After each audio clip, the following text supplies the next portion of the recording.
Hello everyone and welcome back to Old Man Stories.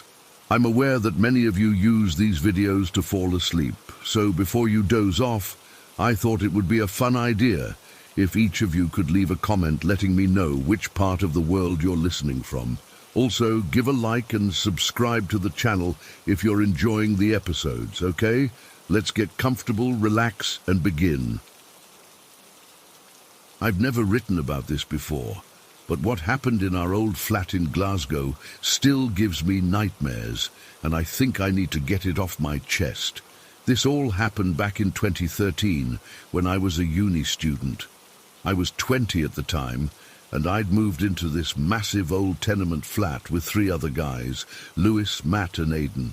The building itself was ancient, like 200 plus years old, with those ridiculously high ceilings that are beautiful, but make heating the place nearly impossible. It was one of those classic Glasgow buildings with the ornate cornicing and drafts that would cut right through you. I had the biggest bedroom in the flat, which felt like a win at the time. God, I wish I'd taken one of the smaller ones now. Everything was totally normal for the first couple months. Just standard student life. Drinking too much, studying too little, the usual.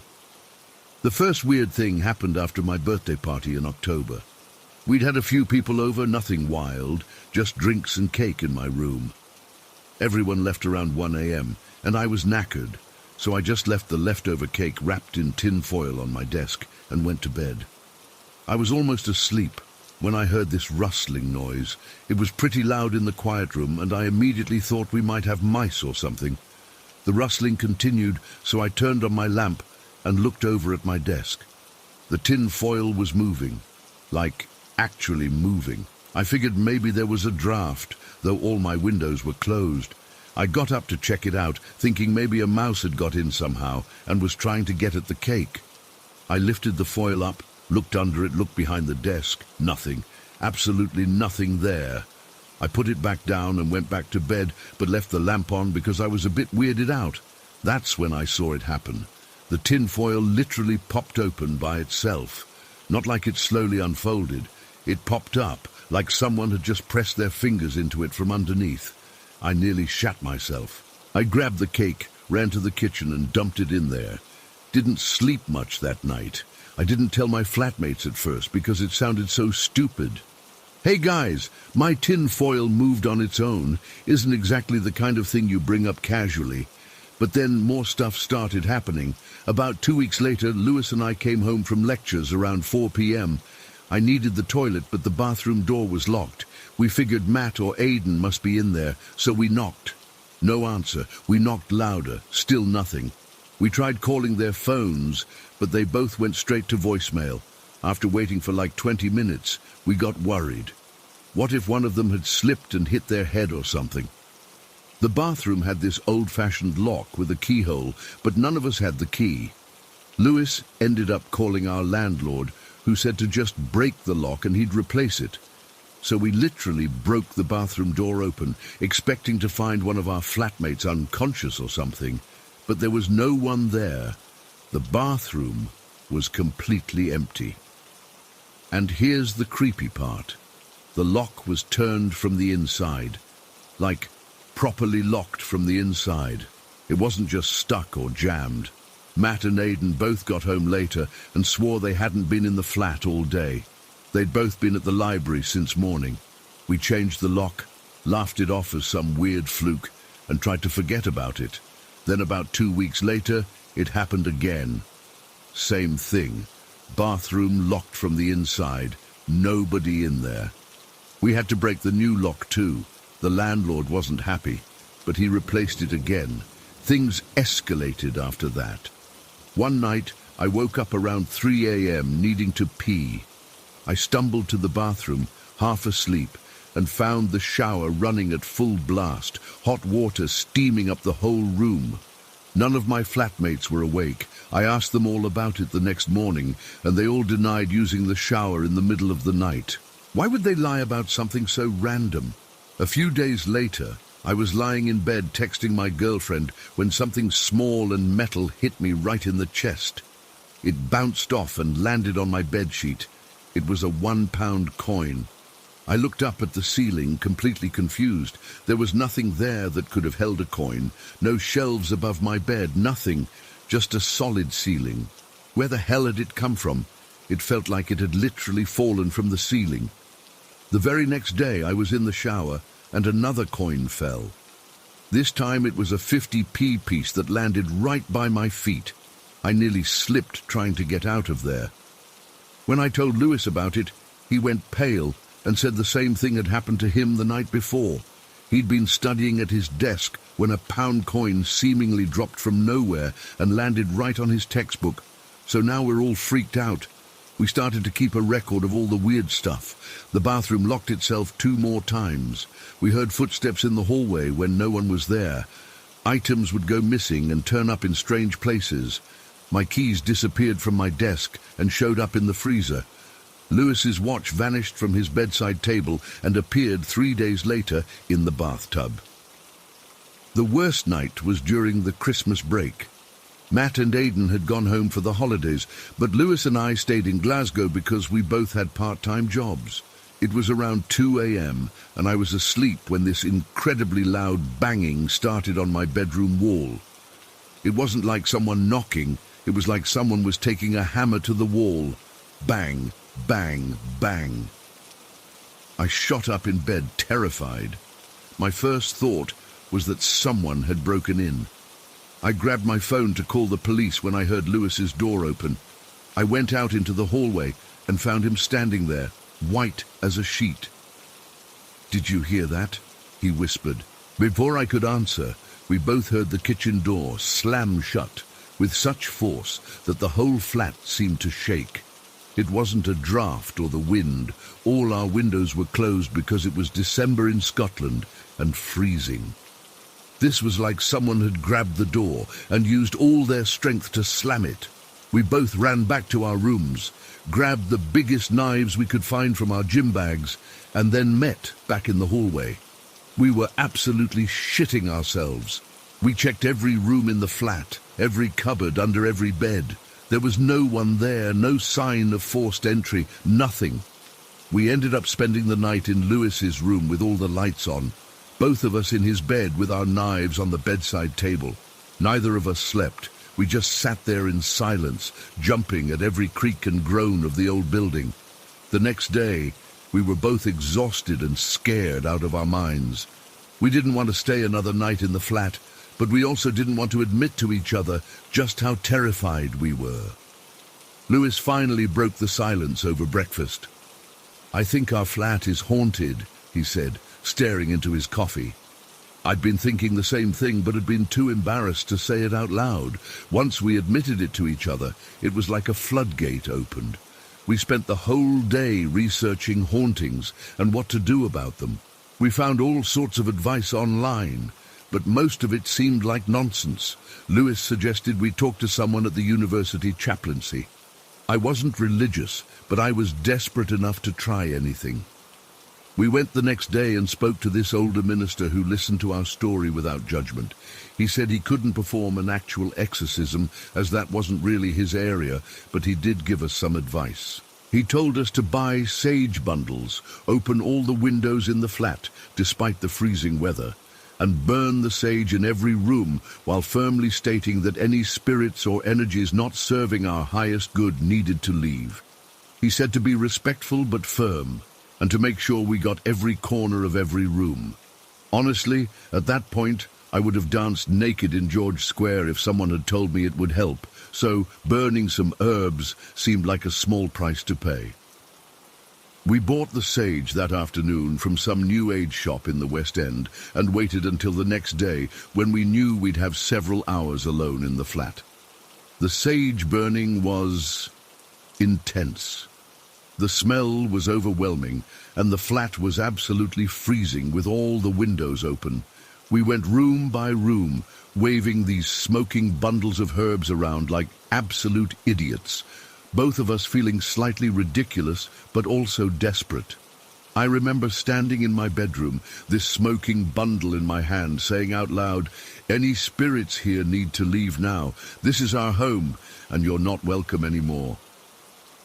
I felt like an idiot, but I was also deadly serious. The whole process took about 2 hours. By the end, we were freezing, our clothes stank of sage, and we felt completely drained. But something had changed. The atmosphere in the flat felt different, lighter somehow. It's hard to explain, but it was like a weight had been lifted that we hadn't even realized was there. That night, nothing happened. No banging, no coins falling, no doors slamming. We both slept through the night for the first time in weeks. Matt and Aidan came back after the holidays, and we told them everything. They thought we were exaggerating or pranking them at first, but they eventually believed us when they saw how serious we were about it. The weird thing is, after the sage burning, the activity just stopped completely. The bathroom never locked itself again. No more coins appeared out of nowhere. No more banging on walls or slamming doors. It was like whatever had been there was just gone. We lived in that flat for another 6 months before the lease ended, and nothing supernatural ever happened again. Sometimes I'd wake up in the middle of the night, heart racing, convinced I'd heard something, but it was always just normal flat noises or one of my flatmates getting up to use the toilet.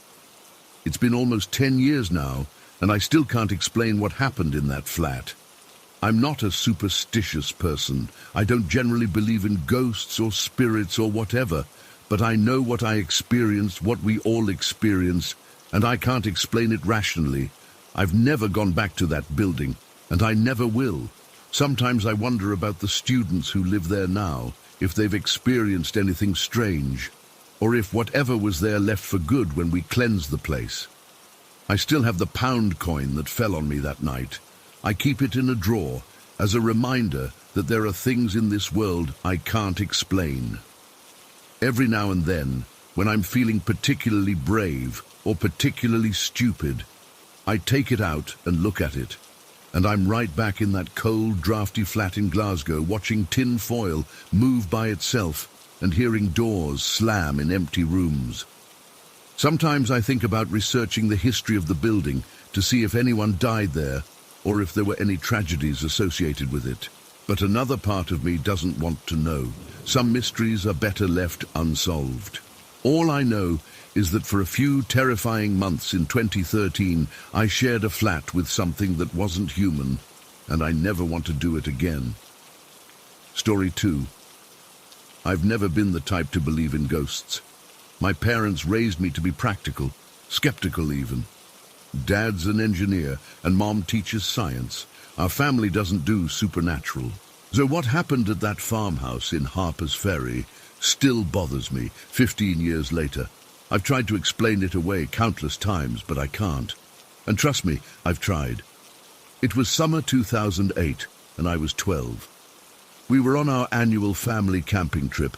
Me, my parents, and my older sister, Jess. Usually we went to Shenandoah, but this year Dad wanted to try something different, so we ended up at a campground near Harper's Ferry, West Virginia. The trip was pretty standard for the first couple days, hiking, swimming in the river, making s'mores. Then on our third day, we saw a flyer at the visitor center for this old farmhouse that offered tours. The brochure called it one of West Virginia's most haunted locations, with this cheesy ghost silhouette next to it. My sister immediately wanted to go. Ghost hunting? Seriously? I remember my dad saying with that skeptical eyebrow raise he always did. Mom surprised us all by backing Jess up. Oh, come on. It'll be fun. Plus, it's educational. The house dates back to the Civil War. That's how she always got Dad. Just mention the educational angle. The farmhouse was about 20 minutes from our campsite. It wasn't what I expected. Not some massive haunted mansion like in movies. Just a modest 2-story white farmhouse with peeling paint sitting on a small hill. It looked completely ordinary except for the historic ghost tours sign out front. Our tour group had around 15 people, several families with kids, a middle-aged couple, and this older guy, probably in his 70s, who kept taking notes in a little notebook. The tour guide was this woman named Martha, who wore period clothing and spoke with this rehearsed enthusiasm about the history of the house. "The Baker family built this home in 1852, she explained in the entryway.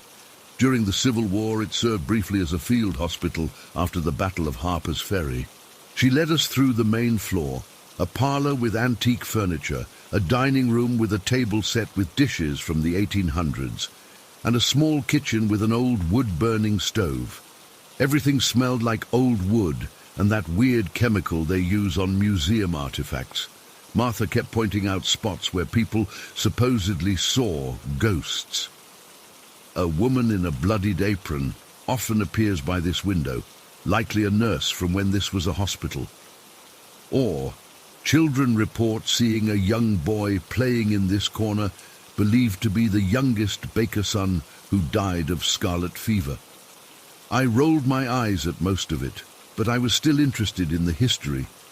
We went upstairs next, which had 3 small bedrooms and access to a cramped attic space.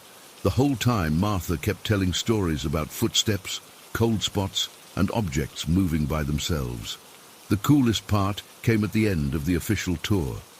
Martha handed out these ghost sensors to everyone, cheap plastic devices with blinking lights that supposedly detected electromagnetic fields. "Now you're free to explore the house on your own," she said. "The sensors will flash if you encounter spiritual energy. And don't forget to check the basement. That's where many visitors have their most powerful experiences." As soon as we were released, I got separated from my family. I ended up with 3 kids around my age, whose parents were hanging back talking to Martha. There was Tom, a tall, skinny kid with glasses, Lily, who had braces and kept nervously flicking her ghost sensor on and off, and Max, who acted like he knew everything about ghosts despite being obviously scared. "Let's start upstairs and work our way down," Max suggested, trying to sound in charge. We went back through all the bedrooms, waving our sensors around like we knew what we were doing. Nothing happened, just occasional random flashes that were clearly just the cheap electronics malfunctioning. We even crawled into the dusty attic, where I got a spider web in my face, but no ghost encounters. After checking every corner of the upper floors, we headed toward the basement. This is where things get weird. To reach the basement, we had to go outside and around to the back of the house. There were these slanted cellar doors that opened outward, leading to stone steps that went down into darkness.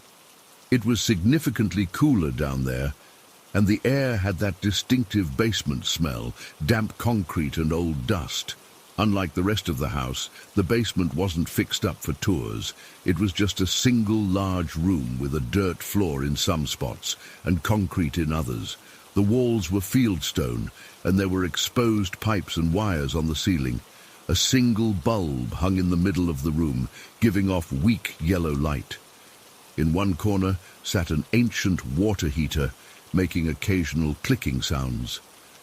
The only real exhibit down there was this rusty old tricycle sitting in the middle of the room. It looked like something from the 1940s or 50s, red metal frame, white rubber tires cracked with age. "That's the haunted tricycle," Max whispered dramatically. "Martha said it moves around by itself at night. Sometimes people hear a child laughing when it moves." I remember thinking it was all so staged. Of course they'd put a creepy kid's toy in the basement. It's like Haunted House 101. The elderly man from our tour group had followed us down. He stood quietly near the steps, still scribbling in his notebook. He gave us a friendly nod but didn't speak. We gathered around the tricycle, pointing our sensors at it and pretending to be serious ghost hunters. My sensor flashed once, and Max nearly jumped out of his skin, which made Lily and me laugh. Tom kept trying to communicate with the spirits by asking questions like he'd seen on TV shows. "Is anyone here with us? Can you make the lights flash if you're here?" Nothing happened, of course. We were just standing there in a circle, the conversation starting to die down as we realized this was pretty boring. I was about to suggest we go back upstairs when it happened. First came the sound of what I can only describe as a huge amount of change. or small metal objects hitting a hardwood floor directly above us. It wasn't just a few coins. It sounded like someone had dumped an entire jar of quarters, spreading across the floor in that distinctive metallic scatter. We all froze, looking up at the ceiling. Even the old man stopped writing and tilted his head upward. "Did you hear that?" Lily whispered. Before anyone could answer, there was a moment of absolute silence. Then it came, a single massive bang from the same spot above us. It wasn't like something falling. It was more like someone had slammed an enormous sledgehammer onto the floor with incredible force. The sound was so powerful I swear I felt it in my chest. Lily screamed. Max dropped his sensor. Tom yelled, "Holy crap!" and backed into the wall. Within seconds, everyone except me and the elderly man had bolted up the stairs. I stood frozen, staring at the ceiling, trying to process what I'd just heard. It wasn't ambiguous or faint. It was loud and unmistakable. The old man and I exchanged a look of mutual confusion. Neither of us said anything, but there was this silent acknowledgement passing between us. After a moment, he gestured toward the stairs, and I nodded. We walked up together, neither rushing nor speaking.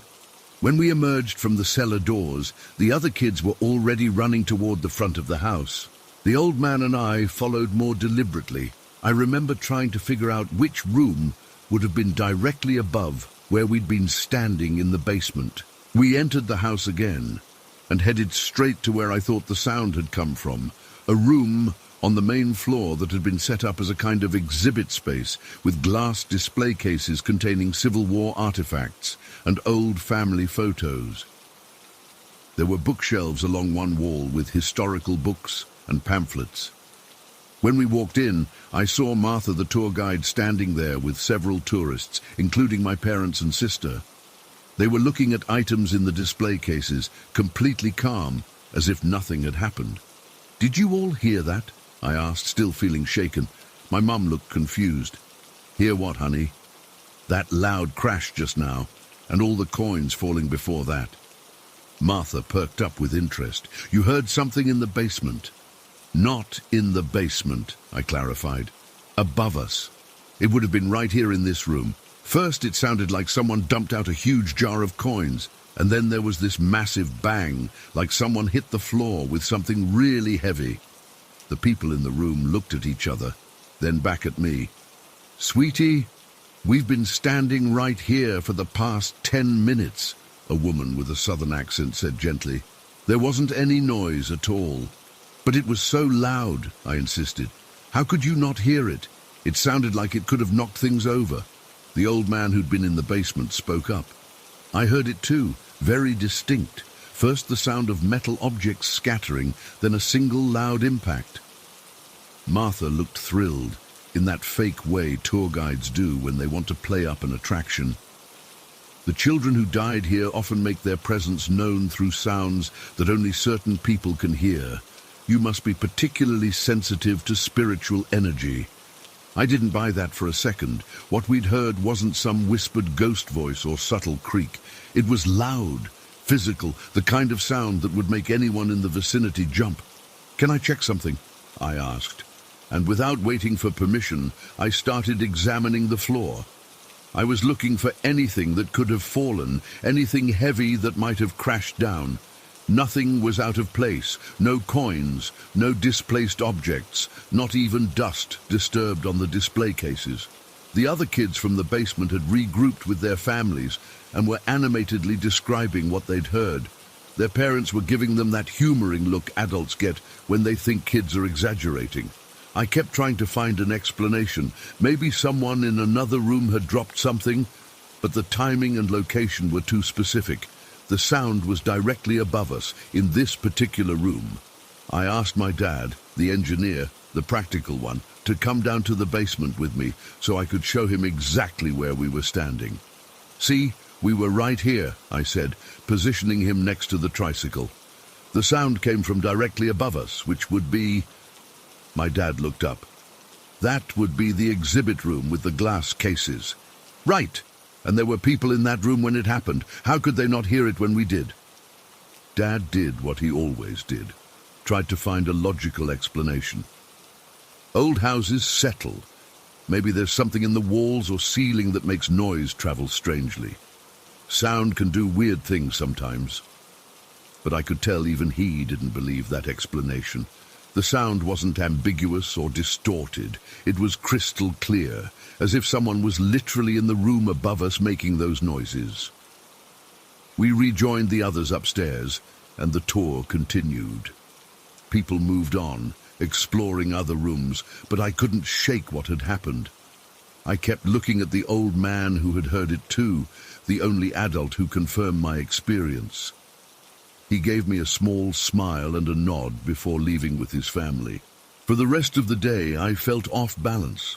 We finished the tour, bought some souvenirs at the gift shop, I still have the magnet somewhere, and went back to our campsite.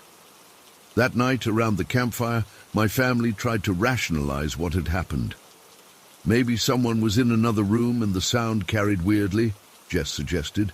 Or it could have been something outside the house that sounded like it was inside, Mom offered.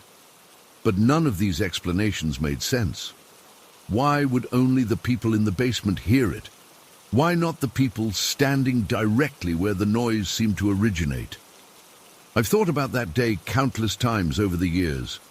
I've researched acoustics, how sound travels in old buildings, psychological explanations for shared auditory experiences. Nothing satisfactory explains what happened. What bothers me most isn't that I heard something unexplainable. It's that I heard something that physically couldn't exist the way I experienced it. If a sound that loud occurred in that room, the people standing in it would have heard it too. It's like the sound existed in some parallel version of that space, one that was accessible only to those of us in the basement. I've never gone back to that farmhouse, though I've been tempted. Would I hear different sounds now? Would I hear nothing at all? I don't know. What I do know is that something happened in that basement 15 years ago that I still can't explain. It wasn't just in my head. Others heard it too. And sometimes when I'm alone in a quiet room, I find myself listening carefully, wondering if I'll hear that sound again. The impossible cascade of coins, followed by that single earth-shaking bang from a room where nothing fell. Story 3. I still can't believe what happened that day. It's been months, but the memory is burned into my mind like it happened yesterday. I've never shared this with anyone outside my immediate family, but I need to put it out there, if only to help process everything. My son Tommy was 4 at the time. He's always been a happy kid, a bit sensitive but full of energy and smiles. Like most working parents, we had a regular babysitter, Hilary Jenkins, though everyone called him O.E., pronounced like O-E. Tommy absolutely adored him. O.E. wasn't what you'd expect in a babysitter. He was in his late 50s, a retired elementary school teacher who started babysitting to keep busy, as he put it. My husband Mark thought it was weird at first, having an older man watch Tommy, but after meeting O.E., all those concerns melted away. He had this natural way with kids, patient and kind, but also fun. He'd spend hours building elaborate block towers with Tommy or teaching him little science experiments in the kitchen. They had inside jokes I didn't even understand. Tommy would say something like "purple monkey," and they'd both collapse in giggles. We never had children of his own. He and his wife Martha had tried for years without success. I think that's why he poured so much love into the kids he taught and babysat. It was a Tuesday in April. I remember because I'd taken a half-day off work to catch up on some house projects. Tommy was at preschool until noon, and I'd planned to pick him up myself rather than having O.E. get him. I was folding laundry when Tommy came home, chattering about the caterpillars they were watching at school. Everything was normal until about 3:30 that afternoon. Tommy had been playing with his toy trucks in the living room while I worked on my laptop at the dining table. Suddenly, he just started crying. Not the typical tantrum or "I bumped my knee" cry. This was different. Deep, gasping sobs that seemed to come from nowhere. I rushed over. "Tommy, baby, what's wrong?" His little face was red and scrunched up, tears streaming down his cheeks. He couldn't even speak through the sobs. I checked him over for injuries. Nothing. Checked his temperature. Normal. Asked if his tummy hurt, if he was scared, if something had happened. Nothing but those heartbreaking sobs. For the next 2 hours, I tried everything. Snacks, his favorite show, stories, cuddling. Nothing helped. He wouldn't or couldn't tell me what was wrong. Just these gut-wrenching cries that would quiet for a minute, then start up again. I was on the verge of calling the pediatrician when Mark got home from work around 5:45. "What's going on?" he asked, alarmed at finding me holding our still sobbing child on the couch. "I don't know," I said, my own voice shaky with worry. "He just started crying around 3:30 and won't stop. He won't tell me what's wrong." Mark tried too. He did the silly faces that usually made Tommy laugh, offered ice cream, even pulled out the special toy we'd been saving for his birthday. Nothing worked. By 6:00, I was seriously considering the ER. What if he was in pain but couldn't express it? What if something was seriously wrong? Then, as suddenly as it had started, Tommy stopped crying. The abrupt silence was almost as alarming as the sobbing had been. He sat up straight, wiped his snotty face with his sleeve, something I'd normally tell him not to do, and turned to look at the living room window. And he smiled. It wasn't just any smile. It was this bright, glowing smile of pure joy. His red, puffy eyes crinkled at the corners, his whole face lighting up like Christmas morning. "Tommy?" I whispered, afraid to break whatever spell had fallen over him. He didn't respond, just kept staring at the window with that smile. Then he raised his little hand and waved. Mark and I exchanged worried glances. There was nothing outside the window but our front yard and the street beyond. No one was there. "Who are you waving at, bud?" Mark asked gently. "It's OE," Tommy said simply, his voice hoarse from crying but perfectly calm now. I felt a chill run down my spine. "OE's not here today, remember? Mommy picked you up from school." Tommy shook his head, still looking at the window. "He's right there. He's sitting on the window." Our living room windows start about 3 feet off the ground, too high for a 4-year-old to see out while sitting on the couch. And we live in a single-story house, so there's no way anyone could be sitting on the window from outside. "What's OE saying?" Mark asked, playing along while giving me a concerned look. Tommy tilted his head like he was listening. Then he turned to us, his face completely serious. "He says not to cry anymore. He says thank you for being the son he never had." My breath caught in my throat. That was exactly the kind of thing OE would say. But how would Tommy know to put it that way?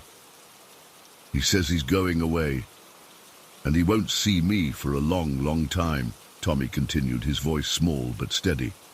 "He says I should grow up strong and have a family." I couldn't speak. Mark put his arm around me, his face pale. Tommy turned back to the window, nodding as if listening intently. Then he smiled again and waved. "Bye, OE. I love you too." He watched the empty window for another moment, then looked at us with the most peaceful expression I'd ever seen on his face.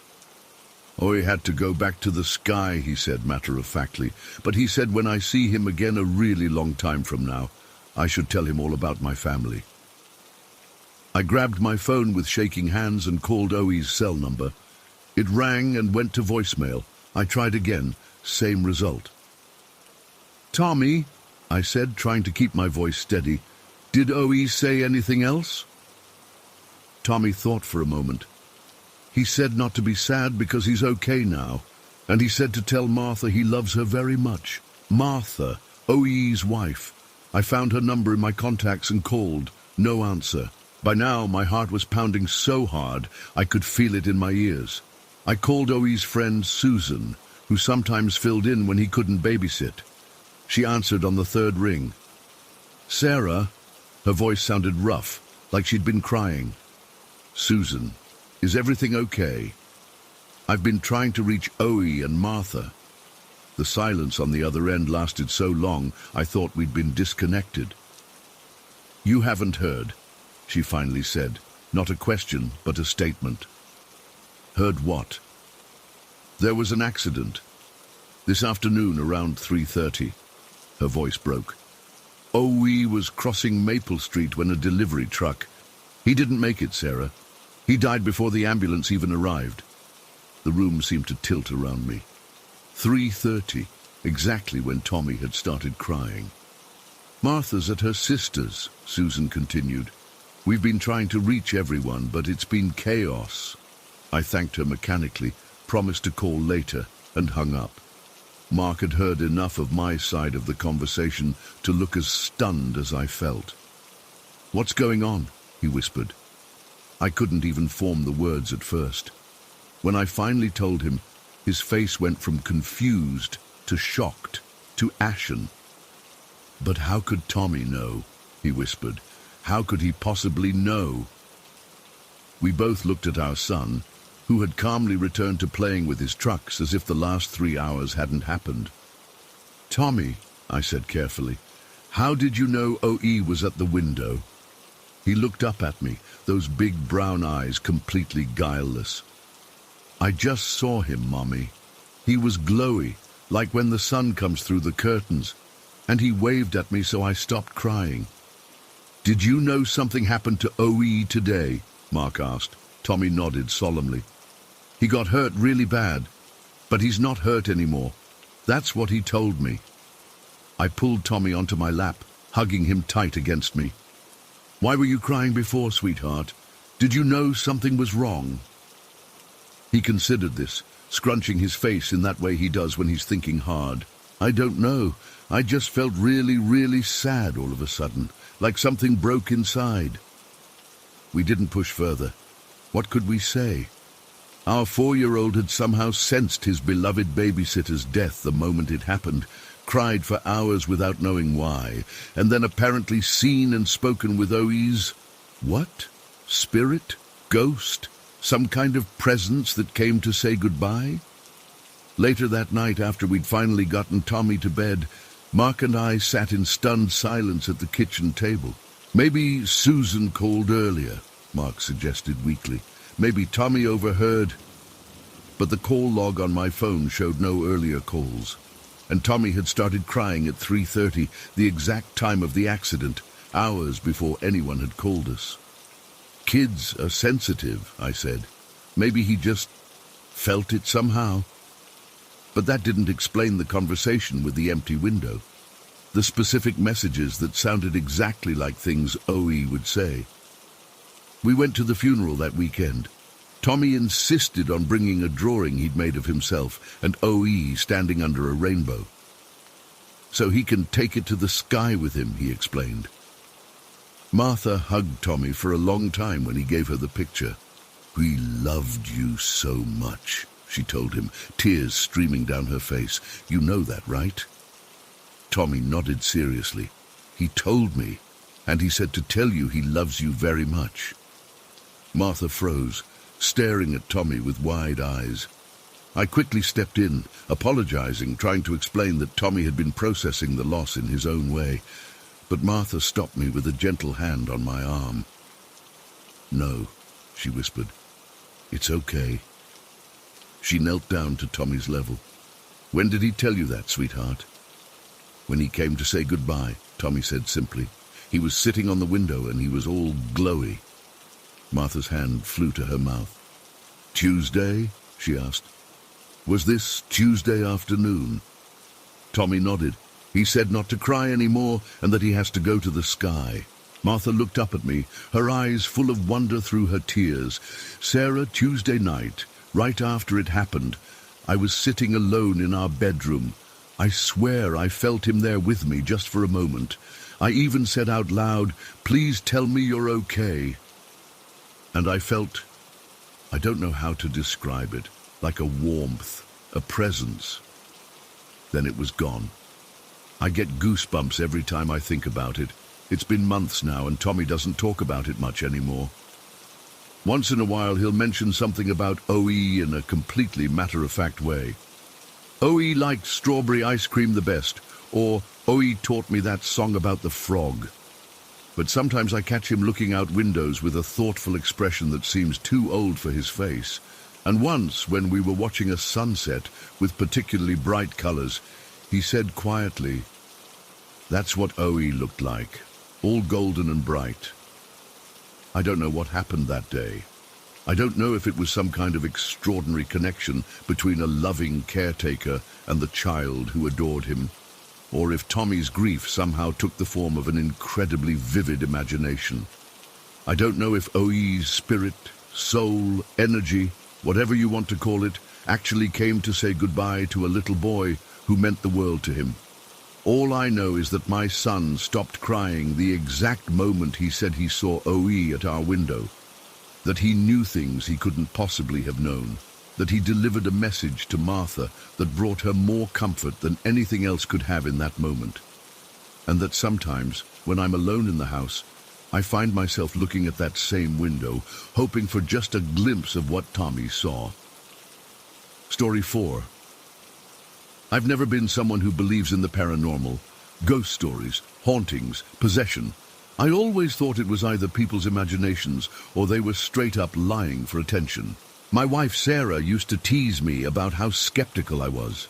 She'd watch those ghost hunting shows, and I'd just roll my eyes and make jokes about how conveniently every spirit only appears when the cameras are at their blurriest. But that changed last month. I still don't know what to make of what happened, and I haven't slept properly since. I'm writing this partly to see if anyone else has experienced something similar, and partly because I need to get this off my chest. Some background. We live in a pretty normal suburban neighborhood in Ontario. It's one of those developments where all the houses were built around the same time, maybe 15 years ago. 2-story, 4-bedroom place with a finished basement. Nothing special or historic about it. We moved in about 2 years ago when I got a promotion at work. It's me, my wife Sarah, our son Ethan, 8, daughter Lily, 6, and our German Shepherd puppy, Marshall, who's about 7 months old now. Everything was perfectly normal until about 3 months ago. That's when Marshall started acting weird. At first it was subtle. He'd suddenly stop playing with his toys and stare intently at empty corners of rooms. I didn't think much of it. Puppies are weird, right? But then it got more frequent and more deliberate, I guess. He would be asleep on his bed and then bolt upright, turning his head side to side like he was watching something move across the room. The kids noticed it too. Ethan would say, "Daddy, what's Marshall looking at?" And I'd just say something about how dogs can hear things we can't. But honestly, it was starting to creep me out a little. Marshall would sometimes growl at absolutely nothing, his eyes tracking something invisible around the living room. He'd even get up and follow whatever he thought he was seeing, sniffing at the air. Sarah joked that we had a ghost, but I brushed it off. There had to be a logical explanation. Mice in the walls, maybe? But we checked and found nothing. No pests, no strange noises when Marshall wasn't reacting. Nothing. Then came the night incidents with Ethan. I'm a pretty heavy sleeper, but I've always woken up instantly when one of my kids needs me. Parent instinct, I guess. About twice a month since we moved in, Ethan would come to our room in the middle of the night. Usually, it was for typical kid stuff. Bad dreams, stomach aches, that kind of thing. I'd take his hand, walk him back to his room, and lay with him until he fell asleep again. Looking back now, I realize there were inconsistencies. Sometimes in the morning, Ethan wouldn't remember coming to get me. I figured he was just half asleep during these episodes. Kids sleepwalk, right?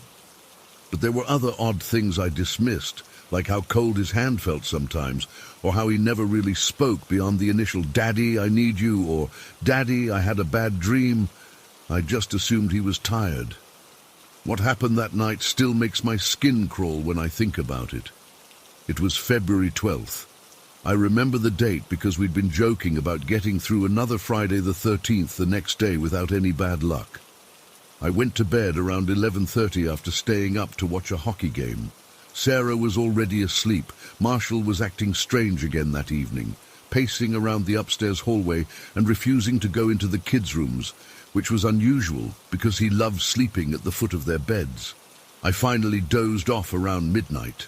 I remember checking the time because I had an early meeting the next day. I fell into a deep sleep, and then, suddenly, I was awake. I felt a small hand rubbing my arm and heard Ethan's voice. "Daddy, my foot hurts. Can you come lay with me?" I was groggy, but I remember looking at the clock, 1:26 a.m. I reached out instinctively and took his hand. It was cold, really cold, but I was too sleepy to register it properly. I mumbled something like, "Okay, buddy," and swung my legs out of bed. Sarah didn't stir. I walked with Ethan down the hallway toward his room. The house was silent except for our footsteps and Marshall's tags jingling. He'd gotten up from his bed in our room and was following us, but weirdly hanging back.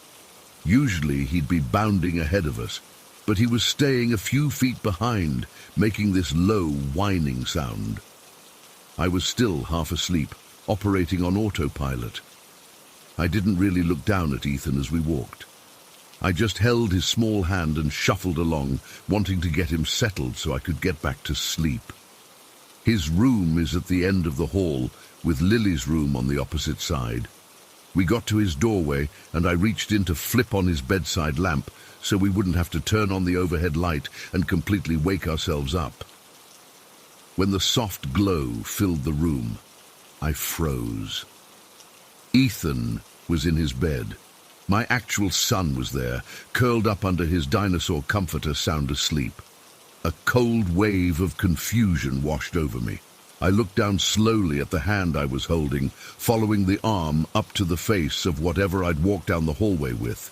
It looked exactly like Ethan. Same Spider-Man pajamas he'd gone to bed in, same tousled brown hair, same little face with the freckle near his right eyebrow, same height, same build. It was Ethan in every detail except for one thing. It had no eyes. Where Ethan's warm brown eyes should have been were just smooth indentations, like someone had pressed their thumbs into clay, and it was smiling at me. Not Ethan's gap-toothed grin, but a wide, knowing smile that stretched too far across its face. I don't know how long I stood there. Time seemed to stop. My brain couldn't process what I was seeing. The thing was still holding my hand, its grip suddenly feeling tighter, colder. Marshall was behind me in the hallway, growling now. Not his playful puppy growl, but a deep, threatening sound I'd never heard him make before. I ripped my hand away and stumbled backward, nearly tripping over Marshall. The thing, the not Ethan, didn't move. It just stood there, still smiling that horrible smile. I blinked hard, thinking I must be dreaming or hallucinating from exhaustion. But when I opened my eyes, it was still there. Then it tilted its head, the way Ethan does when he's curious about something, and took a step toward me. That broke my paralysis. I darted forward, snatched my real son from his bed, and backed out of the room. Ethan woke up confused, asking what was happening. I couldn't speak. I just clutched him to my chest and backed down the hallway, keeping my eyes on the doorway of his room. The thing didn't follow us out. I don't know what happened to it. 1 second it was there, and then it wasn't, or at least I couldn't see it anymore in the dim light. I carried Ethan to our bedroom, Marshall following closely at my heels. My hands were shaking so badly I could barely turn the doorknob. Sarah woke up when I practically threw myself into the room with Ethan in my arms. She asked what was wrong, and I just said Ethan had a really bad nightmare and needed to sleep with us. I couldn't tell her what I'd seen. I couldn't even formulate the words.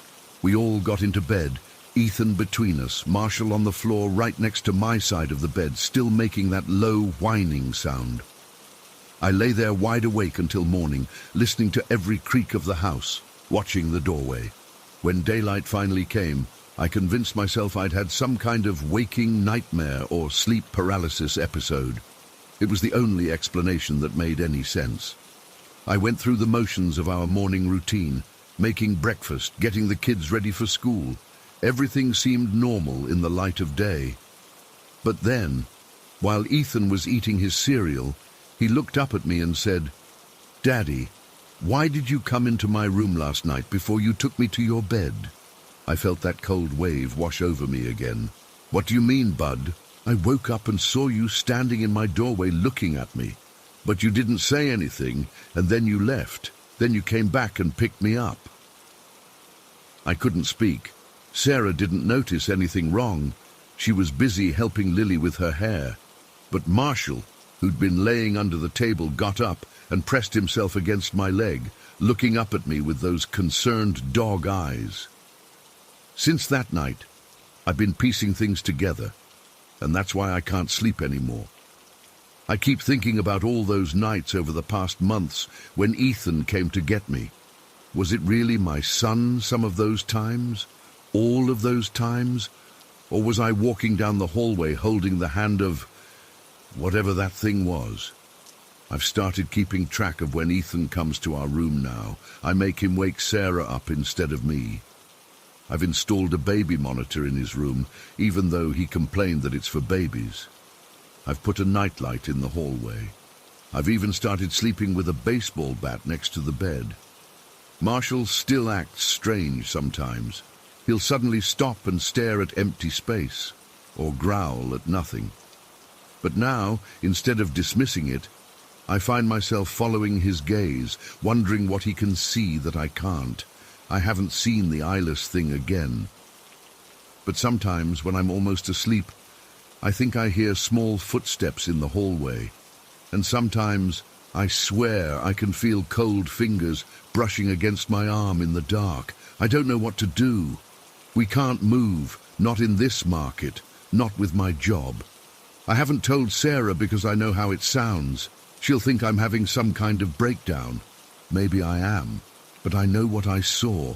I know that for months, something that looked like my son but wasn't my son has been coming into my bedroom at night. And the worst part is, I don't know how many times I've taken its hand and followed it down the hallway. What did it want? Where was it trying to lead me? And is it still here, waiting for me to let my guard down again? I'm writing this at 3:42 a.m. Marshall is next to me, alert and watching the bedroom door. Sarah and both kids are asleep in our bed now.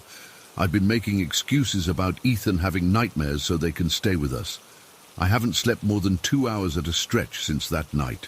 A minute ago, Marshall's ears perked up, and he started that low growl again, staring into the hallway through our open door. I didn't see anything, but I swear I heard a small voice whisper, "Daddy?" I'm not getting up to check. Not this time. Story 5. I grew up in a small 2-story house in Cincinnati. It was just me, my older brother Tom, and my mom. Dad left when I was 2, so I barely remember him. Mom worked 2 jobs to keep food on the table, which meant she wasn't home much. Tom was supposed to watch me, but being a teenager, he was more interested in hanging with his friends or playing video games with his door locked. Looking back, I think the house was weird from the beginning, but when you're little, you don't know what's normal. I just thought all houses had cold spots that made your skin prickle, or strange noises at night that didn't make sense. The first clear memory I have of something being wrong was when I was about 4. I'd wake up in the middle of the night feeling like someone was watching me. Not like when your mom checks on you while you're sleeping. This was different. It felt heavy, like when you know someone's mad at you. I'd open my eyes and see them, these black shapes standing in the doorway or by my closet. They weren't exactly human-shaped, more like smudges in the air, darker than the darkness around them.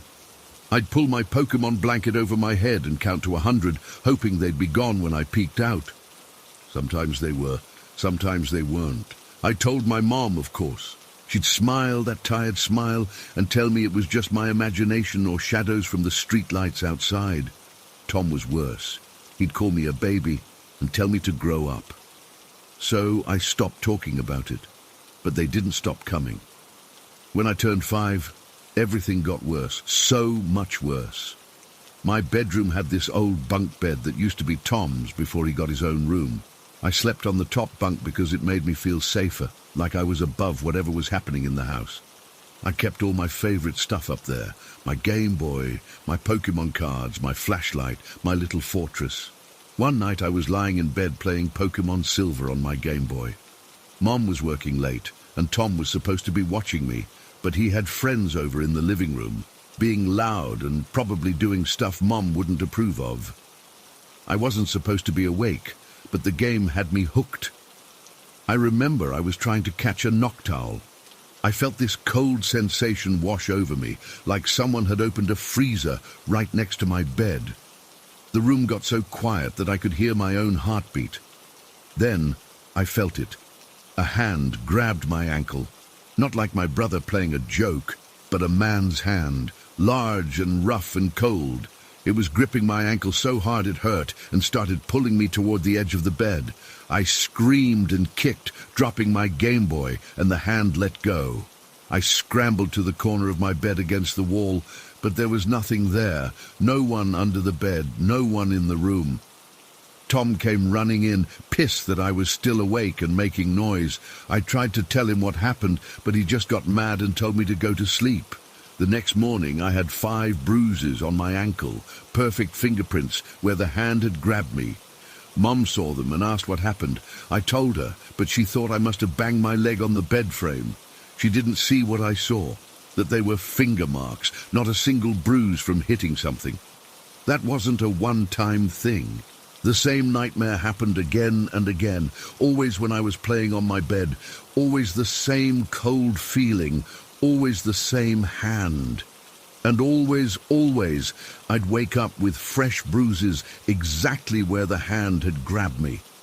The closet was another thing. My bedroom had these old sliding closet doors that were slightly warped, so they never closed properly.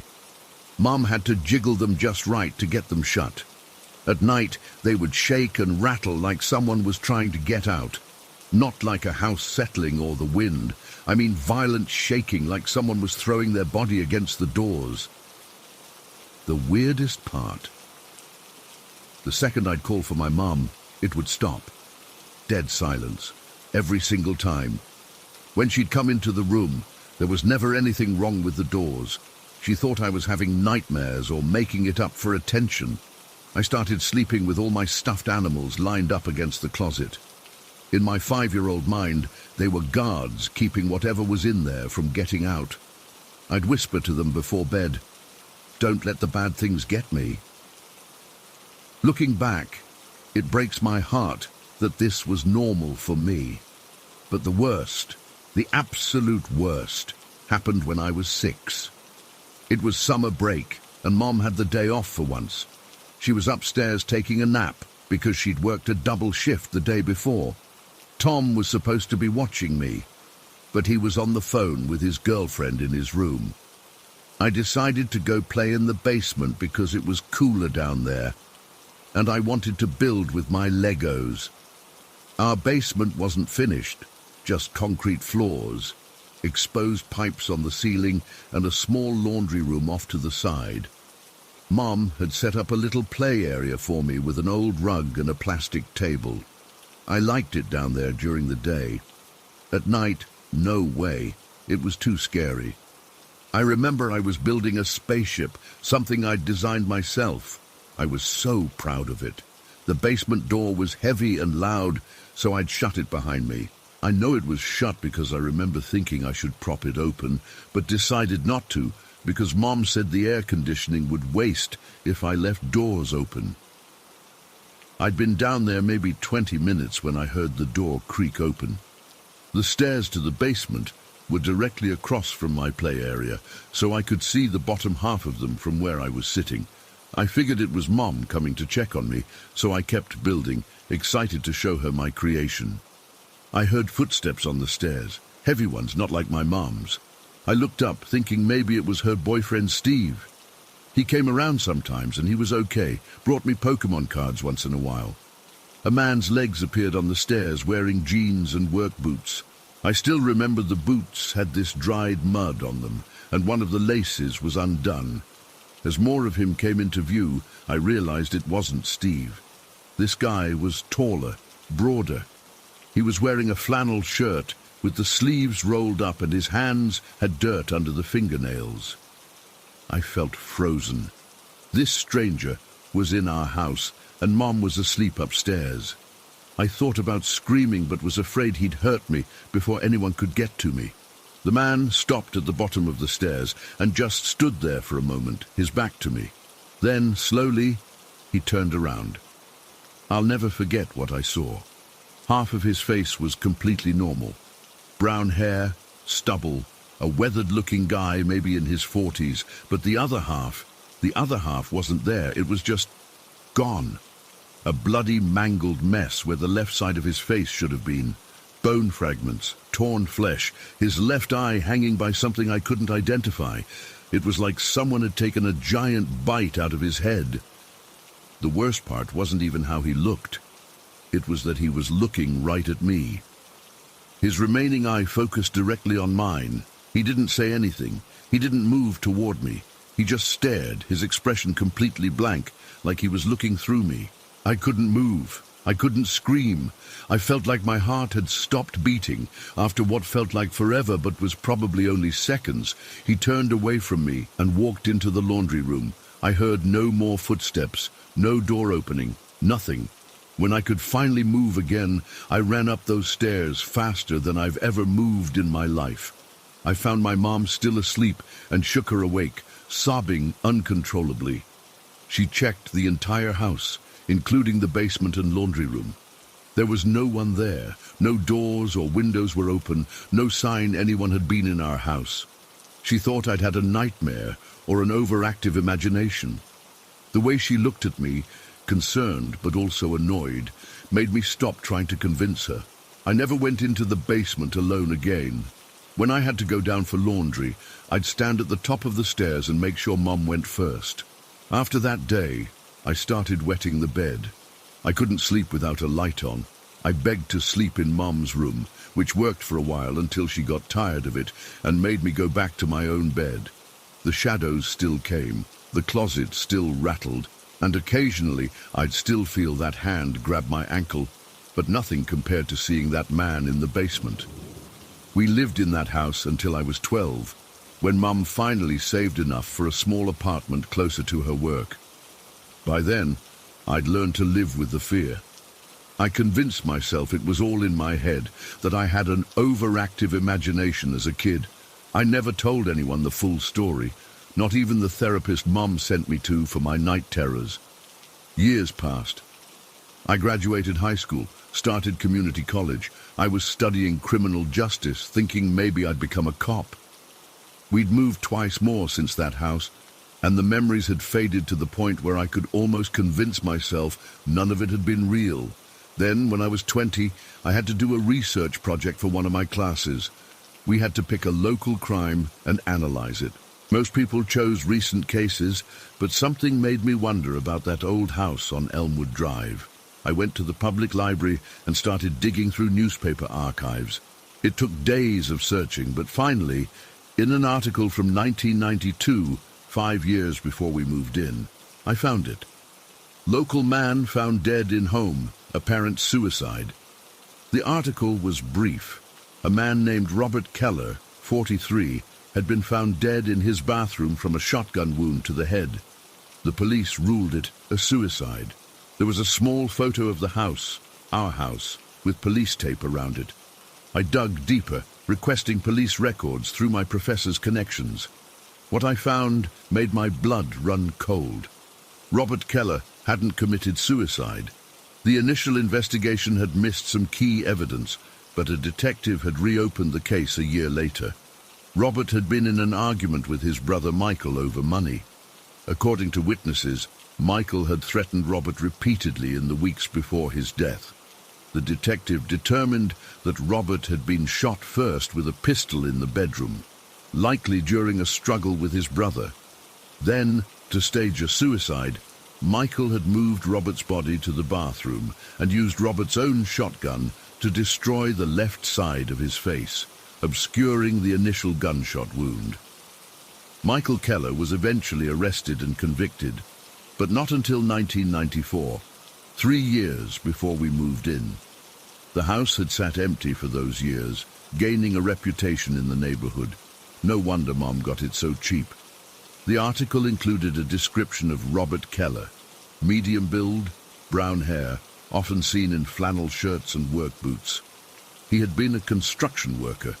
I sat in that library staring at microfilm until my eyes burned, my hands shaking so badly I could barely write notes. The man I'd seen in the basement, the man with half his face gone, I had seen Robert Keller, or whatever was left of him. All those things that happened to me, the shadows watching me, the hand grabbing my ankle, the closet doors shaking, they weren't my imagination. Something was in that house with us, something that couldn't move on. I called my mum that night and tried to ask her if she ever experienced anything strange in that house. She brushed it off, saying all old houses made noises. When I pushed, mentioning the bruises I used to get, she got quiet. Then she said something that chilled me. I always wondered about those marks. They did look like fingerprints. It was the first time she'd ever acknowledged that maybe, just maybe, what I experienced was real. I've tried researching more about the house since then, even drove by it once when I was in Cincinnati visiting a friend. It looked smaller than I remembered, painted a different color, with a new family living in it. I wondered if their kids felt hands grabbing them in the night, or if they'd seen a man with half a face watching them from the shadows. I'll never know for sure what happened in that house, why Robert Keller's spirit stayed behind, or why he seemed focused on me. Was he trying to warn me about something? Was he angry we were in his home? Or was he just trapped, replaying his violent death over and over? All I know is that what I experienced was real. Those bruises were real, that terror was real, and somewhere in Cincinnati, in an ordinary-looking house on Elmwood Drive, something is still waiting in the darkness, watching, reaching out from beyond with cold, strong hands. Story 6. I never told anyone outside my family about this until now. I'm 28 years old, but what happened when I was 3 is still crystal clear in my memory. People say kids that young don't form lasting memories, but some experiences burn themselves into your brain no matter how young you are. This is one of them. It was summer 1998, and my parents had taken me to Toronto to visit my great-uncle Robert and great-aunt Linda. They lived in this old Victorian house downtown that had been in the family for generations. It was my first time there. First time in Canada, actually. I remember being excited about the trip, but also nervous about staying somewhere unfamiliar. The house was huge to my 3-year-old self. Dark wood everywhere, creaky floors, and this smell of old books and furniture polish.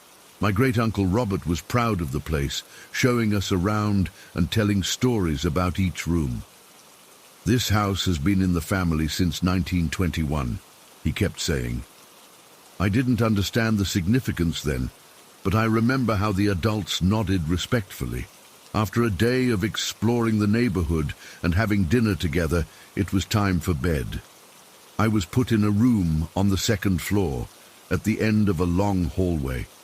My parents were staying in a room downstairs, which already made me anxious. The room they gave me was neat but old-fashioned, floral wallpaper, a 4-poster bed that was way too big for me, and these heavy curtains that didn't quite block out the streetlights. "We'll leave the hallway light on, Emma," my mum said after tucking me in. "If you need anything, just come downstairs. We'll be in the basement with Uncle Robert and Aunt Linda for a while." I remember nodding, clutching my stuffed rabbit tighter as they left. The door stayed slightly ajar, and I could see the yellow glow from the hallway light, making a slim triangle on the floor. I couldn't fall asleep. Everything felt wrong. The bed was too big, the shadows were too dark, and the house made these settling noises that kept startling me.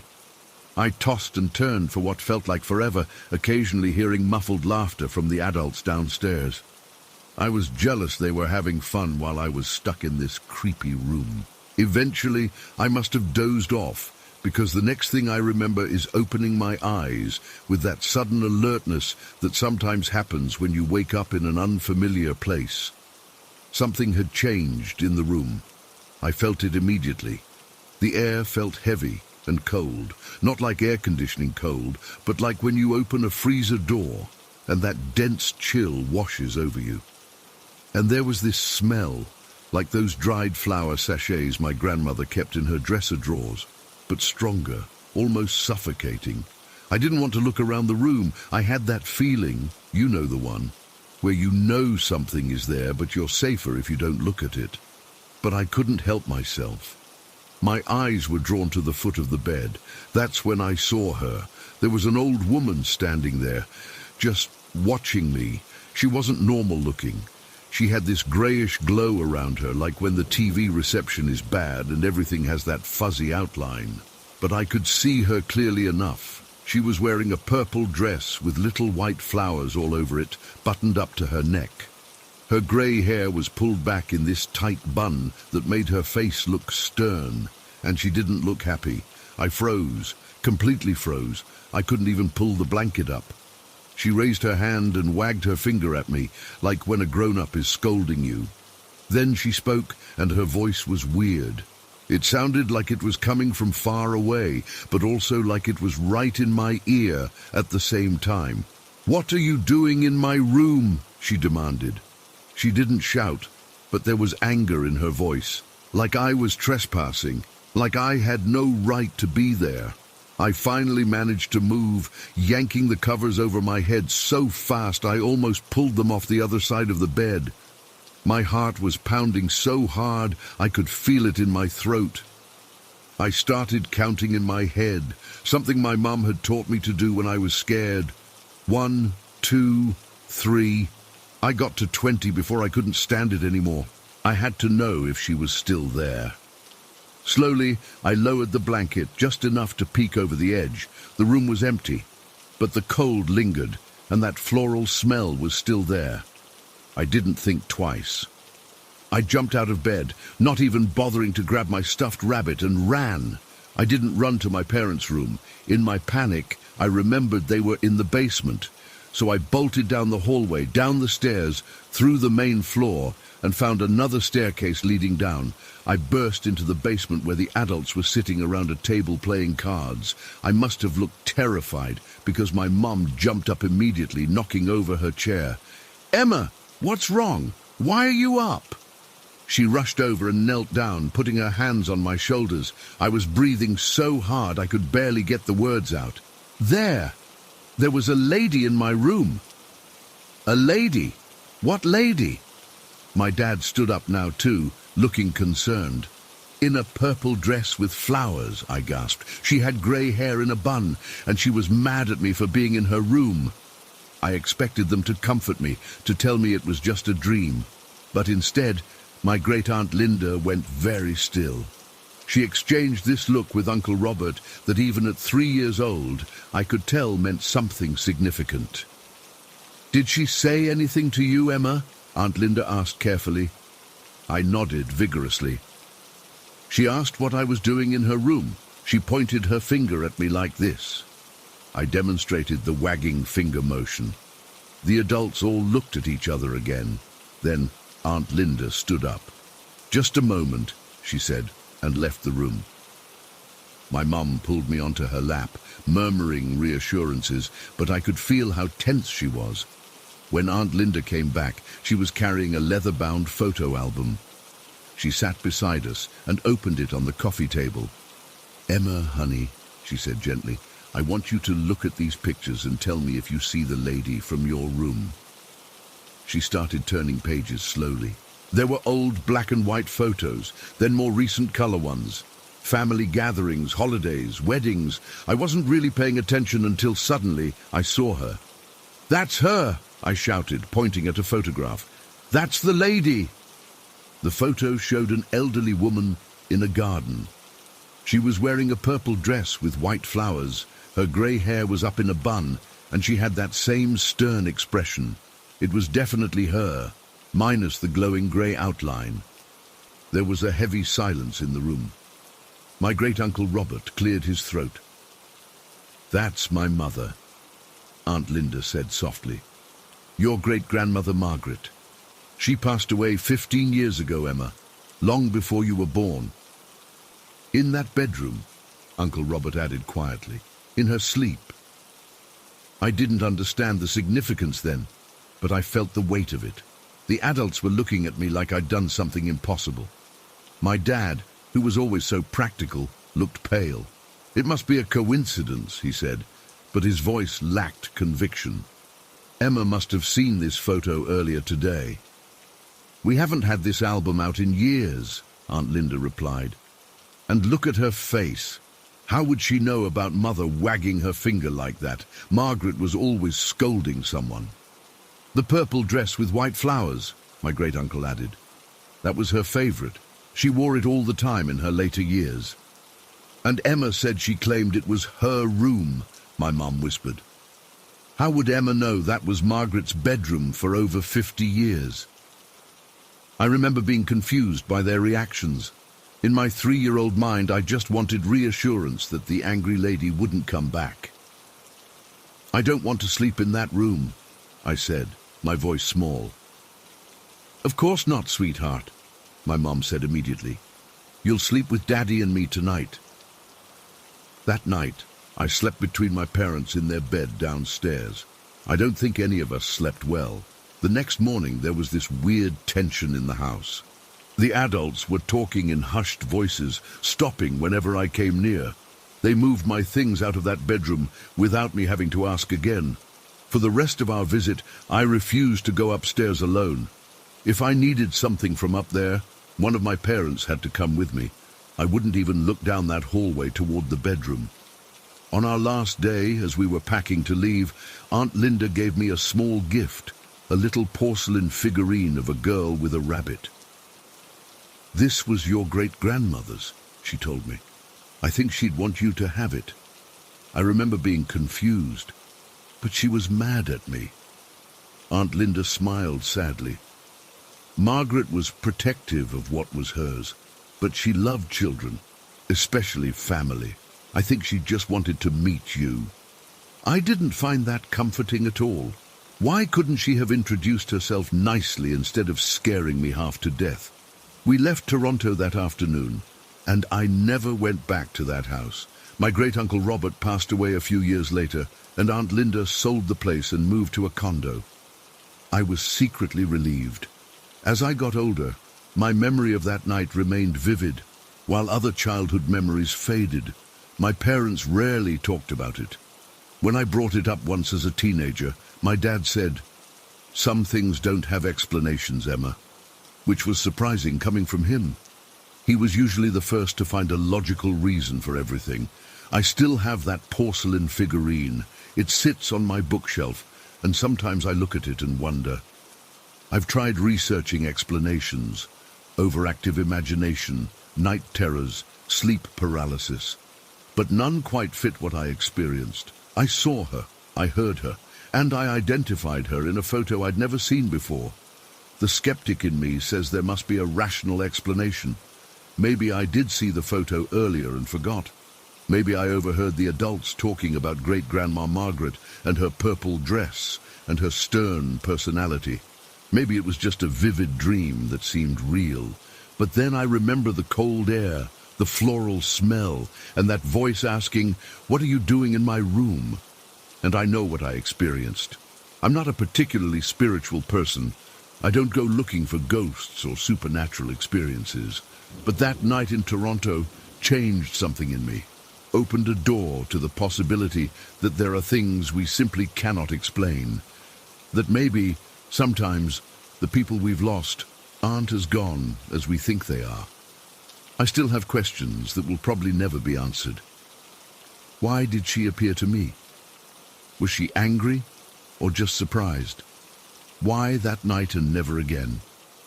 Was it really her, or just some manifestation of family stories absorbed by my young mind?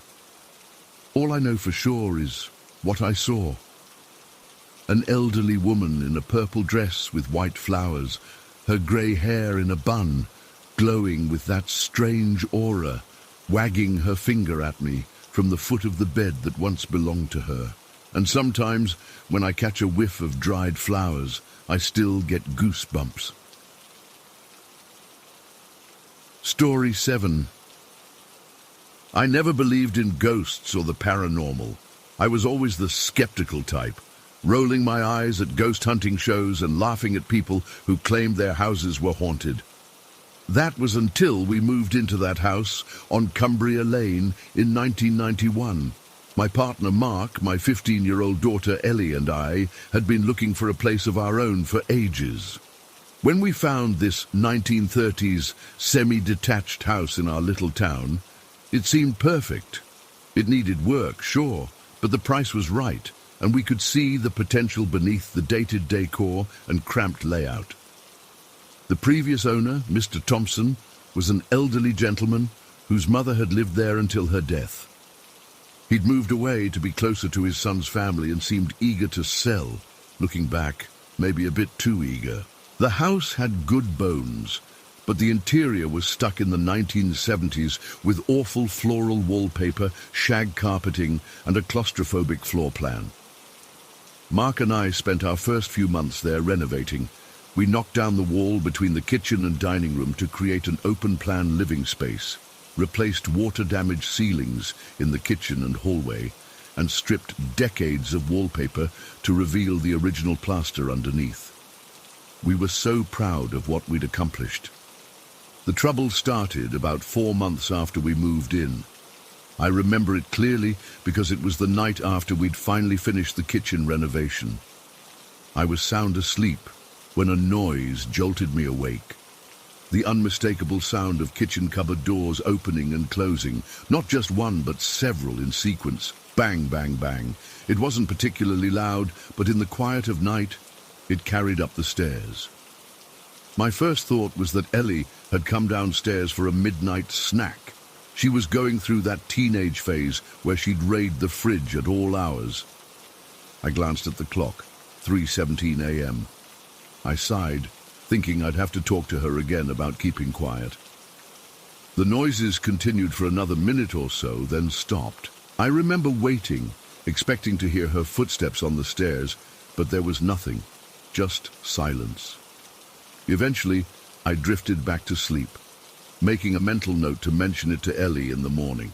When I brought it up over breakfast, she gave me that classic teenage look of confusion mixed with annoyance. "I didn't get up last night, Mum. I was asleep." "Well, someone was in the kitchen opening and closing cupboards," I insisted. Mark chimed in. "I heard it too, but I thought it was you." We all looked at each other. It was the first moment of unease, though we quickly brushed it off. Maybe it was the pipes settling in after the renovation, or perhaps the wind had somehow caught the doors. Mark checked all the cupboards that evening, making sure they closed properly, and we forgot about it until a week later, when it happened again. This time, I was up reading in bed when I heard it. The same rhythmic opening and closing of cupboard doors. Bang, bang, bang. I nudged Mark awake, and we both crept downstairs, expecting to catch Ellie. But she was fast asleep in her room, and the kitchen was empty, completely empty. Yet the moment we turned to leave, we heard another cupboard close behind us. We spun around, nothing had moved. Everything was exactly as we'd left it. That's when the goosebumps started. That cold feeling creeping up your spine when something just isn't right. Over the next few weeks, it became a regular occurrence, every 7 to 10 days, always between 2 and 4 a.m. We'd hear the cupboards in the kitchen, sometimes accompanied by the sound of cutlery rattling in drawers. We checked the neighbors, thinking maybe sound was traveling strangely through the walls, but they were an elderly couple who went to bed by 9 p.m. We started to joke nervously about our kitchen ghost, but I don't think any of us found it particularly funny. Ellie began refusing to go to the kitchen alone at night. I couldn't blame her. I'd started avoiding it after dark too. Then came the incident with the medium. I didn't seek her out for our house problems. I'd actually run into her at a charity fair in town where she was doing readings to raise money for the local hospice. My friend Sarah convinced me to get a reading for a laugh. I was still a skeptic, remember? The medium was a small, ordinary-looking woman named Diane with greying hair and kind eyes, nothing like the crystal ball stereotype. I sat down opposite her, and before I could even give my name, she tilted her head and looked at me strangely. "You've recently changed your home, haven't you?" she asked. "Knocked down walls, made things more open?" I felt a chill run through me. We hadn't lived in town long, and I hadn't mentioned our renovations to anyone at the fair. "Yes," I admitted. "How did you know that?" She frowned slightly. "There's someone in your house who isn't happy with the new layout. An older woman, very set in her ways." I tried to keep my expression neutral, but my heart was racing. "You need to check your loft," she continued. "There's something there you should see." Then she paused, looking confused. "That's odd. She's showing me a photo, a black and white one. Does that mean anything to you?" It didn't at the time. We hadn't been in the loft since moving in. It was just a storage space we hadn't needed to access yet. But her words stuck with me all the way home. That evening, I told Mark about the medium. He laughed it off, but I could tell he was uneasy.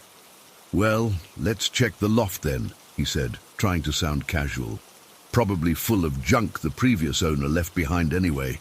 The loft hatch was in the upstairs hallway ceiling. Mark pulled down the fold-out ladder and climbed up with a torch.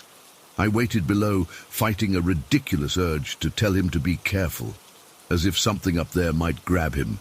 "There's nothing much up here," his voice called down. "Just some old insulation," and he went quiet. "Mark, what is it?" I called up, that cold feeling returning. When he came down, his face was pale. In his hand was a black and white photograph in an old wooden frame. It showed a stern-looking older woman, perhaps in her 70s, with her hair pulled back in a tight bun. She wasn't smiling. In fact, she looked distinctly displeased, with thin lips pressed together and sharp eyes that seemed to follow you. "It was just sitting there on one of the rafters," Mark said. "Right out in the open, not covered in dust or anything." We both stared at the photograph. This made no sense. When we'd replaced the water-damaged ceilings, the builders had been up in the loft laying new boards. The rafters had been completely visible. There's no way they would have missed a framed photograph sitting there. "It wasn't there before," I said quietly. "It couldn't have been." That night, we heard nothing from the kitchen for the first time in weeks, but I barely slept, feeling as if those eyes from the photograph were watching me. The next day, I called Mr. Thompson, the previous owner. When I described the photograph, there was a long pause on the line.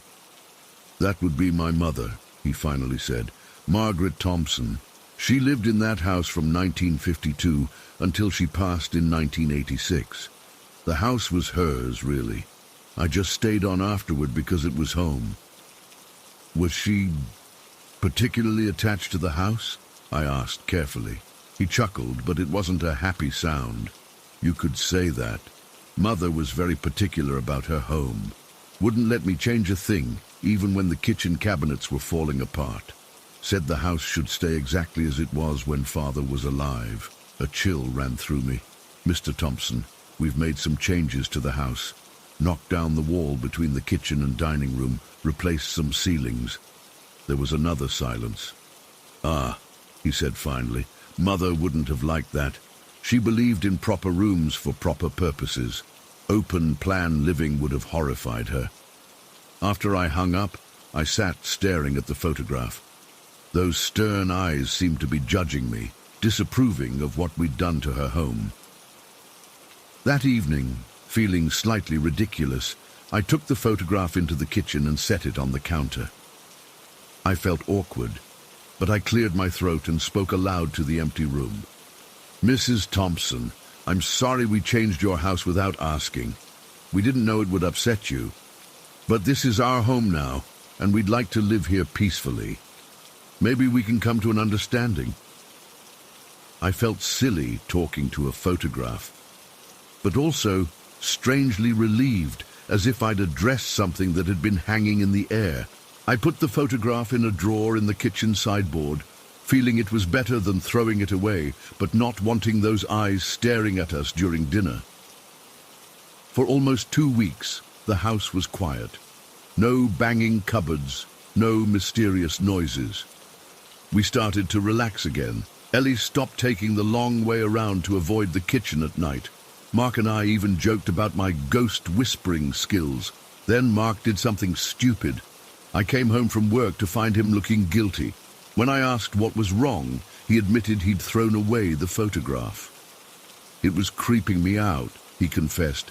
Every time I opened that drawer, she was staring up at me.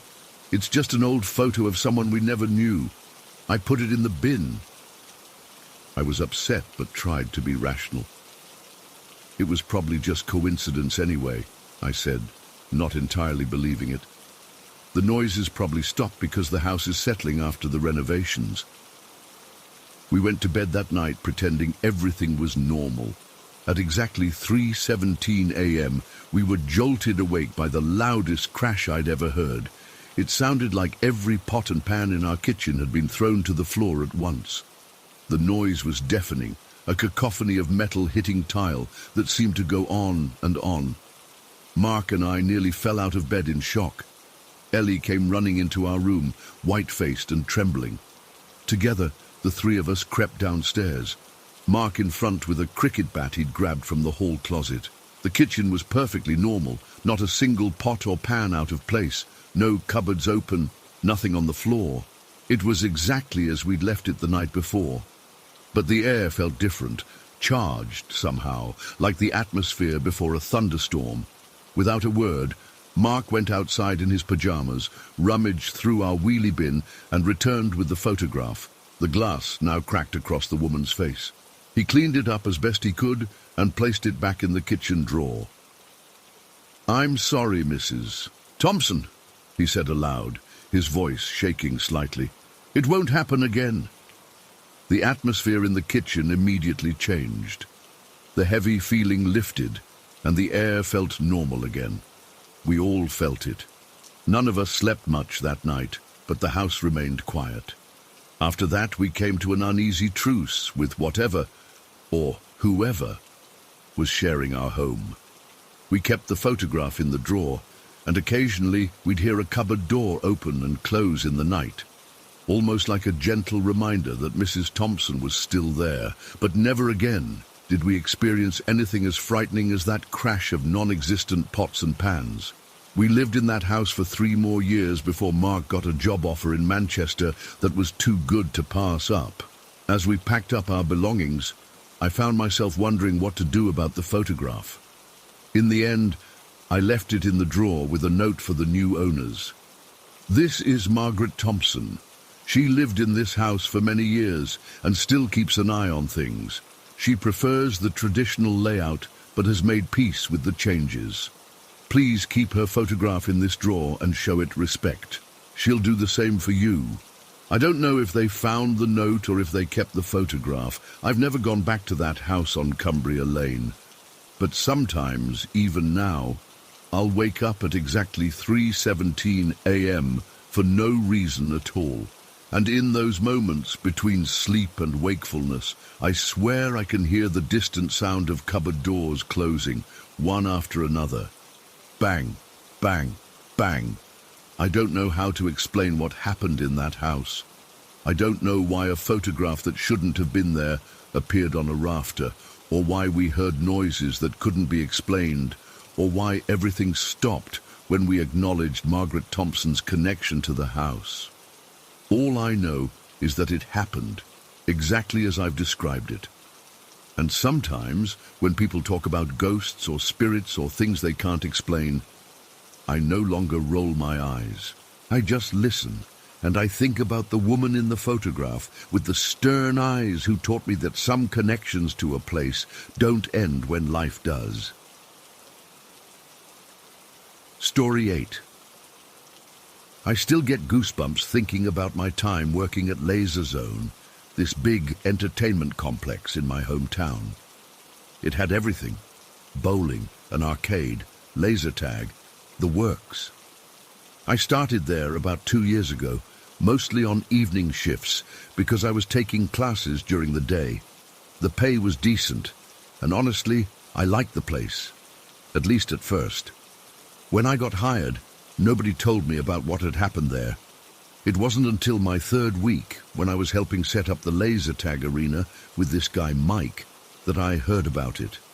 We were checking the vests, making sure all the sensors were working right, when he casually mentioned that someone had died in the arena the year before. "Wait, what?" I remember asking, thinking he was just messing with me. "Yeah, man, some older dude had a heart attack or something right on the upper level," Mike said, pointing to the metal walkway above us. "Found him the next morning, pretty messed up." At the time, I didn't think much of it. Places like that always have stories. But looking back, I wish I'd taken it more seriously. Maybe I wouldn't have ended up experiencing what I did. The arena itself was pretty standard for laser tag, 2 levels connected by ramps, lots of neon paint and black light reactive decorations, those half walls and barriers to hide behind. During business hours, it was filled with music and the sounds of people running around laughing. But after hours, when we'd clean up, it was different. Quieter, emptier. Everything happened on a Thursday night about 5 months into my time there. We had a late corporate event that kept us open until 11, and afterwards, me and 3 co-workers, Mike, Alicia and Derek, had to clean the arena. Usually we'd just wipe down the vests, sweep the floors, make sure nothing was broken, that kind of thing. Basic stuff that normally took maybe 30-40 minutes tops. That night, our manager asked us to do a deeper clean because there had been a bunch of birthday parties earlier, and apparently some kid had thrown up in one of the corners, so we split up. Alicia took the vests and equipment room, Mike and Derek took the lower level, and I went upstairs to clean the upper walkways and platforms.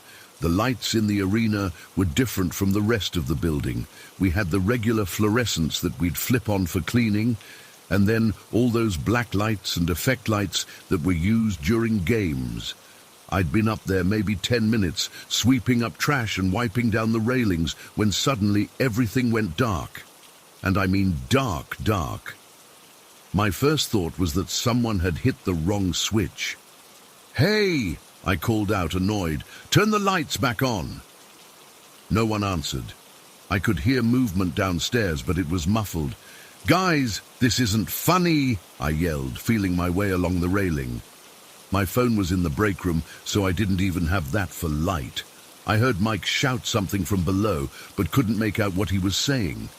Then Alicia called, "The switches aren't working. Nothing's working." That's when I realized it wasn't a prank.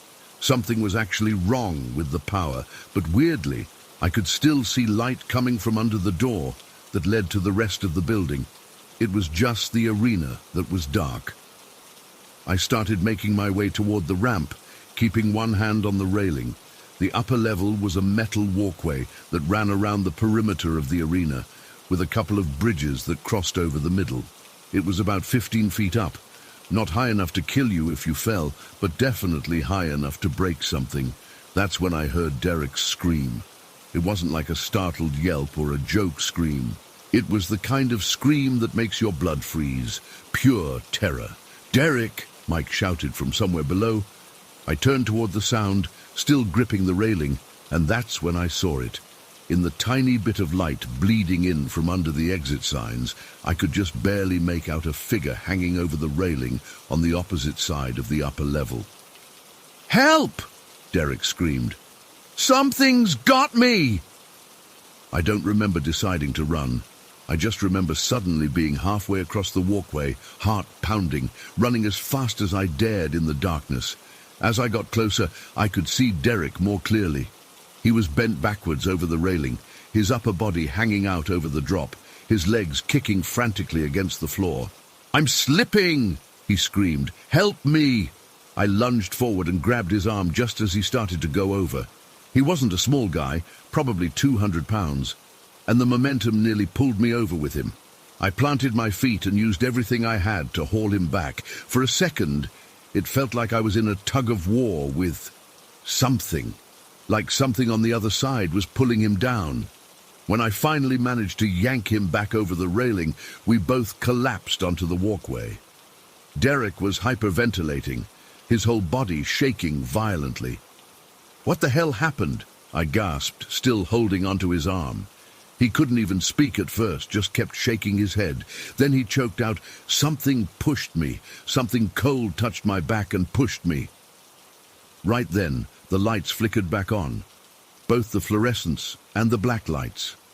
Below us, I could see Mike and Alicia staring up, their faces pale. "Are you guys okay?" Alicia called. Derek definitely wasn't okay. Once we got him downstairs, I could see he was sheet white and still trembling. There were tears in his eyes. "Something pushed me," he kept saying. I felt hands on my back, cold hands. Of course, our manager Dave didn't believe us when we told him. He said Derek must have tripped or got dizzy in the dark, but he did let us all go home early, which was something at least. I figured that would be the end of it. A weird, scary night that we'd laugh about later. But it was just the beginning for Derek. The next week, he was restocking the equipment room when a vest flew off the charging rack and hit him in the face. The week after that, he was mopping the lower level when something yanked the mop out of his hands so hard that he fell forward and banged his head on one of the barriers. We all saw the mop lying several feet away from him, no explanation for how it got there. Nobody else experienced anything, just Derek. It was like whatever was in there had fixated on him. I remember we were in the break room, about 3 weeks after the railing incident, and Derek rolled up his sleeve to show us 3 long scratches down his arm. "This happened last night," he said quietly. "I was alone in the arena for maybe 2 minutes, getting a lost phone someone had called about. I felt something like fingernails dragging down my arm, and when I looked, these were there." The scratches were deep. Not like he'd brushed against something rough, but like someone had deliberately clawed him. Mike, who'd been there longest, finally told us what he knew. Apparently the guy who died wasn't just some random customer who had a heart attack. He was a former employee who'd been fired for showing up drunk. A week later, he came back after hours, broke in somehow, and fell from the upper level. Whether it was suicide or an accident, nobody knew for sure. They found him the next morning when the opening staff arrived. "Dave doesn't like us talking about it," Mike said. "Bad for business, but everyone knows the arena is haunted. Why do you think they always schedule at least 3 people for arena cleanup? Nobody's supposed to be in there alone anymore, especially after dark. Would have been nice if someone had told us that from the beginning." Derek started refusing to go into the arena at all. Dave wasn't happy about it, but after seeing the scratches, he reluctantly reassigned Derek to the bowling area. For a couple weeks, things seemed okay. Derek was recovering. The rest of us were careful to always stay together in the arena, and there were no more incidents. Then came my last night at Laser Zone. It was a Tuesday, unusually slow. We closed at 10, and there were only 4 of us closing up. Me, Alicia, Derek, and Dave. Derek was over in bowling as usual, Alicia was counting the registers, and Dave was in his office doing paperwork. I volunteered to do a quick sweep of the arena, just to check for lost items before we locked up. "I'll be right back," I told Alicia. "Just going to make sure no one left a phone or anything in there." "Want me to come with?" she asked. But she was in the middle of counting, and I didn't want to make her start over. "Nah, I'll be quick. 2 minutes tops." The arena was lit normally. All the equipment was put away. Nothing seemed out of place. I did a lap of the lower level, then headed up the ramp to check the upper walkway. Everything seemed normal, quiet. I was just about to head back down when I heard footsteps on the metal walkway behind me. Heavy footsteps, like someone wearing boots. I turned, expecting to see Dave or maybe Derek, but there was nobody there. The footsteps stopped. "Hello?" I called out, my voice sounding smaller than I intended. Silence. I told myself it was just the building settling or something. Old metal expanding or contracting, nothing to worry about. I turned to go, and that's when I felt it. A cold spot, like walking through a freezer door. The temperature dropped so suddenly that I could see my breath cloud in front of my face. The footsteps started again, faster this time, coming toward me from behind. I spun around. Nothing, but I could hear them clear as day, getting closer, metal clanging under heavy steps. Then I heard Derek scream from somewhere in the building. I ran, down the ramp, across the arena floor, out the door. In the main area, I found Alicia and Dave rushing toward the bowling alley. Derek's screams were still echoing through the building. We found him lying on the floor between two lanes, clutching his leg, which was bent at a sickening angle. Blood was seeping through his jeans. "He fell off the ball return," said a pale-faced Dave, as paramedics loaded Derek into an ambulance 20 minutes later. "Must have slipped." But when I visited Derek in the hospital the next day, he told me a different story. "It followed me," he whispered, looking over my shoulder like he was afraid of being overheard. "It followed me to bowling. I was wiping down the ball returns and I felt those same cold hands on my back. Then something shoved me hard. I couldn't catch myself in time. The break was bad. Compound fracture of his tibia, surgery, pins, the whole deal. He quit while still in the hospital, told Dave he wasn't ever coming back. I don't blame him. I quit 2 days later. I couldn't shake the memory of those footsteps coming toward me, the cold spot, the feeling that if Derek hadn't screamed when he did, whatever was in that arena would have come for me next. Dave tried to convince me to stay, said he'd give me more hours, a small raise even. When I stood firm, he finally sighed and said, "Look, every place has stories. Old buildings make noises. People get spooked and their imaginations run wild. Don't let it get to you." But as I was turning in my uniform, he added in a lower voice, "Just between us, though, if you do stay, don't go in the arena alone, especially after dark. That's just common sense." I sometimes drive past Laser Zone on my way to my new job. It's still open, still busy with birthday parties and teenagers hanging out. I wonder if the new employees know what happened there, if they've felt those cold hands or heard those footsteps. I wonder if Derek's replacement has experienced anything yet. All I know is I'll never set foot in that building again. And sometimes, when I'm alone at night, I still find myself checking over my shoulder, half expecting to feel something cold touch my back.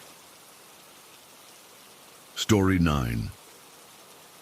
I still get goosebumps every time I think about what happened that summer. It's been almost 3 years, but I can't shake the memory. My brother Ethan says I should try to forget about it. But Maya agrees with me that some things just stay with you. It was late June, around 7:30 p.m. Mom and Dad had gone to visit our aunt, who lived about an hour away, and weren't expected back until later that night. They'd left us to clean up after dinner. Typical parent move, right? I was 19 at the time, Maya was 17, and Ethan had just turned 15. Our house sits on about 5 acres of land just outside Pinewood. If you've never heard of it, don't worry. Most people haven't. It's a tiny rural town with more trees than people. Our closest neighbor is about half a mile down the dirt road, and you can't even see their property from our house because of all the pines. The house itself is pretty old, built in the 1930s by my great-grandfather. It's got that creaky charm that old country houses have. But honestly, I never felt uncomfortable there until that night. So there we were, standing at the kitchen sink. Maya was washing dishes, I was drying, and Ethan was putting everything away. The kitchen windows were open because it had been hot that day, but the evening was bringing in a nice cool breeze. It was still light outside, that soft golden hour light that makes everything look peaceful. I don't remember who started singing Greensleeves. Probably Maya, she was always humming something, but soon all 3 of us were singing it together. It wasn't anything special, just something we did sometimes when we were bored with chores. Maya knew all the words, but Ethan and I were mostly just following along with the parts we knew. "Alas, my love, you do me wrong to cast me off discourteously," we sang. voices echoing slightly in the kitchen. I remember the soapy water sloshing as Maya handed me a plate, the clink of glasses as Ethan put them in the cabinet, the chirping of crickets starting up outside. We finished the song, Maya washing the last pot as we hit the final notes. I remember feeling satisfied. Dishes done, song finished, evening still young. I was just about to ask if anyone wanted to watch a movie when it happened. The whistling started. It was so perfect, so clear, picking up exactly where we had left off in the melody of Greensleeves. Not like someone randomly whistling the tune, but like they had been singing with us the whole time and just continued when we stopped. The sound filled the kitchen. Not loud, but not quiet either. Just present, unmistakable. I froze with a dish towel in my hand. Maya's hands stopped moving in the sink. Ethan was halfway to putting a glass in the cabinet, his arms suspended in mid-air. The whistling continued for maybe 5 seconds. 5 impossibly long seconds. Then it stopped. The silence that followed was the loudest thing I've ever heard. "What the fuck was that?" Ethan whispered, still holding the glass. Maya turned to me, her face pale. "Alex, that wasn't funny." I started, but I already knew that wasn't going to cut it. "I can't even whistle. You know that." It was true. I've never been able to whistle, not for lack of trying. It's just one of those things some people can't do, like rolling your tongue. Maya couldn't whistle either. We both turned to Ethan. "Don't look at me," he said, setting the glass down with a clunk. "I wasn't whistling, I was putting stuff away." We all just stood there, dripping water on the floor, staring at each other. The kitchen suddenly felt different, like the familiar space had transformed into somewhere we didn't recognize. "Someone's outside," Maya said finally, moving toward the back door. "Has to be." Ethan followed her, and after a second so did I, though every instinct told me not to. We stepped out onto the back porch and looked around. The yard was empty. No movement, no strange shapes, nothing but the garden, the old oak tree, and beyond that, the beginning of the woods that surrounded our property.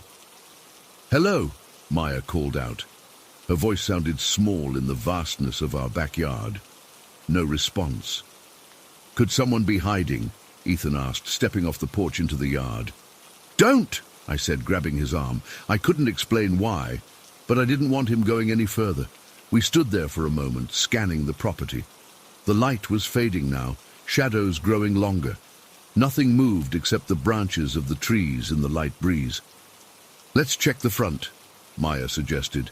We walked through the house to the front door, my heart pounding harder with each step. The front yard was just as empty as the back, just our gravel driveway stretching out to the main road, lined by trees on both sides. "There's nobody here," Ethan said, stating the obvious. "But someone had to be whistling," Maya insisted. That's when it really hit me. The whistling hadn't come from outside. It had been in the kitchen with us, right there, as if a fourth person had been standing at the sink. I felt my chest tighten, my breathing becoming shallow. The panic was rising fast. I've had anxiety attacks before, but this one came on like a freight train. I covered my ears and slid down against the wall in the hallway, trying to block out thoughts of what might have been in that kitchen with us. Maya knelt beside me while Ethan paced nervously. "Alex, breathe," she kept saying, but I couldn't focus. All I could think about was that perfect, precise whistling coming from nowhere and everywhere at once. When I could finally speak again, I managed to get out. It was inside, not outside. It was in the kitchen with us. Ethan's face went pale. "No way. That's not possible." "Think about it," I said, my voice shaky. The sound wasn't muffled.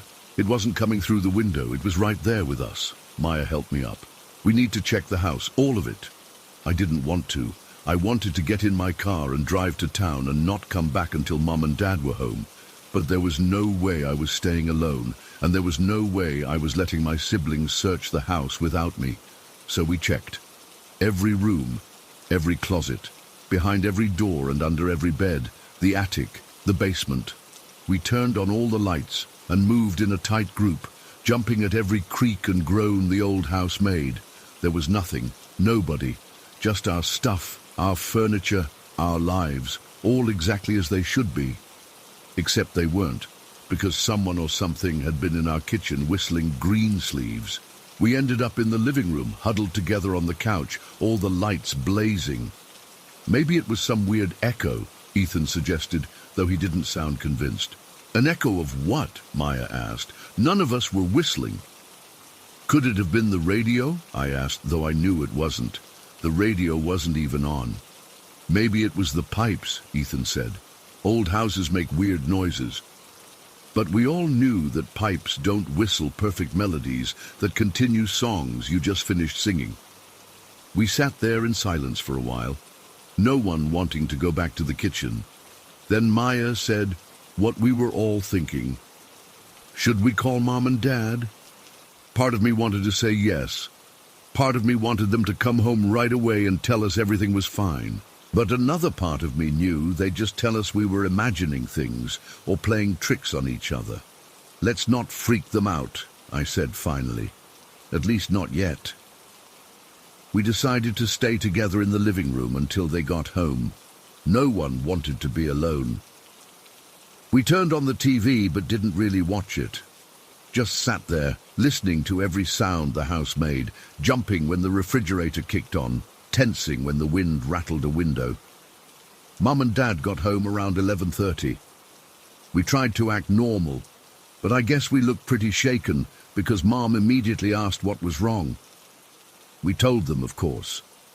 Dad checked the house again while Mom listened to our story. I could tell by her face that she didn't believe us. Not really. She thought we'd scared ourselves or that Ethan had played a trick. Ethan, if this is one of your pranks, it's not funny, she said. It wasn't me, he insisted. I swear. Dad came back downstairs. Nobody here but us, he said, shrugging. Probably just the wind in the chimney or something. But we knew what we'd heard. That wasn't the wind. It was a deliberate musical sound that picked up exactly where our singing had left off. The next few days were weird. We kept trying to recreate what had happened. Singing in the kitchen at the same time of day, standing in the same spots. Nothing. No whistling. No unexplained sounds. Just the normal creaks and groans of an old house. I had trouble sleeping, kept thinking I heard whistling in the distance. Maya said she did too. Ethan tried to play it cool, but I noticed he wasn't spending as much time alone in his room as he used to. We researched the history of our house, wondering if someone had died there or if there were any local legends we didn't know about. Nothing unusual came up, just generations of normal families living normal lives. A week passed, then two. No more whistling. We started to relax a little, though none of us sang in the kitchen anymore. By the end of the summer we could almost laugh about it, almost, but I still think about it, a lot, especially when I'm home alone and the house is quiet. I find myself humming random songs and then stopping abruptly, part of me afraid of what might continue the melody, part of me almost hoping something will. Maya's at college now, and Ethan's in his senior year of high school. When we get together, we sometimes talk about it, what it could have been, what it might mean. Mum and Dad think we've blown it way out of proportion in our minds over time. They still live in that house. And sometimes they mention odd things. Objects not where they left them, footsteps when no one's there, the feeling of being watched. Never anything as clear and undeniable as what we experienced, though. I've moved to an apartment in town, and I'm not sure I'll ever feel completely comfortable in that house again. When I visit, I avoid the kitchen after dark. I don't sing there anymore, and I definitely don't whistle. The thing that still gets me the most? The whistling wasn't just continuing the song. It was good, really good, better than any of us could have done. Perfect pitch, perfect tone, like someone who had been whistling Greensleeves for a very, very long time. Sometimes I wonder if it's still there in that kitchen, waiting for someone to start a song it can finish. Sometimes I wonder if it moved with one of us when we left, And sometimes, on quiet nights when I'm alone in my apartment, I catch myself listening, just listening, wondering if I'll ever hear that whistling again. I probably shouldn't admit this, but last week I found myself standing in my own kitchen, singing Greensleeves softly to myself.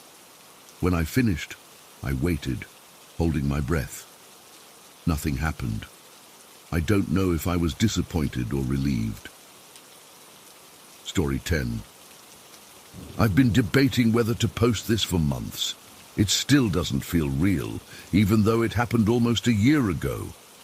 I'm not normally into paranormal stuff, but I can't explain what happened that night, and I need to tell someone who might understand. My mom died from ovarian cancer when I was 16. She fought for 4 years, but in the end, cancer won. It was brutal watching her waste away. During her final months, we actually got closer than we'd ever been. Before she got sick, we weren't that tight.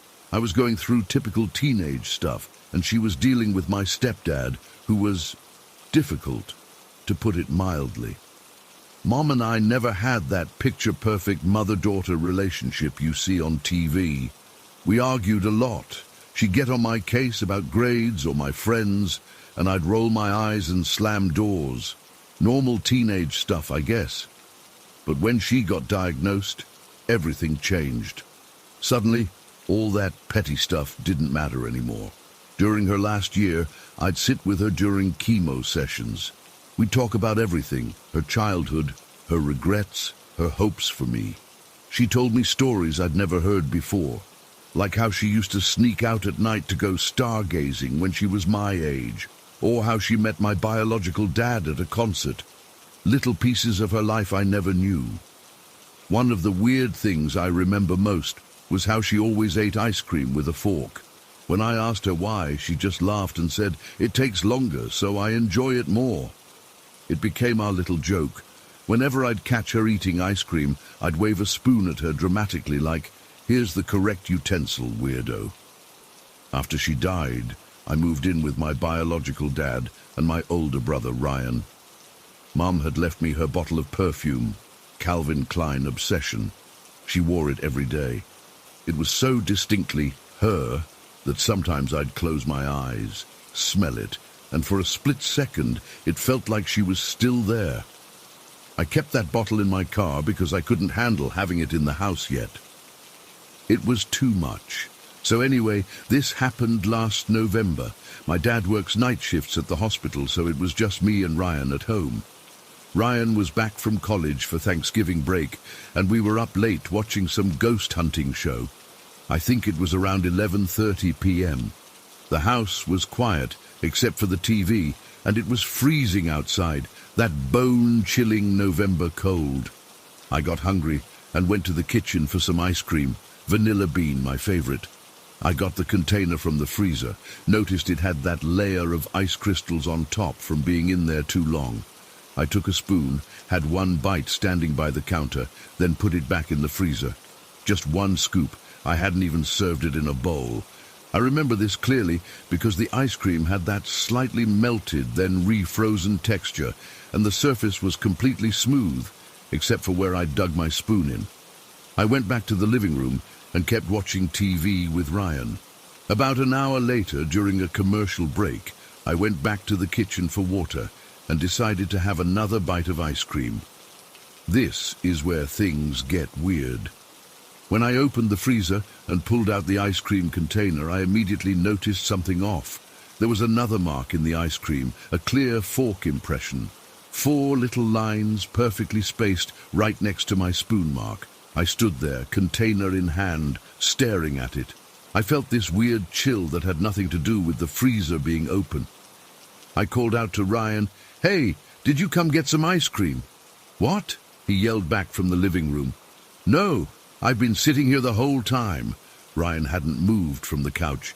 I knew that because the floorboards in our house creak like crazy, especially at night, and I would have heard him. Plus, he hates vanilla ice cream. I took a photo of the mark with my phone. I don't know why, but something told me to document it. I put the ice cream back, trying to rationalize. Maybe the mark was already there and I hadn't noticed. Maybe it got jostled in the freezer somehow and formed that shape. But deep down, I knew neither explanation made sense. I went back to the living room, not mentioning anything to Ryan yet. The ghost show was still on, which wasn't helping my nerves. About 10 minutes later, I heard a faint noise from the kitchen, like metal against a countertop. Just a soft, brief clink. "Did you hear that?" I asked Ryan. He turned down the volume. "Hear what?" "That noise from the kitchen." He shook his head. We both sat silent for a minute, listening. Nothing. Ryan turned the volume back up, but I couldn't focus on the show anymore. "I'm going to check it out," I said, getting up. "It's probably just the house settling or something," Ryan said, not looking away from the TV. I walked back to the kitchen, flipped on the light, and nearly had a heart attack. There, on the counter next to the sink, was a fork with traces of chocolate on it. We don't even have chocolate ice cream in the house. I stood frozen, staring at that fork. My heart was pounding so hard I could hear it in my ears. The fork wasn't there earlier, I'm absolutely certain. I do the dishes every night after dinner, and I had cleaned that counter before our ghost show marathon. I checked the ice cream again. There was now a second mark in it, a fork mark in a different spot than before. And the ice cream now had a small, melty section that looked like chocolate had been mixed in. At this point, I was seriously freaking out. I ran back to the living room. Ryan, you need to come see this right now." Something in my voice must have scared him because he jumped up immediately. "What's wrong?" he asked, following me to the kitchen. I pointed at the fork, then opened the freezer to show him the ice cream. "Someone was in here. There's a fork with chocolate on it and more marks in the ice cream." My voice was shaking. "I think someone's in the house." Ryan immediately went into protective Big Brother mode. He grabbed a baseball bat we keep near the back door and started checking all the doors and windows.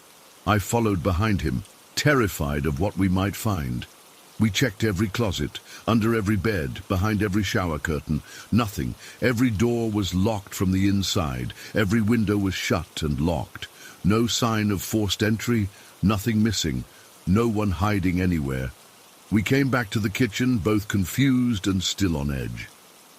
"Maybe Dad came home early and was messing with us," I suggested, though I knew that made no sense. Our dad isn't exactly the pranking type, especially not with something this creepy. "His car isn't in the driveway," Ryan pointed out. We stood in the kitchen, staring at that chocolate-smeared fork like it was a bomb about to go off. That's when Ryan said something that made my skin crawl.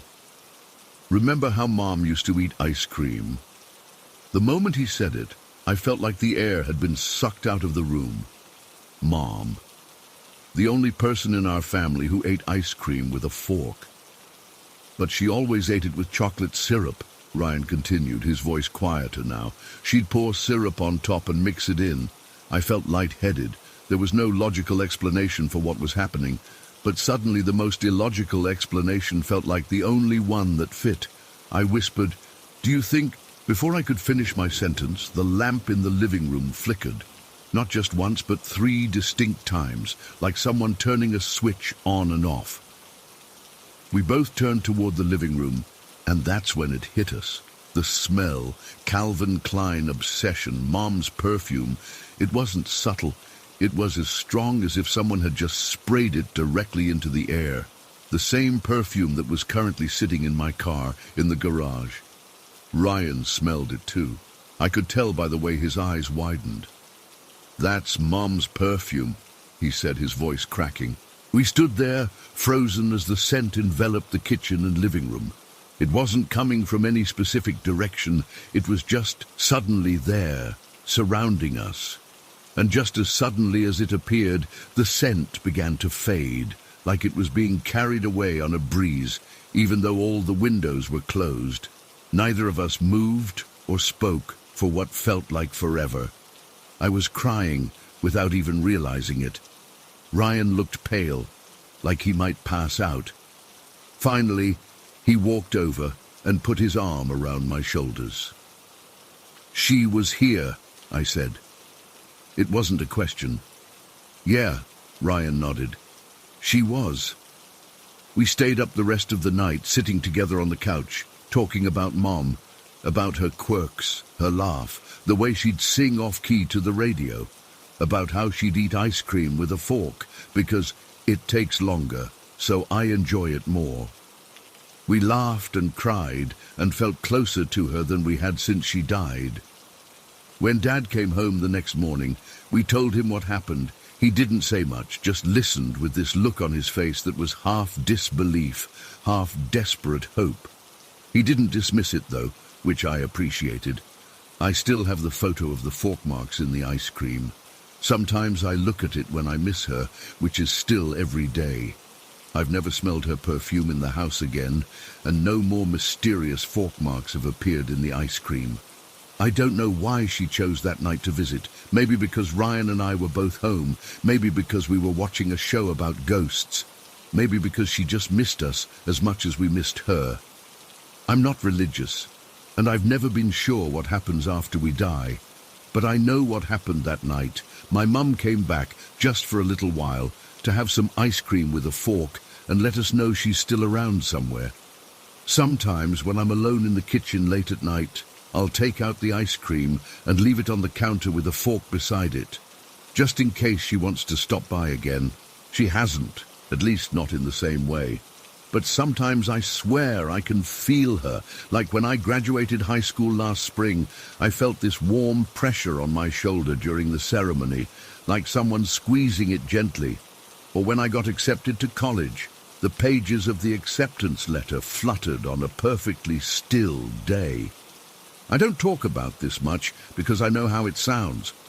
Before it happened to me, I probably wouldn't have believed it either. But I know what I saw, what I smelled, what I felt. My mum found a way to reach across whatever divides us from those we've lost. And even though it was brief and I have 1,000 questions that will never be answered, it was enough. Enough to know that love doesn't just vanish. It finds a way back, even if it's just for the time it takes to enjoy some ice cream, with a fork, of course. Story 11. I've been struggling with what happened 3 weeks ago. I've gone over it countless times in my head, talked to the few people who would listen without immediately assuming I'd lost my mind, and even went back to the spot where it happened several times to look for, I don't know what exactly, an explanation, some evidence that I'm not crazy. I'm a research scientist at Mapleton University.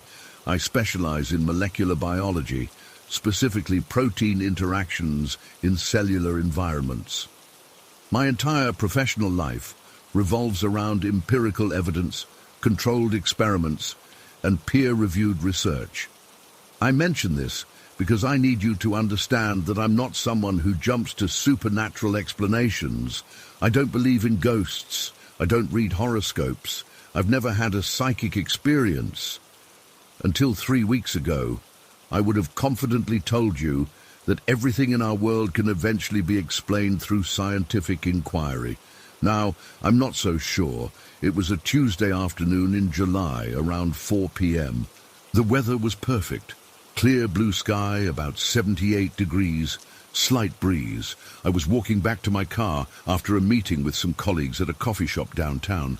I'd parked in the public garage on Elm Street and was making my way through the busiest part of downtown Mapleton.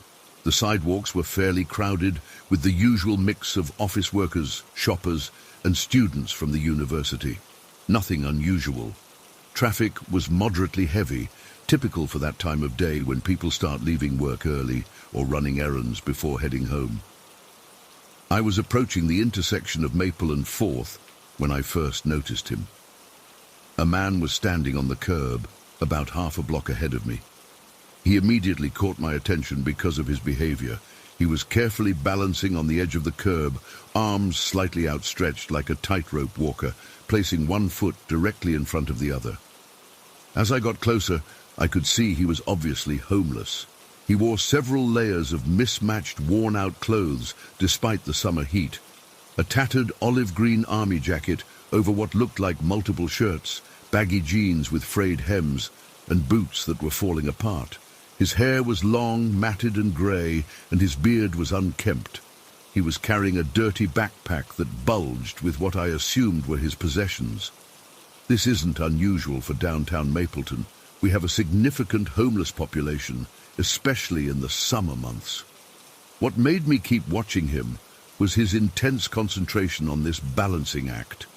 His eyes were fixed downward at the curb, and his weathered face showed complete focus. I was maybe 20 feet away when the light at the intersection changed.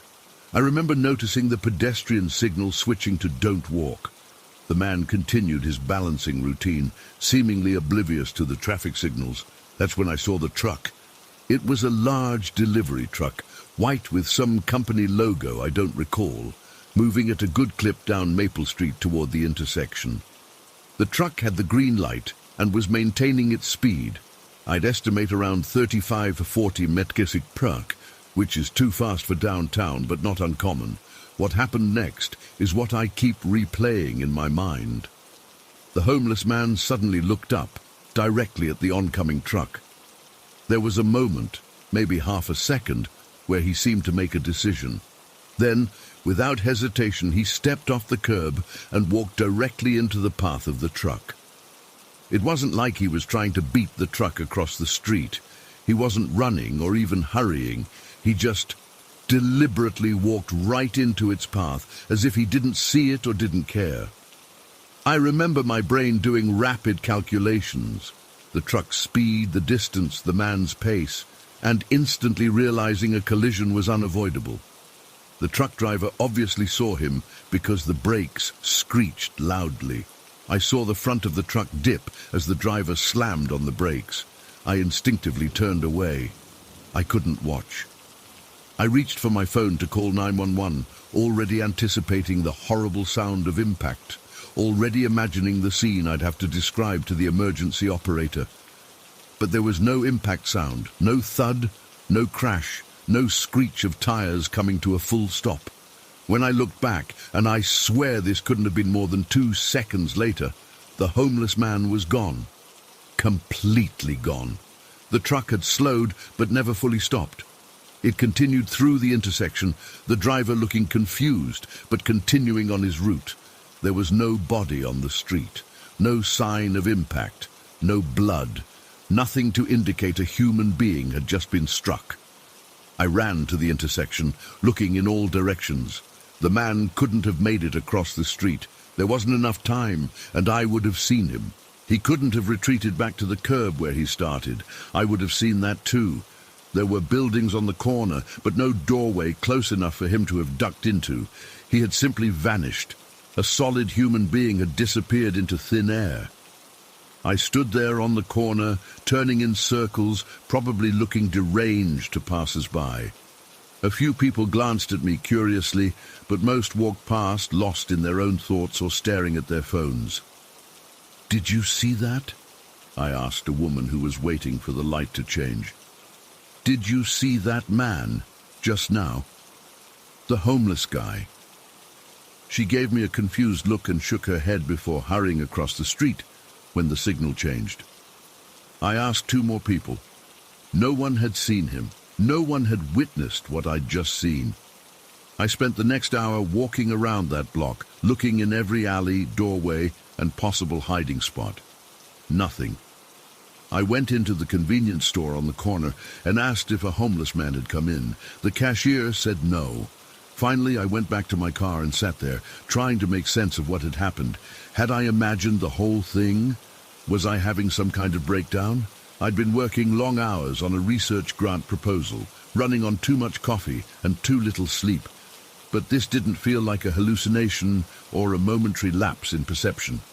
The man had been real. I'd seen his face clearly. I could describe the patches on his jacket, the way his left boot had the sole partially detached at the toe, how he had a small cut on his right cheek that looked recent. These weren't details my mind would invent. And the truck, other people had reacted to the sound of its brakes. That had been real too. I drove home in a daze and immediately pulled out my laptop. I searched local news sites for any reports of accidents or missing persons. Nothing. I checked social media for mentions of anything unusual happening downtown that afternoon. Nothing. The next day, I went back to the intersection around the same time. I walked the entire block several times, studying every detail of the street, the buildings, the traffic patterns. I looked for security cameras that might have captured what happened. There was one on the bank building across the street, but when I went in and explained what I was looking for, the security officer gave me a strange look and said they couldn't share footage without a police report. Should I file a police report? What would I even say? I saw a homeless man disappear before being hit by a truck. They'd think I was crazy or wasting their time. I returned to that intersection 5 more times over the next week. I asked shopkeepers and regular street vendors if they knew of a homeless man matching that description. A few mentioned seeing someone similar around the area, but no one had any information about him disappearing or being involved in an accident. I even tracked down the logo on the truck and contacted the company. I made up a story about the truck nearly hitting me and wanting to report the driver for unsafe driving. They had no record of any incident reports from their drivers in that area on that day. It's been 3 weeks now, and I still can't explain what I saw. I've considered every rational explanation I can think of. 1. The man somehow made it across the street without me seeing. Physically impossible given the timing and my clear view. 2. He retreated and ducked into a doorway or alley. I would have seen this, and my subsequent search found no hiding places close enough. 3. The truck actually hit him, but somehow no one noticed, and the driver kept going. No physical evidence of an impact, and the truck continued at a speed that suggested the driver wasn't aware of hitting someone. 4. I experienced some kind of hallucination or brief psychotic episode. Possible, but I've never had mental health issues, and everything else about that day was normal and clearly remembered. None of these explanations make sense, and I keep coming back to what I actually saw. A solid, physical human being who vanished into nothing in the split second before a truck would have hit him. I've started questioning other things now. My research work has suffered because I keep getting distracted by these thoughts. What if our understanding of physical reality is fundamentally flawed? What if people can sometimes, I don't know, phase out of existence or slip between dimensions? These aren't questions a scientist is supposed to ask, at least not without substantial evidence and theoretical frameworks. I've told a few close friends about this. One suggested the man might have been a ghost, which doesn't make sense because he wasn't transparent or floating or doing any of the things we associate with ghost stories. He was solid, physical, dirty and real. Another friend suggested I might have witnessed a glitch in the Matrix, half joking but also half serious. My girlfriend thinks I was just overtired and my mind played tricks on me. She's probably right. That's the most rational explanation. But it doesn't feel right. I can't stop thinking about the look on the man's face just before he stepped into the street. There was something intentional about it, like he knew what was going to happen, or what wasn't going to happen. Last night I dreamed I was the homeless man. I was standing on that same curb, balancing carefully on the edge. In the dream, I could feel the concrete under my worn-out boots. I could smell the exhaust from passing cars and the greasy aroma from the burger place on the corner. Everything was hyper-real. When I stepped off the curb in the dream, I felt a strange sensation, like reality was a thin membrane and I was passing through it. Then I woke up, heart pounding. I'm going back to that intersection again today. I don't expect to find anything new, but I can't let this go. I keep thinking if I just stand in that exact spot long enough, maybe I'll see something I missed. Maybe the man will reappear. Maybe someone else will witness something similar and I'll know I'm not losing my mind. Or maybe I just need to accept that there are things in this world that can't be explained by science. At least, not by science as we currently understand it. I used to be so certain about the nature of reality. Now every time I walk down a crowded street, I find myself watching the people around me more carefully, half expecting to see someone else vanish into thin air. And I've started wondering, if a person can disappear like that in broad daylight with no one else noticing, how many other impossible things might be happening around us all the time that we simply fail to see. Story 12. I never believed in ghosts until I moved into that apartment on Maple Street. It was nothing special, a first-floor unit in an old two-story building with peeling paint and creaky floorboards. But the rent was cheap, and as a broke 22-year-old working an entry-level office job, I couldn't afford to be picky. My landlord, Mr. Peterson, was this odd older man who always wore the same faded cardigan, even in summer. He lived in the small house behind the apartment building and was harmless enough, but definitely eccentric. The first time I toured the place, I noticed the basement door in the hallway was padlocked. "What's down there?" I asked him. "Oh, just some of my collections," he said with a dismissive wave. "I pick up things from estate sales. Antiques mostly. Nothing valuable, but I can't help myself." He chuckled, then quickly changed the subject. I should have taken that as my first warning. When I signed the lease, Mr. Peterson casually mentioned that the previous tenants had moved out unexpectedly. "Family emergency," he explained, not meeting my eyes. "Shame, really. They'd only been here 3 months. That should have been warning number 2. But I was desperate, and the apartment itself was decent enough. A small bedroom, bathroom, living room and kitchen. Nothing fancy, but it was mine. For the first few weeks, everything was normal. I worked, came home, watched Netflix, went to sleep. Regular life stuff. Then the dreams started. I've always been a deep sleeper, rarely remembering my dreams. But about a month after moving in, I started having this recurring nightmare about a little blonde boy. He couldn't have been more than 2 or 3 years old, always wearing these worn denim overalls with no shirt underneath and no shoes on his tiny feet. In the dream, I'd wake up, though I was actually still asleep, to find him standing beside my bed, just watching me. The first couple of times I woke up in a cold sweat, my heart racing. I told myself it was just stress or something I'd eaten. But when the same dream happened 5 nights in a row, I started to get genuinely freaked out.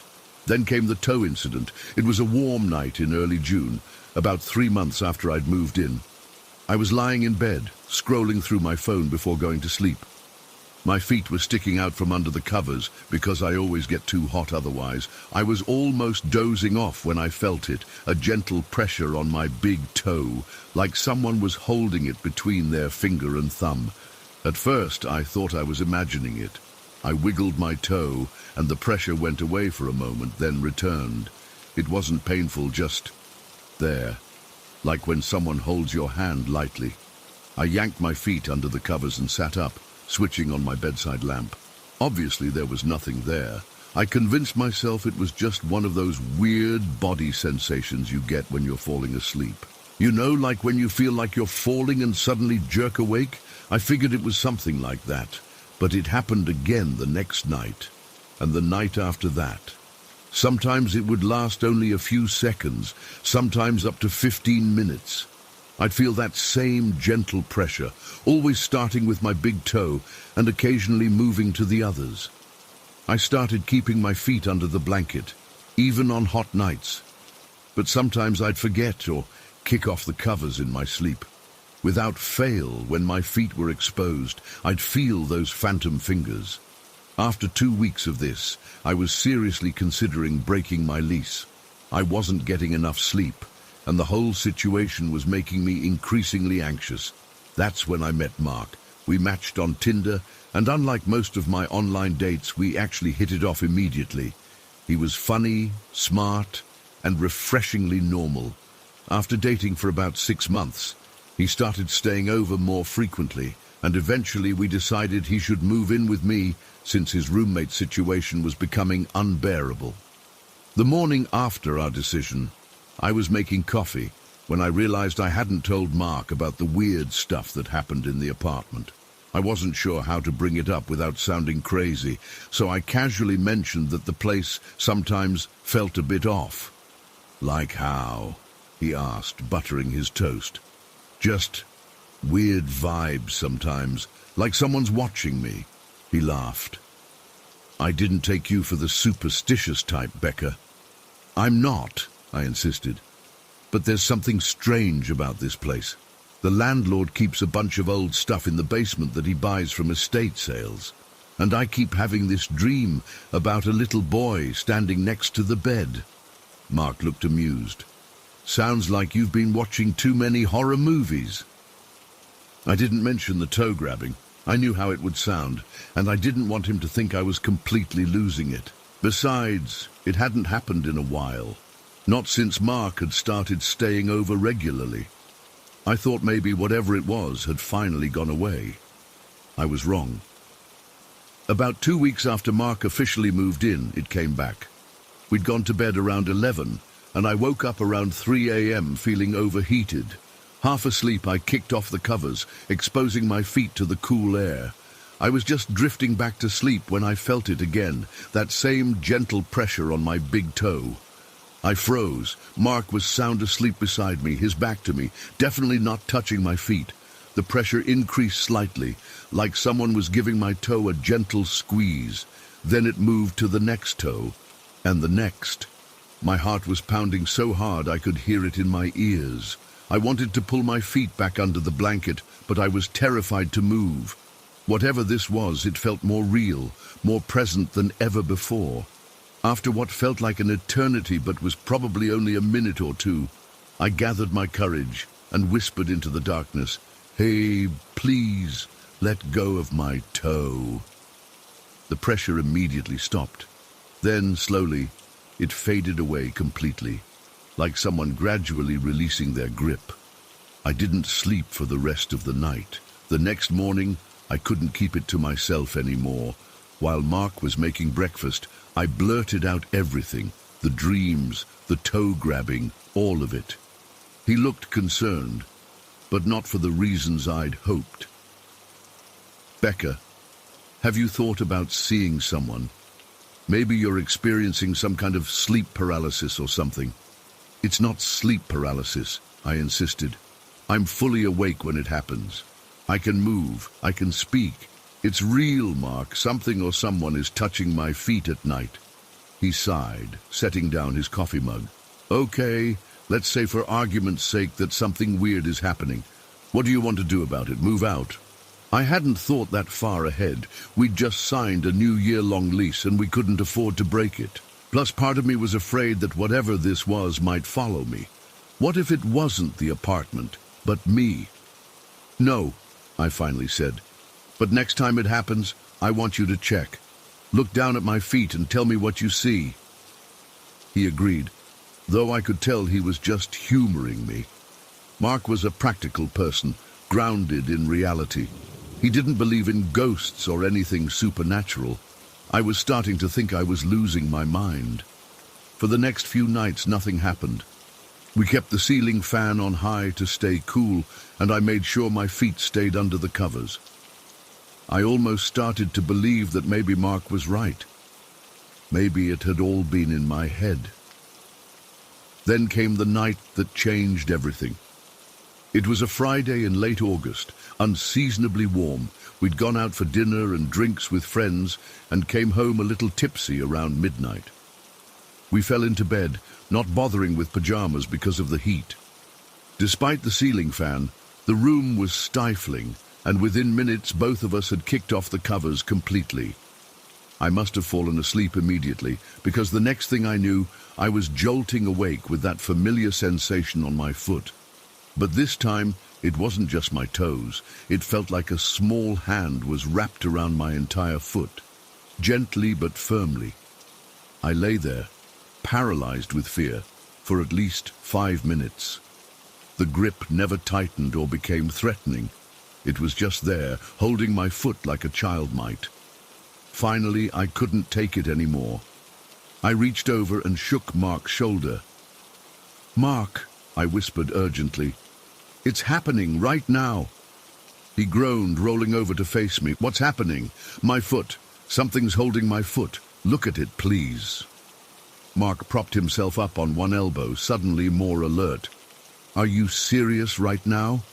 "Yes," I hissed. "Please, just look." He sat up fully, and I could see his expression change in the dim light filtering through the blinds. His face went from sleepy annoyance to something else. Fear, confusion, I couldn't quite tell.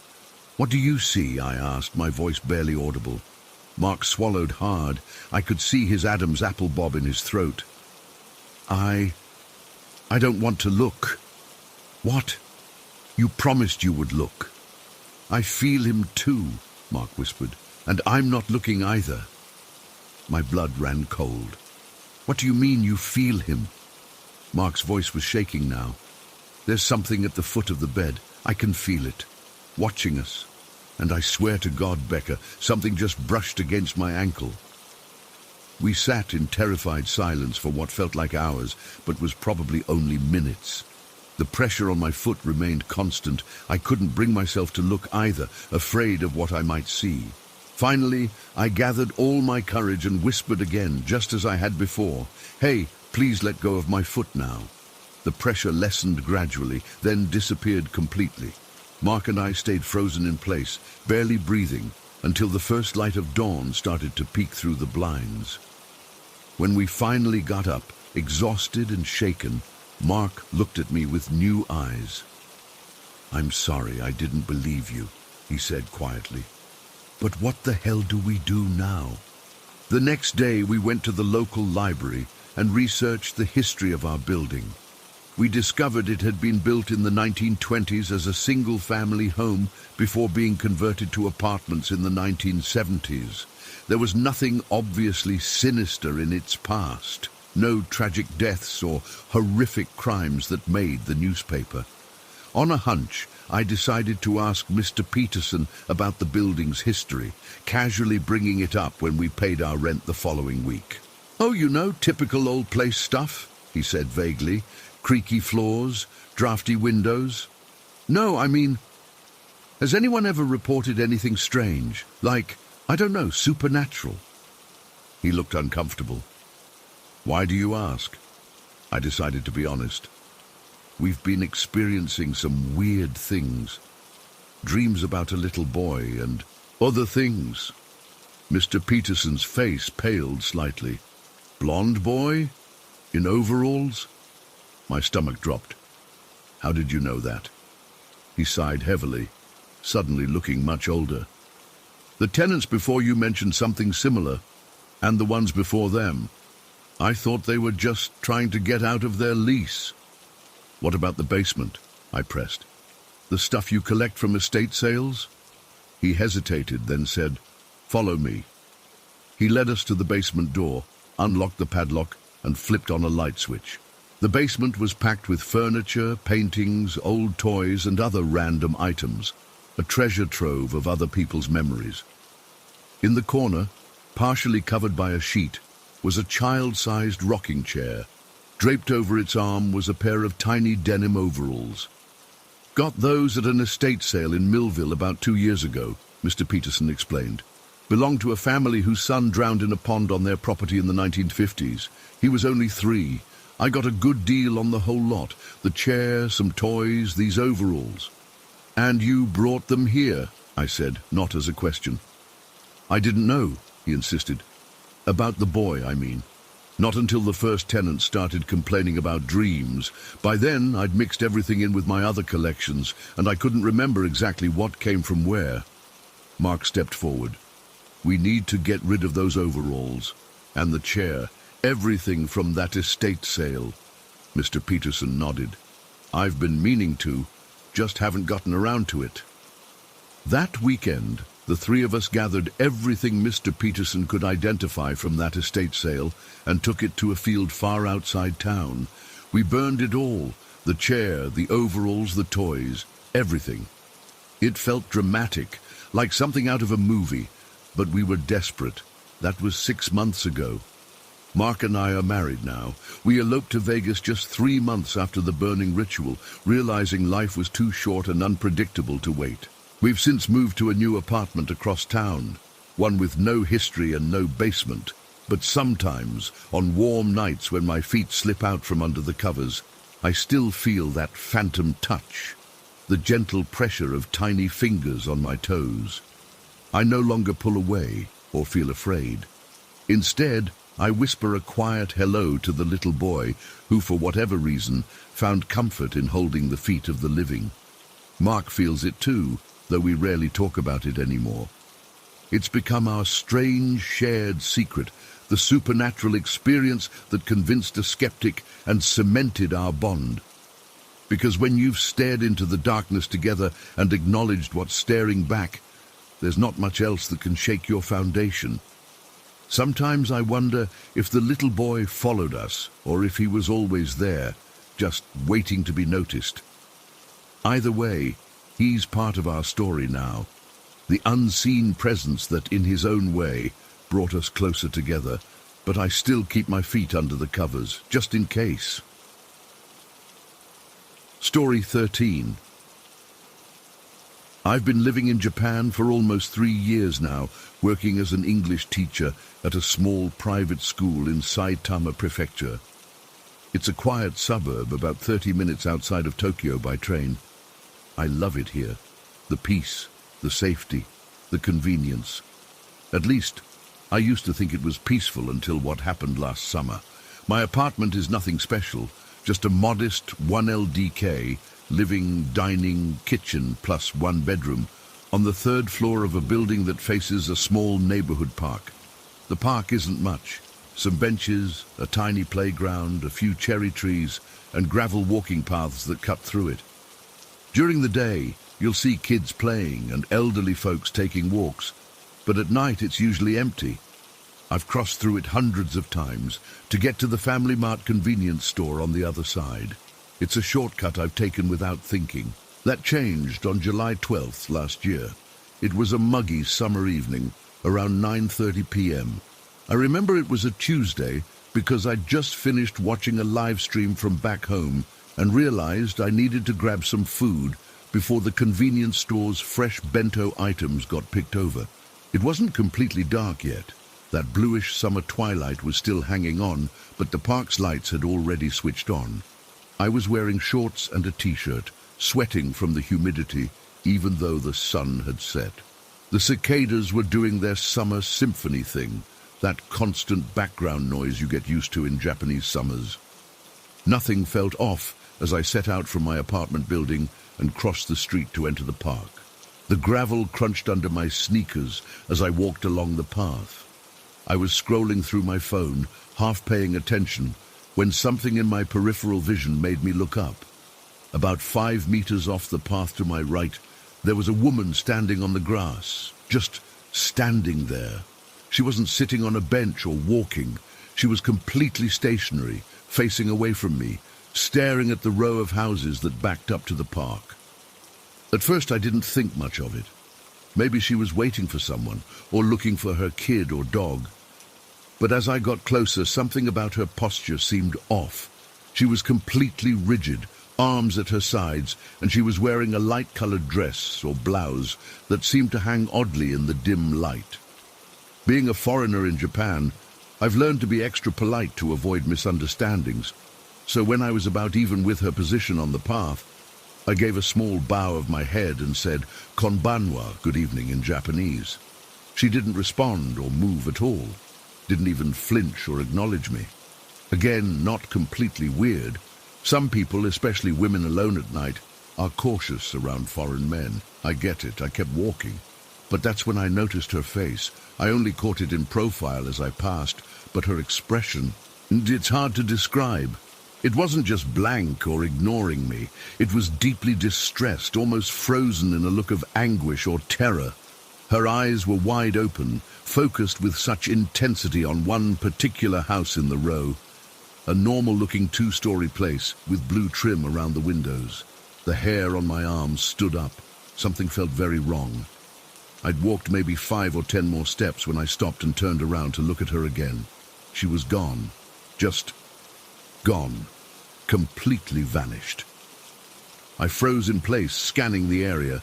The spot where she'd stood was empty. There were no trees close enough for her to hide behind, no bushes tall enough to conceal a person. The nearest structure was a small equipment shed about 30 meters away. The houses she'd been staring at were behind a fence with no gate in that section. If she'd moved, I would have heard her footsteps on the gravel or seen her walking away. I hadn't taken my eyes off the path ahead for more than a few seconds. It simply wasn't possible for someone to disappear that quickly without making noise. "Hello!" I called out in Japanese, my voice sounding unnaturally loud in the quiet park. No response. I walked back to where she had been standing. The grass wasn't even bent down. I looked around in all directions, thinking maybe this was some weird prank. Nothing. Nobody. That's when the atmosphere changed. I don't know how else to explain it, but suddenly the air felt heavy, like it was pressing down on me. The cicada sounds seemed to dim, though they didn't stop completely. I had the distinct sensation of being watched, not just from one direction, but from everywhere. The hairs on the back of my neck stood up, and my skin prickled with goosebumps despite the summer heat. I'm not a superstitious person. I don't believe in ghosts. At least, I didn't before this, but in that moment I knew with absolute certainty that something unnatural had happened. I felt a cold, sick feeling in the pit of my stomach. I hurried to the convenience store, constantly looking over my shoulder. Inside the bright fluorescent lighting of Family Mart, surrounded by normal people buying snacks and drinks, I started to rationalize. Maybe she ducked down into the grass. Maybe I just didn't see which way she went. Maybe the weird lighting played tricks on my eyes. I bought my food in a daze, barely registering the clerk's usual "arigato gozaimasu."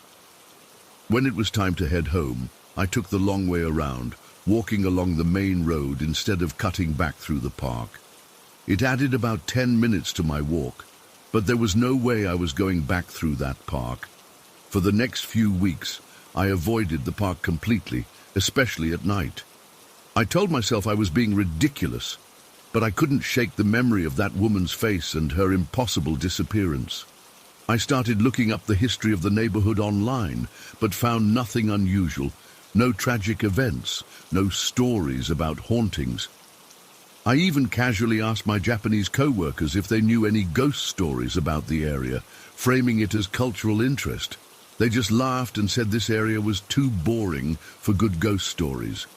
Eventually, life went back to normal. Summer turned to fall, the weather cooled, and I started taking the shortcut through the park again, though always with a slight uneasiness. I convinced myself I had imagined the whole thing, or at least exaggerated it in my mind. Then came October 23rd, almost exactly 3 months later. It was a Sunday night around 11 p.m. I was on my balcony having a cigarette before bed. I only smoke occasionally, usually when I'm stressed about work. My balcony faces the park, giving me a decent view of most of it, including the path I usually take. I was scrolling through my phone when something made me look up. At first, I didn't see anything unusual. The park was empty, illuminated by the spaced-out lamps along the paths. Then my eyes fixed on a spot off the main path. There she was, the exact same woman, the exact same position, the exact same spot in the park. My cigarette fell from my fingers onto the balcony floor. I didn't even notice as I gripped the railing, staring at her. She was too far away to make out details of her face, but I knew it was her. The same light-colored clothing, the same rigid posture, staring at the exact same house with the blue window trim. My first thought was that I needed proof this time. I frantically patted my pockets for my phone, realizing I'd put it down on the small balcony table. I turned to grab it, my eyes off her for maybe 2 seconds. When I looked back, she was gone. Again, there was nowhere she could have hidden, nowhere she could have run to in the span of 2 seconds without me seeing movement. She had simply ceased to exist the moment I looked away. My whole body went cold despite the mild October night. I rushed inside and locked the balcony door, pulling the curtains closed. My heart was racing so hard I could hear the blood pounding in my ears. I didn't sleep at all that night. I kept the lights on and sat with my back against the wall away from the windows. The next day, I called in sick to work. I couldn't focus on anything. I kept replaying both encounters in my mind, looking for any rational explanation. There wasn't one. That afternoon, I worked up the courage to investigate the house she'd been staring at. I walked along the street side, not through the park, until I reached the blue-trimmed house.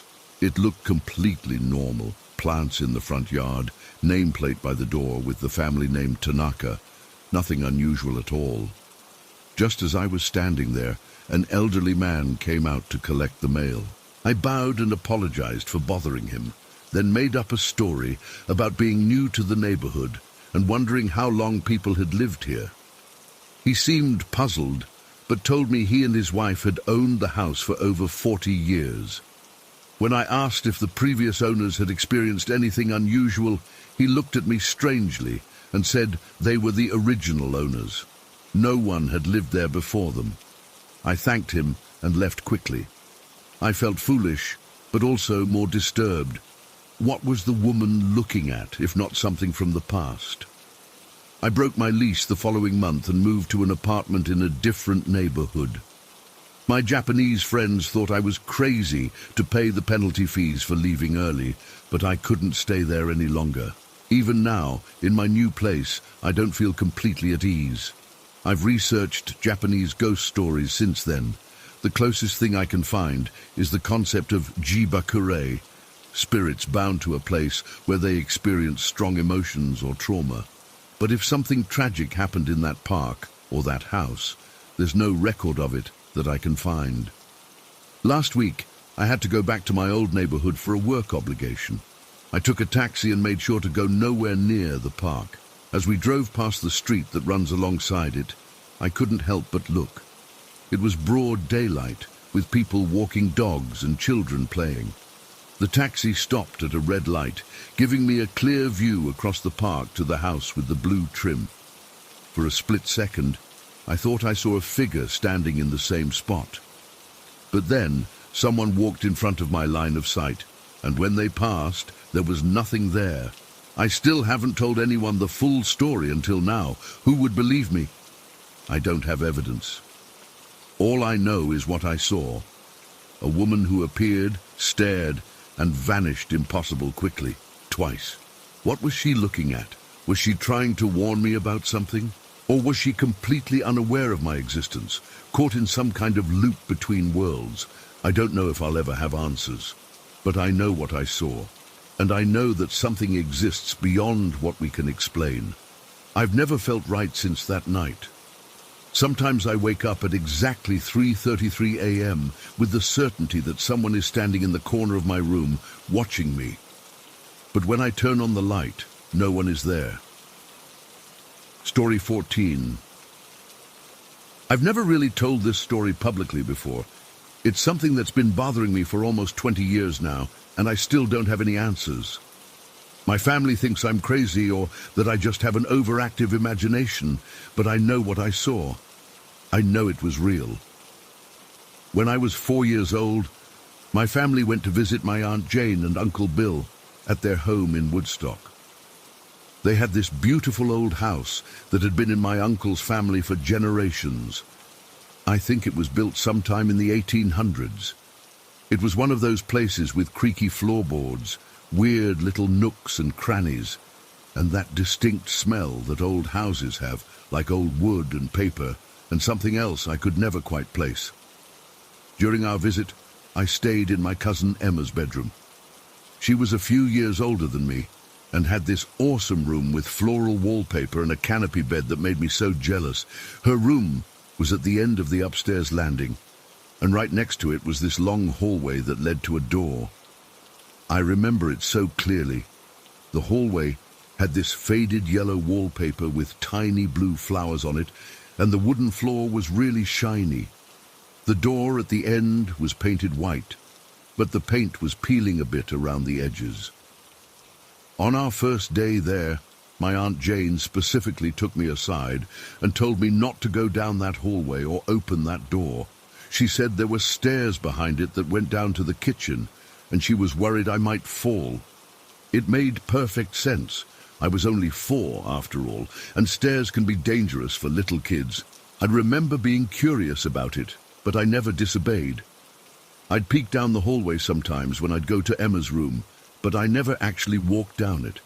We stayed for about a week, and I have all these normal, happy memories of playing in the backyard, eating my aunt's amazing chocolate chip cookies, and watching movies with my cousins. Nothing weird happened during that visit. It was just a normal family trip. Then, when I was about 7, we went back to visit again. I was excited to see my cousins and to stay in Emma's room again. But when we got there, something was off. The upstairs landing looked different. Emma's room was still there at the end, but the hallway next to it was gone. Just completely gone. There was a wall where the entrance to the hallway had been. At first I thought I was confused or remembering wrong. Maybe the hallway was on the other side. But no, the layout of the second floor was pretty simple, and there was definitely no long hallway leading to a white door anywhere. I went to my mum and asked her if they had sealed off the hallway that led to the kitchen stairs. She looked at me like I was speaking another language. "What hallway, Lily?" she asked. I tried to explain. The hallway next to Emma's room with the yellow wallpaper and the white door at the end that opened to stairs going down to the kitchen.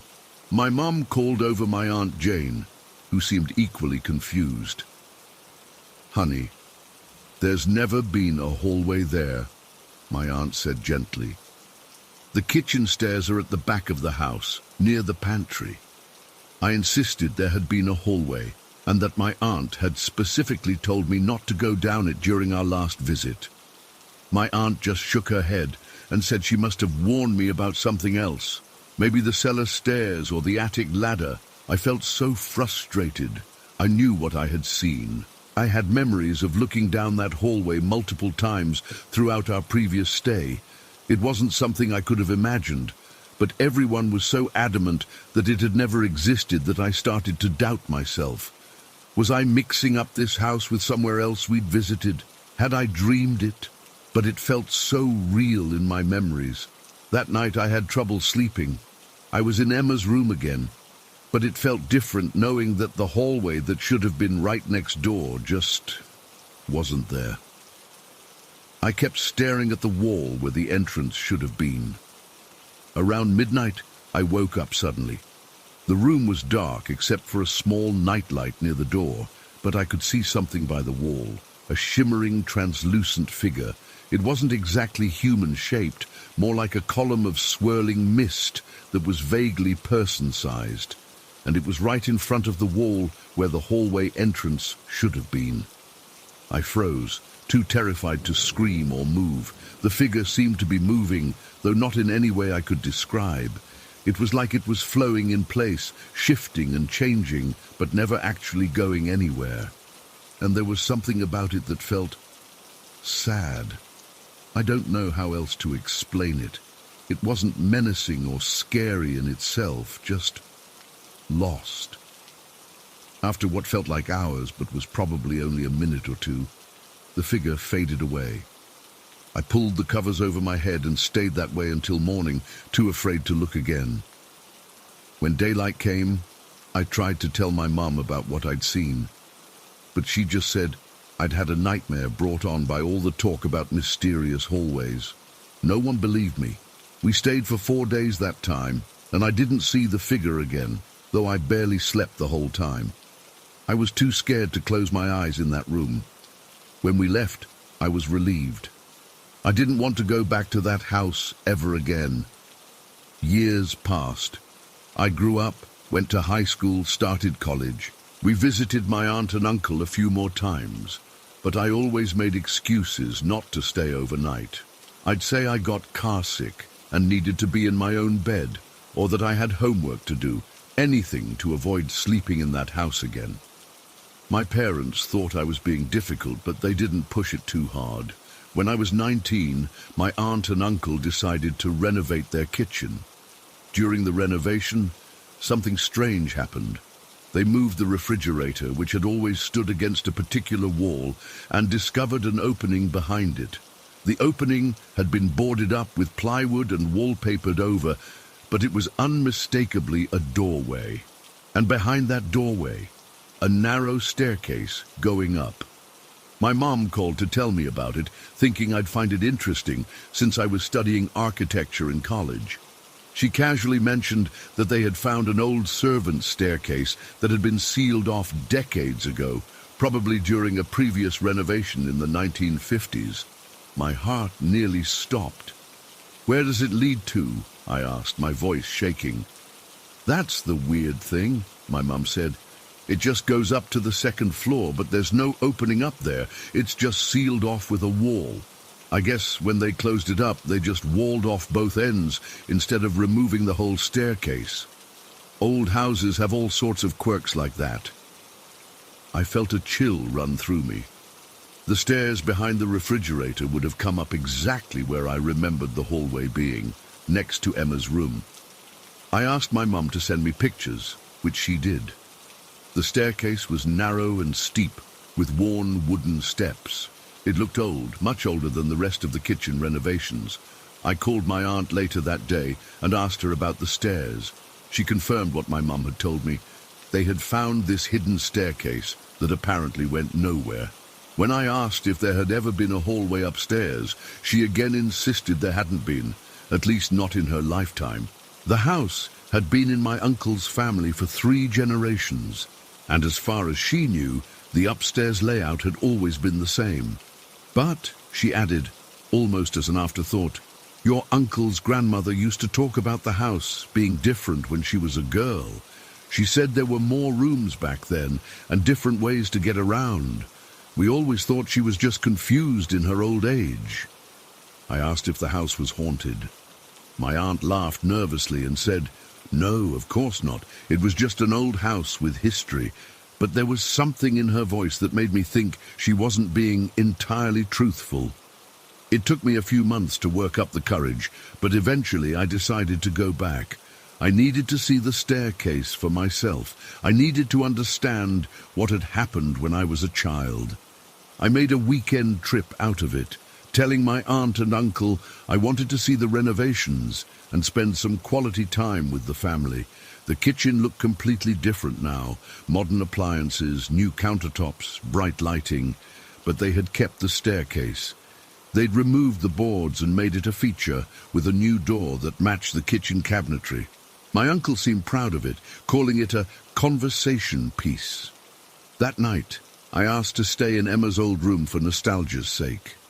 Emma had moved out years ago, and the room was now a guest bedroom, but it still had the same basic layout. My aunt seemed hesitant but agreed. I waited until everyone was asleep before getting up and examining the wall where the hallway entrance should have been. It looked solid, just a normal wall with nothing special about it. I knocked on it and it sounded solid too. There was no indication that there had ever been an opening there. I went downstairs to look at the staircase again. In the dark kitchen, illuminated only by the small light above the stove, the door to the staircase seemed ominous. I opened it and looked up. The stairs disappeared into darkness. I found a flashlight in one of the drawers and shined it up the stairs. They went up about 15 feet and then just ended at a wall. A solid wall that would be exactly where the hallway should have been. I don't know what possessed me, but I started climbing the stairs. Each step creaked beneath my weight, and the air felt colder the higher I went. When I reached the top, I stood facing the wall that shouldn't have been there. I pressed my hand against it, half expecting it to give way, but it was solid. And then I felt it, a cold spot in the air, right next to me on the stairs. The temperature dropped so suddenly that I could see my breath. The flashlight flickered, and for a second I thought I saw something in its beam. That same shimmering, misty figure I'd seen as a child. I stumbled backward, nearly falling down the stairs in my panic. The flashlight flew out of my hand and clattered down to the kitchen floor where it went out.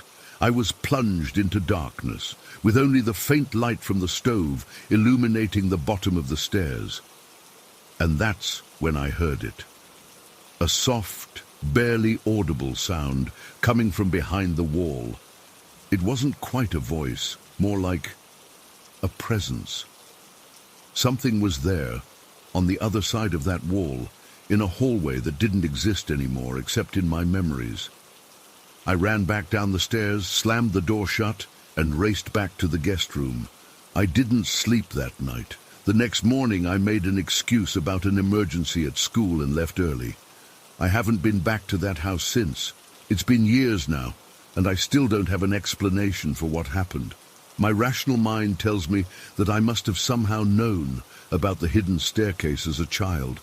Maybe I overheard adults talking about it, or maybe I found it during our first visit and was told not to go near it. But that doesn't explain how I remember a hallway that never existed, or how I saw a door that wasn't there. The only theory I have is that somehow, when I was 4 years old, I saw the house as it used to be. Maybe for a brief time, I glimpsed into the past, seeing the hallway and door as they were before being walled off. And maybe what I saw that night when I was 7, and again as an adult, was some echo of the house's former self, or someone who once lived there, someone who still walks a hallway that no longer exists. My family still doesn't believe me. They think I combined memories from different places, or that I had an active imagination as a child. But I know what I saw. That hallway was real to me, and sometimes I still dream about it. The faded yellow wallpaper, the shiny wooden floor, and the white door at the end. In my dreams, I always walk toward the door, my hand reaching for the knob, but I always wake up before I can open it. I don't know if I'll ever have answers. All I know is that reality isn't as solid as we think it is. Sometimes the past bleeds through into the present, and sometimes a 4-year-old can see things that adults can't, things that were there once, and in some way are still there now.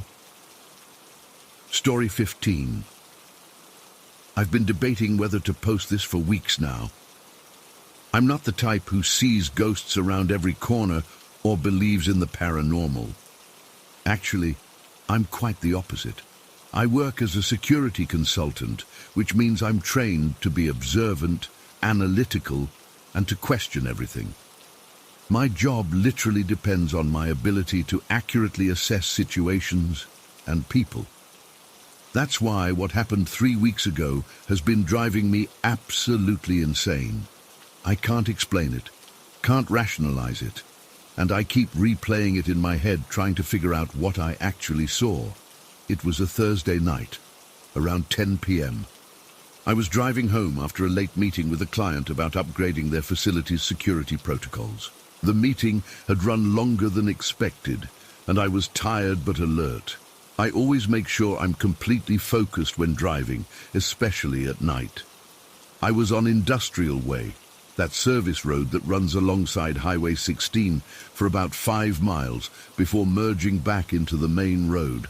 It's poorly lit in sections and barely has a shoulder, just a narrow strip of pavement with a guardrail on the right that separates it from a steep drop down to the highway below. There's no sidewalk, and honestly, no one should be walking there, especially at night. The roads were pretty empty. I had my headlights on high beam since there weren't any oncoming cars, and I was doing about 45 mph. The radio was on low volume, just some late-night talk show that I wasn't really paying attention to. It was one of those clear nights where you can see the stars despite the city lights, and the temperature had dropped enough that I had the heat on low. That's when I saw someone ahead of me, maybe about 150 feet away. At first, I just caught a glimpse of movement, and then the figure came into full view under one of the street lamps. It registered immediately as strange, because this person was literally balancing on the curb at the edge of the road. You know that childhood game where you try to walk on the edge of the sidewalk without falling off? That's what it looked like. Arms slightly extended for balance, taking careful steps. I instinctively slowed down a bit. The logical part of my brain was saying, this person shouldn't be here. They were wearing what looked like dark clothing. I couldn't tell if it was a man or woman from that distance. Just a figure, medium height, walking this precarious line with the guardrail to their right and the road to their left. As I got closer, maybe 70, 80 feet away, I could see more clearly that they had absolutely nowhere to go if they lost balance. The guardrail was right there, and beyond it was a good 20-foot drop to the highway. There was no room to maneuver between the road and rail, just that narrow strip of curb they were balancing on. I slowed down more, moving over toward the center line to give them as much space as possible. My brain was already calculating what to do, whether I should stop and offer help or just pass carefully. That's when it happened. I was maybe 30 feet away when the figure suddenly wobbled. It wasn't subtle. It was that distinct motion when someone loses their balance completely. Their arms went out wide, and then, in what felt like slow motion, but must have only been a split second, they stepped directly into my lane. I reacted instantly, slammed on the brakes with both feet, gripped the steering wheel, and braced for impact. I remember the screech of tires, the jolt of my seatbelt tightening across my chest, and that horrible feeling in your stomach when you know you're about to hit someone. I've never been in a serious accident before, but in that moment I was certain I was about to be. My car skidded several feet, and I closed my eyes for a fraction of a second. A reflex, I guess. When I opened them, expecting to see someone sprawled on my hood, or worse, underneath my car, there was nothing. Nobody. The road in front of me was completely empty. I sat there, engine still running, hands gripping the wheel so tight my knuckles were white. My headlights illuminated empty pavement. No person crossing the road, no one continuing to walk along the curb ahead, no one lying injured, nothing. For a moment, I thought maybe they'd jumped over the guardrail in some impossible athletic move. But that made no sense. The guardrail was too high, and there was nowhere to land safely on the other side. I put my car in park, hit the hazards, and got out, expecting, I don't know what exactly. Blood. A body I somehow couldn't see from inside the car. The night air was cold enough that I could see my breath. The only sounds were the ticking of my cooling engine and the distant whoosh of cars on the highway below. I walked around my car, checking underneath, looking down the embankment, scanning the road in both directions. Nothing. Not a trace of anyone. I stood there for probably 2 full minutes, just looking, trying to process what had happened. I even called out, "Hello? Is anyone there?" My voice sounded strange and hollow in the empty night. No response, of course. Getting back in my car, I felt disoriented. I checked the time. The entire incident had lasted maybe 3 seconds from when I saw the person wobble to when I came to a stop. 3 seconds that I cannot explain. I drove the rest of the way home in a state of confused alertness, constantly scanning the roadside, half expecting to see the figure again. I didn't. When I got home, I immediately poured myself a drink and sat down to try to rationalize what I'd seen. The most logical explanation was that it had been a shadow, maybe cast by the street lamp, possibly from a bird flying overhead or something similar. But that doesn't track. What I saw wasn't flat like a shadow. It had depth and dimension. I saw the specific movement of stepping off the curb, saw what looked like arms windmilling for balance. A shadow doesn't do that. Another possibility is that my tired mind was playing tricks on me. But I wasn't that tired, and I've driven when exhausted before without hallucinating pedestrians. Besides, the whole experience was too vivid, too detailed. I remember specific movements, the exact way the figure looked when it stepped into my lane. You don't imagine that kind of detail out of nowhere. I even went back the next day in daylight to look at that stretch of road. I was half hoping to find something that could explain it. Maybe a cardboard cutout that had blown away, or some kind of reflective road sign I'd misinterpreted. Nothing. Just that same narrow strip of road with the guardrail and the drop to the highway. What bothers me most is that I'm trained to notice details. It's literally part of my job to observe and analyze security situations. I've spent years honing those skills, and yet I cannot reconcile what I saw with what happened or didn't happen afterward. The figure was there. I'm certain of it. I saw it balance on the curb. I saw it fall into my lane. I braked for it. And then it was gone, completely gone, as if it had never existed at all. I've gone over and over it in my mind. Could they have somehow jumped back and pressed themselves against the guardrail as I passed? Physically impossible given the timing and distance. Could they have sprinted away in the second I had my eyes closed? No way. They would have had to move faster than humanly possible, and I would have seen them in my headlights as I came to a stop. I've tried to find reports of accidents or incidents on that stretch of road. Nothing recent, though there was a fatality about 8 years ago when a pedestrian was struck and killed while walking along that same road at night. But making that connection feels like grasping at straws, like I'm trying to force a supernatural explanation because the natural ones don't fit. I consider myself a skeptic. I don't believe in ghosts or supernatural phenomena, or at least I didn't. Now I'm not so sure, not because I want to believe I saw a ghost, but because I cannot come up with any rational explanation for what happened. What I do know is this. I saw someone. They looked completely real. They fell into my path. I braked, and then they were gone. Not injured, not hiding, not running away. Just gone. Like they had never been there at all. It's been 3 weeks, and I still drive that road most days. I find myself slowing down at that exact spot, scanning the curb, half expecting and half dreading to see that figure again. So far, nothing. The road remains empty. I haven't told many people about this. How do you explain something like this without sounding crazy? Hey, I almost hit someone with my car, but they disappeared into thin air at the moment of impact. Yeah, right. But I know what I saw, and I know it doesn't make sense. And that's the part that keeps me up at night, because if I can't trust my own perception, my own highly trained perception, then what can I trust? So that's my story. I don't expect anyone to believe me.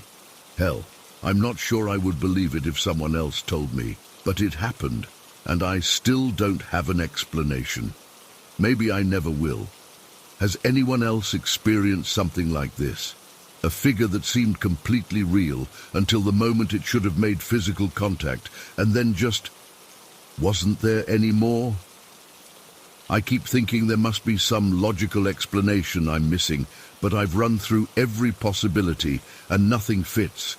I'll probably drive that stretch of road tonight on my way home, and like every night for the past 3 weeks, I'll slow down at that spot, expecting to see something that isn't there.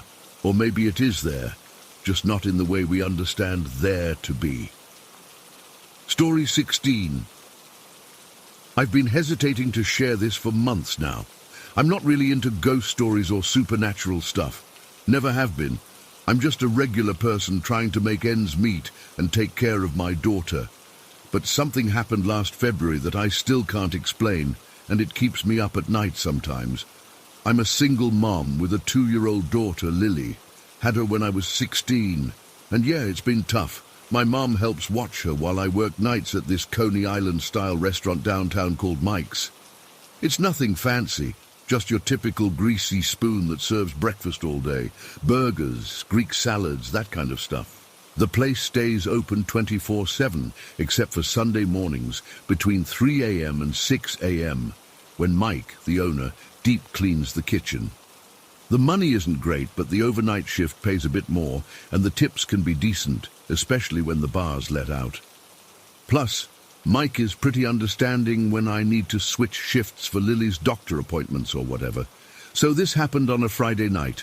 Well, technically early Saturday morning, back in February. It was freezing cold outside, like 15 degrees, and there had been some snow earlier. I was working the overnight shift like usual, 10 p.m. to 6 a.m. By around 2:30 a.m., the post-bar rush had died down, and I was the only server left. The other waitress, Darlene, had gone home at 2 because her kid was sick. It was just me and Mike in the back cooking. I'd been on my feet all night and was exhausted. The restaurant was empty except for this college couple in a booth who were sharing a plate of chili cheese fries. I was wiping down the counter and thinking about how my feet were killing me when I heard a bunch of sirens. Looking out the big front windows, I could see police cars and an ambulance racing down Main Street toward the bar district, about 2 blocks away. That's when I remembered it was almost time for Jerry. Jerry was this regular who came in pretty much every night after the bars closed. He was probably in his early 70s, kind of thin with wispy white hair that he always tried to comb over his bald spot. He wore these thick glasses and usually the same brown jacket that looked like he'd had it since the 80s. He wasn't chatty, but he was always polite, called me honey or sweetheart in that harmless old man way. Every single night, his order was exactly the same. Coffee, black, 2 eggs over easy, and wheat toast. Nothing else. Ever. His bill always came to $4.37, and he always left 6 more on the table and said, "Keep the change, honey." It wasn't a huge tip, but he was consistent, and honestly, he was easy to serve. Right on schedule at about 2:40 a.m., the bell on the door jingled. I looked up, and there was Jerry shuffling in wearing his usual brown jacket. He looked a little paler than usual, but I figured it was just the cold. He nodded at me and took his regular seat at the counter, 3rd stool from the register. "Hey, Jerry," I said, already grabbing a mug for his coffee. "Cold one tonight, huh?" He just nodded and gave me a small smile. I poured his coffee and called back to Mike. "Jerry's here. Usual order." Mike peeked through the kitchen window, waved at Jerry, and gave me a thumbs up. While waiting for the food, I mentioned the sirens. Something must be happening down at O'Malley's or one of those bars. Did you see all those emergency vehicles? Jerry just shook his head slightly. He seemed quieter than normal, but it wasn't totally out of character. Some nights he'd chat a little, ask about Lily, but other nights he'd just sit there with his thoughts. When Mike finished the order, I brought it over and set it in front of Jerry. "Here you go, 2 eggs over easy and wheat toast." He nodded, and I went to check on the college couple who were getting ready to leave. I took their payment, cleaned their table, and then noticed Jerry was standing up already. He hadn't been there more than 5 minutes. Jerry placed some money on the counter and said, "Keep the change, honey." His voice sounded a little different, kind of distant or echoey, but I figured he was just tired or maybe coming down with something. "You heading out already?" I asked. "You barely touched your food." He just gave me this look that I can't really describe, kind of sad but peaceful at the same time. Then he turned and walked toward the door. I remember thinking his walk seemed different too, like he was lighter on his feet or something. After he left, I went to clear his spot, and that's when I froze. His eggs and toast were completely untouched. His coffee was still full, not even a sip taken, still steaming hot. And instead of his usual 6 to row, there was a $100 bill sitting on the counter. At first, I thought it was a mistake. Maybe he grabbed the wrong bill in the dark. Jerry didn't seem like the type who could afford to throw around hundreds as tips. I rushed to the door to see if I could catch him, but when I looked out into the parking lot, there was no sign of him. No car pulling away, no figure walking down the sidewalk, nothing. Just empty, snow-dusted pavement under the yellow streetlights. I went back inside, feeling confused. "Mike," I called to the kitchen, "did you see Jerry leave any differently tonight?" Mike shrugged. "Didn't really notice. Why?" I held up the $100 bill. "He left this instead of his usual $6. Mike's eyebrows shot up. "Seriously? Good for you. Maybe he won at the casino or something." I pocketed the money, feeling weird about it, but figuring I'd ask Jerry about it the next time he came in. I cleared away his untouched food, still puzzled about why he'd order and then not eat anything. The rest of my shift was uneventful. A few truckers came in around 4 a.m. and then the early breakfast crowd started arriving as I was getting ready to leave. I drove home in the pale morning light, picked up Lily from my mum's and crashed for a few hours while my mum watched her. I wasn't scheduled to work again until Sunday night, so I spent Saturday catching up on laundry and playing with Lily. Sunday morning, I was scrolling through Facebook when I saw a post from one of the local news pages. Local man dies following altercation at O'Malley's bar. I clicked on it, mainly because I was curious about all those sirens from Friday night. When the article loaded and I saw the picture, my blood went cold. It was Jerry. According to the article, Gerald Jerry Hoffman, 73, had been involved in some kind of argument at O'Malley's bar late Friday night. Apparently, some drunk guy had shoved him, and Jerry fell and hit his head on the corner of a table. He was pronounced dead at the hospital at 2:36 a.m. Saturday morning. 2:36 a.m. That was about 5 minutes before he walked into the restaurant. I must have read the article 10 times, thinking there had to be some mistake. Maybe it was a different Jerry? But no, the picture was definitely our Jerry, and the article even mentioned he was a retired postal worker, which was something he'd told me before. I felt sick to my stomach. I called my co-worker Darlene right away. "Did you hear about Jerry?" I asked when she picked up. "Yeah, it's awful," she said. "Mike told me when I came in last night. Guess we won't be serving him his eggs anymore." I hesitated, then asked, "Darlene, what time did you leave on Friday night?" "About 2. Why? So you didn't see Jerry come in later?" "No, I was already gone." "Why are you asking?" I couldn't bring myself to tell her. "No reason, just wondering." After we hung up, I sat there holding my phone, trying to make sense of things. I thought about calling Mike, but what would I even say? "Hey, remember when Jerry came in after he was already dead?" I decided to go into work early that night to talk to Mike in person. When I got there around 9 p.m., he was in his office doing paperwork. "Hey, Mike, got a minute?" I asked. He gestured for me to sit down. "What's up, Katie?" "It's about Jerry," I said carefully. "The article said he died at 2:36 a.m. on Saturday." Mike nodded solemnly. "Yeah, terrible thing. Some drunk idiot pushed him and he hit his head, damn shame." "But Mike," I said, my voice shaking a little. "He came in here after that, remember? He ordered his usual, you made it, and then he left that $100 tip." Mike looked at me like I was speaking another language. "What are you talking about? Jerry wasn't in on Friday night." "Yes, he was. You even waved at him through the kitchen window." Mike's face changed from confusion to concern. "Katie, I didn't see Jerry on Friday. You called back his usual order, and I made it because I figured it was for one of your other tables. When I didn't see him out there, I assumed you'd made a mistake or were setting it aside for someone else." "But you waved at him," I insisted. Mike shook his head firmly. "I waved at you when you called the order. There was no Jerry at the counter, Katie. I would have noticed." I felt like the floor was dropping out from under me. "But his food, you made his usual order." "Because you called it in. I figured you misspoke or were preparing it for someone else." Mike was looking really worried now. "Are you feeling okay?" I didn't know what to say. I was absolutely certain I'd seen Jerry. I'd spoken to him. He'd said, "Keep the change," to me in his actual voice. "What about the $100? I asked, grasping for some proof. "How do you explain that?" Mike shrugged. "Maybe one of your other customers left it? Or maybe you miscounted your tips. I don't know, Katie."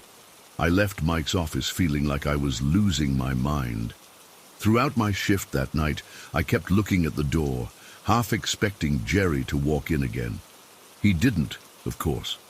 The next day, I found the funeral notice in the newspaper. The service was scheduled for Wednesday at 11 a.m. at Patterson Funeral Home. I decided I had to go. Maybe seeing his body would help me process whatever had happened. I called in sick for my Tuesday night shift so I could get some sleep before the funeral. When I arrived at the funeral home, there weren't many people there. maybe 20 or so. I recognized a few faces from the restaurant, people who must have been regulars during daytime hours. During the service, the minister talked about Jerry's 40 years working for the Postal Service, his love of baseball, and how he'd never quite gotten over losing his wife, Marie, 5 years earlier. They had no children. After the service, I approached an older woman who seemed to be organizing things. "Were you a friend of Jerry's?" she asked kindly. "I was his waitress," I said, "at Mike's Coney Island. He came in almost every night." Her face lit up with recognition. "Oh, you must be Katie." I was startled. "You know my name?" She nodded. "Jerry mentioned you several times. Said you were a sweet girl working hard to support your little one. He appreciated how you always had his coffee ready before he even sat down." I felt tears welling up. "I didn't know he talked about me." "Oh yes," she said. "In fact," she rummaged in her purse and pulled out an envelope. "I was going to mail this to the restaurant, but since you're here..." She handed it to me. The envelope had Katie from Mike's written on it in shaky handwriting. Inside was a note and a check. The note read, "Katie, I don't have much, but what I do have isn't doing me any good anymore. Marie and I never had kids of our own. Use this to help that little girl of yours. You're a good mom. Jerry." The check was for $10,000. I stood there crying, holding this check from a man who apparently knew he was dying and had thought of me. The woman, who turned out to be Jerry's sister-in-law, explained that Jerry had been diagnosed with terminal cancer 3 months earlier. He'd been putting his affairs in order, making arrangements, giving away his possessions. "But the bar fight," I said, confused. "That was just terrible timing," she said sadly. "The doctors had given him maybe another month. He said he was going to spend it doing what he enjoyed, having a drink at O'Malley's and then his late-night breakfast." I nodded, still struggling to understand how any of this connected to what I'd experienced. I didn't tell her about seeing Jerry after he died. How could I? She'd think I was crazy or insensitive or both. After the funeral, I deposited the check into a savings account for Lily, and I tried to make sense of what happened that night. The thing is, I'm not the only one who experienced something strange. About a week after the funeral, one of our cooks, Ricky, who wasn't working that Friday night, told me that the night Jerry died, he'd been at O'Malley's. He'd seen the whole thing happen, Jerry falling, the ambulance coming. Ricky had been so upset that he'd gone straight home afterward. "The weird thing is," Ricky told me, "I could have sworn I saw Jerry walking down the sidewalk toward Mike's after they put him in the ambulance. I figured I was just in shock or something, seeing things because I was upset. So it wasn't just me. I still work at Mike's. I still do the overnight shift. Sometimes when it's quiet and I'm the only server on duty, I'll make a cup of coffee and set it at Jerry's spot. 3rd stool from the register. I never see anyone drink it, but sometimes when I come back, the cup is empty. I don't know what happened that night. I don't know if it was Jerry's ghost, or if time somehow folded in on itself, or if I just experienced some kind of stress hallucination. All I know is that I served a man who was already dead, and somehow he knew it was the last time he'd visit his favorite late-night spot, so he left me $100 instead of his usual $6. And maybe, just maybe, he came back one last time to make sure I got his final message and gift. I guess some things just don't have explanations, no matter how much we want them to. I still look up every time that bell on the door jingles at 2:40 a.m., just in case. Story 17. Yesterday, I still get goosebumps thinking about what happened that day at Salisbury. I'm not someone who believes in ghosts or anything supernatural, but what I experienced, I can't explain it any other way. I've been working as a cleaner at the vacation huts in Salisbury for about 3 years now. It's not glamorous work, but the pay is decent, and most days are pretty straightforward. The huts surround the old Salisbury Hall, which is this massive stone building from the 1800s that tourists love to visit. Everyone in town knows about the white lady ghost that supposedly haunts the place. I always rolled my eyes at those stories. The locals eat it up, though. It's good for tourism. The thing is, even though I never saw the famous white lady, weird stuff happens around the property all the time. I'd be cleaning a hut and hear footsteps on the gravel outside, but when I'd look out the window, nobody would be there. Sometimes there'd be knocks on doors or windows when I was alone in a unit. I'd hear faint voices too, like whispers, but could never make out what they were saying. After a while, I just got used to it. Just old buildings making noise, I'd tell myself. Nothing supernatural. But what happened last Tuesday, I can't rationalize it away. It was one of those dreary days when the rain doesn't pour but just hangs in the air. That misty drizzle that soaks you through without you realizing it. The kind of weather that keeps most tourists in their huts or at the cafe in town. It was unusually quiet around the property. I was cleaning Hut 4, one of the larger units near the edge of the property. It was around 11:30 in the morning, and I was halfway through my shift. I remember the exact time because I'd just checked my phone to see if my lunch break was close. The rain was pattering against the windows, making this soothing background noise as I wiped down the kitchen counters. Then I heard it. A knock at the door.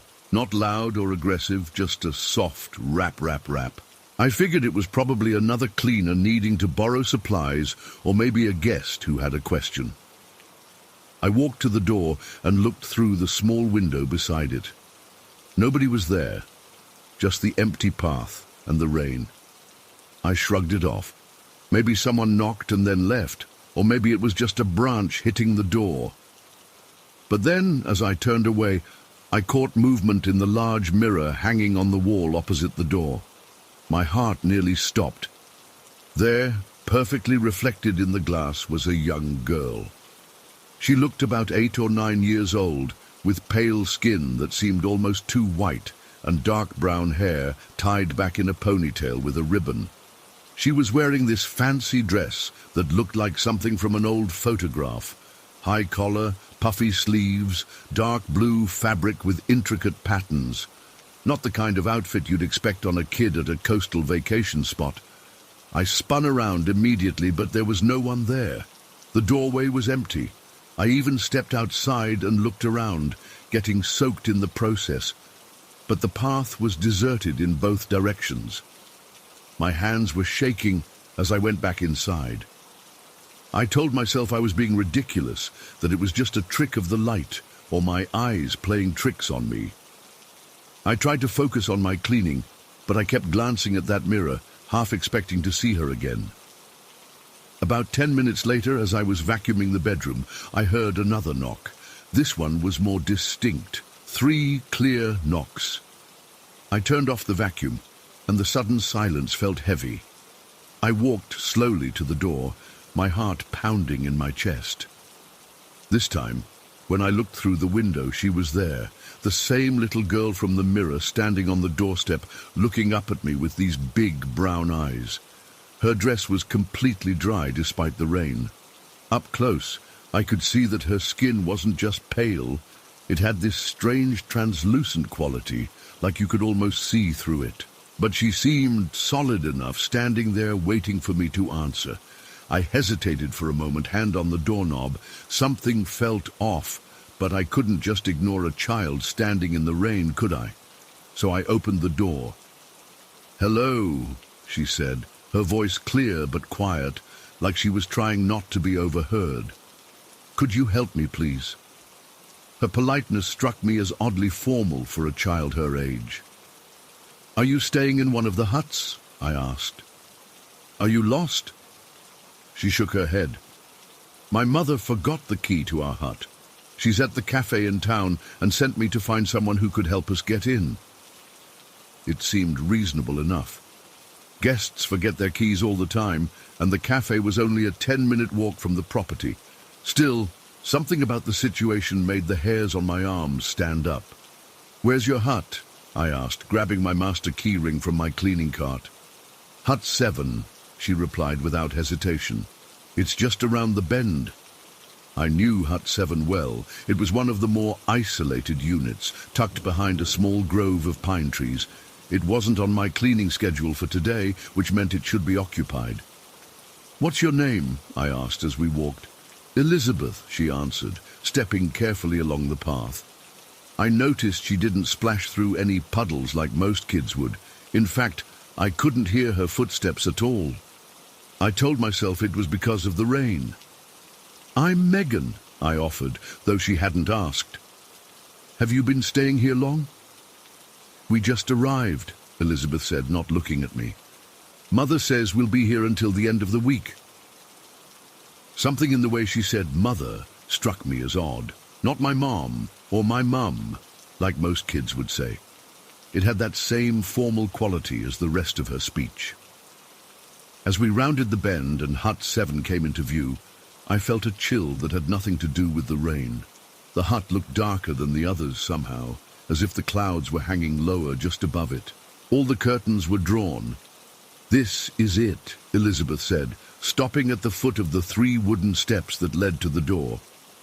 I climbed the steps and put the master key in the lock. It turned easily, and the door swung open.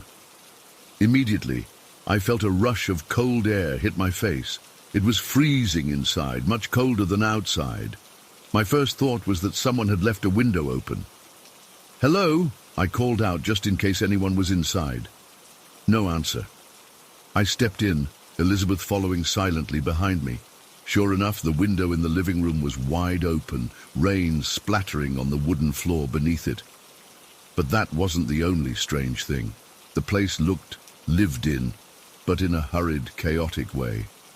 The beds in the bedroom were unmade, with the sheets twisted and hanging off the sides, but I couldn't see any luggage, clothes, or personal belongings anywhere. "Is this your hut?" I asked, suddenly uneasy. "Where are all your things?" Elizabeth stood in the middle of the living room, looking around as if seeing it for the first time. "Yes, this is it. Thank you for your help." Her voice had changed somehow. It echoed slightly, as if the room were much larger than it was. "I should close that window," I said, moving toward it. "You'll catch your death in this cold." The moment those words left my mouth, I felt ridiculous.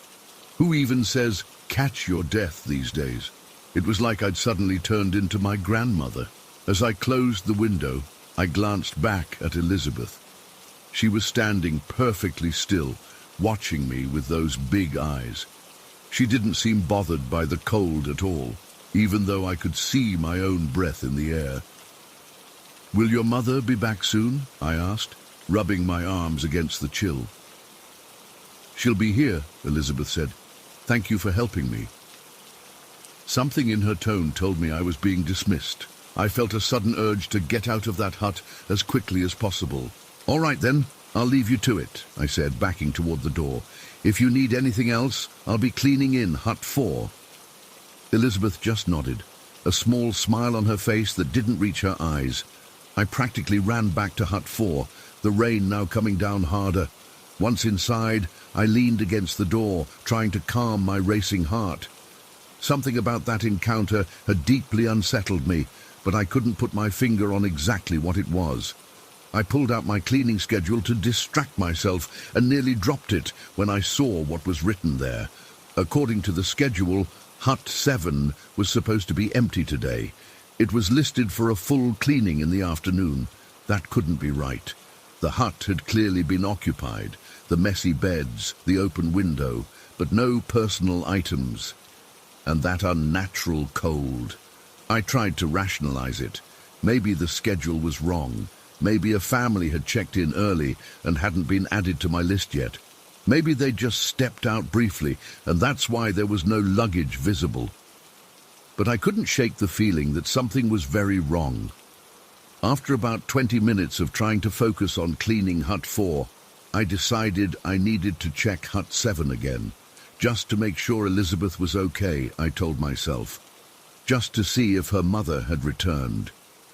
The rain had stopped by the time I walked back to Hut 7, but the sky was still heavy with clouds. As I approached, I noticed that all the curtains were now open, which was strange because I distinctly remembered them being closed before. I knocked on the door. No answer. I knocked again, louder this time. Still nothing. I tried the handle, expecting it to be unlocked, since I'd just been there with Elizabeth. It was locked. I used my master key again, my hands shaking slightly as I turned it in the lock. The door swung open, and I was hit with a wave of warm air. The hut was heated now, a complete contrast to the freezing temperature from before, and it looked different. The beds were made perfectly, with fresh linens. There was no sign of the mess I'd seen earlier. It looked exactly like a hut that had been recently cleaned and prepared for new guests. "Elizabeth?" I called out, my voice echoing in the empty space. No answer. I checked every room, even looking under the beds and in the closets. The hut was completely empty. Not just empty of people, it looked like no one had been staying there at all. The bathroom was dry, with folded towels that hadn't been touched. The kitchen had no signs of use. I stood in the middle of the living room, trying to make sense of what I was seeing. Had I imagined the whole thing? The messy beds, the open window, the cold? No, it had been real. I knew it had been real. I walked back outside and noticed Susan, one of the reception staff, walking by with a clipboard. "Hey, Susan," I called out. "Do you know if anyone's staying in Hut 7 right now?" She checked her clipboard. "Nope, it's been empty since Sunday. The Hendersons checked out early because their daughter got sick. We've got a family checking in tomorrow, but today it's vacant. Why do you ask?" I mumbled something about checking my cleaning schedule and hurried away before she could ask more questions. My mind was racing. If the hut had been empty since Sunday, then who was Elizabeth? And how had the hut appeared lived in when I was there with her, only to be perfectly clean and untouched when I returned? Back in Hut 4, I grabbed my phone and Googled Salisbury Hall History Ghost Girl.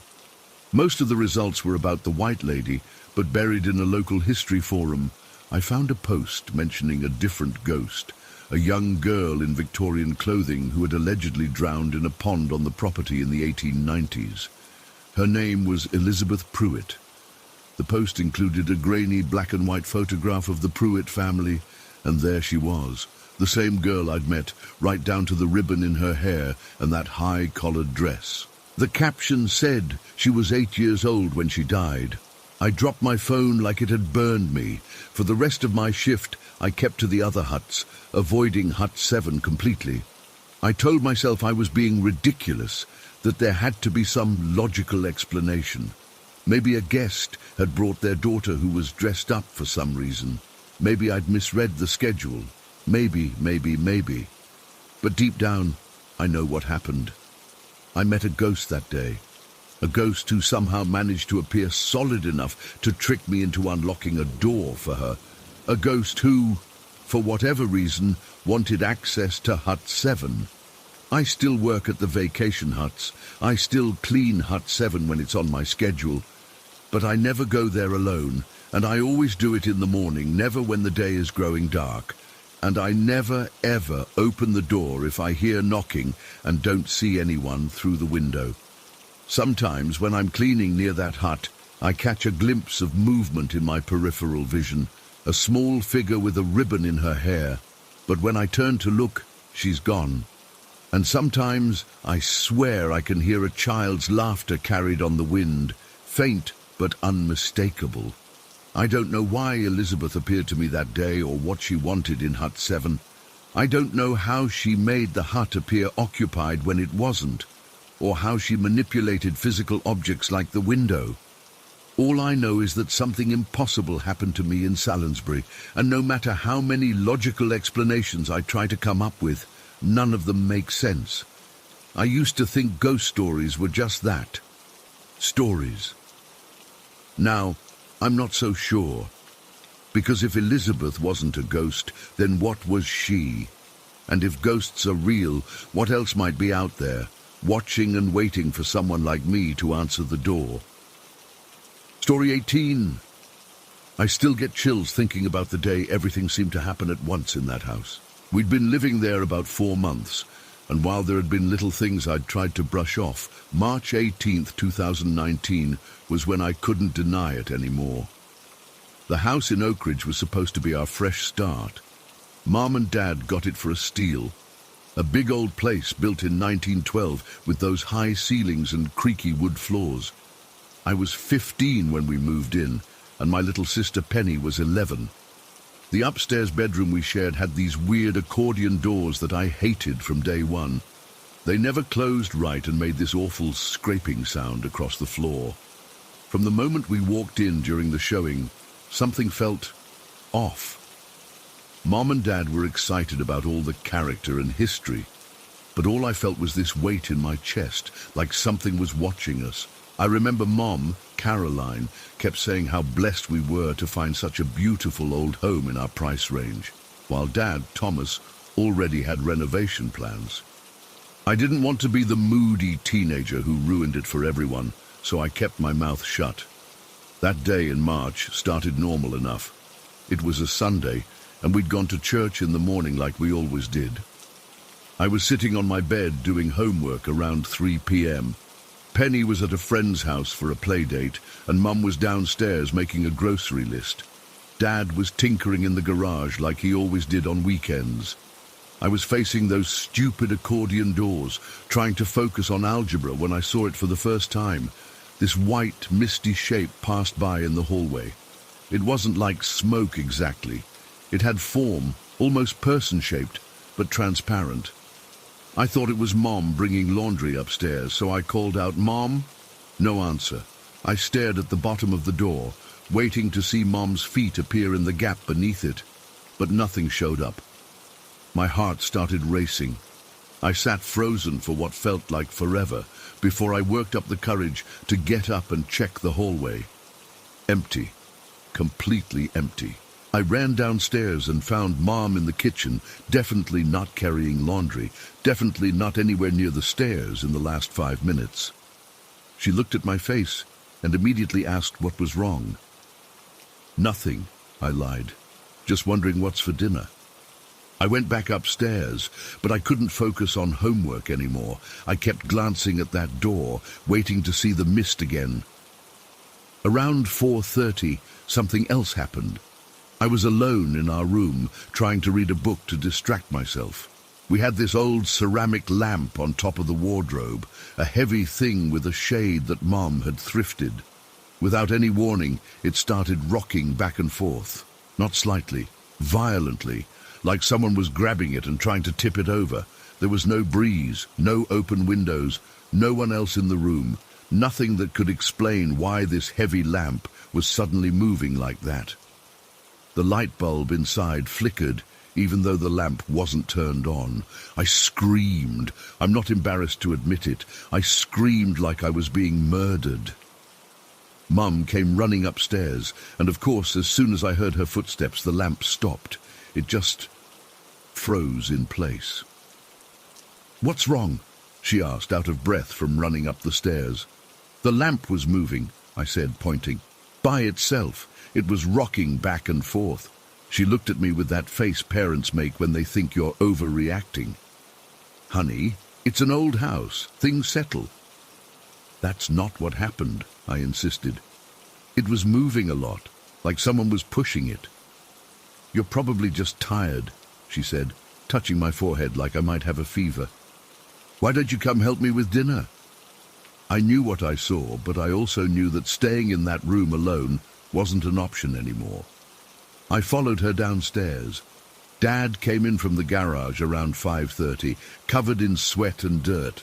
He announced he was going to work on some wiring and needed to shut off the power. We all groaned. It was getting dark outside, and no one wanted to sit around with no lights or TV. "It'll just be for 20 minutes tops," he promised, heading to the basement to flip the breaker. Sure enough, everything went dark. Mom lit some candles in the kitchen while she finished making pasta. I sat in the living room with Penny, who'd returned from her play date.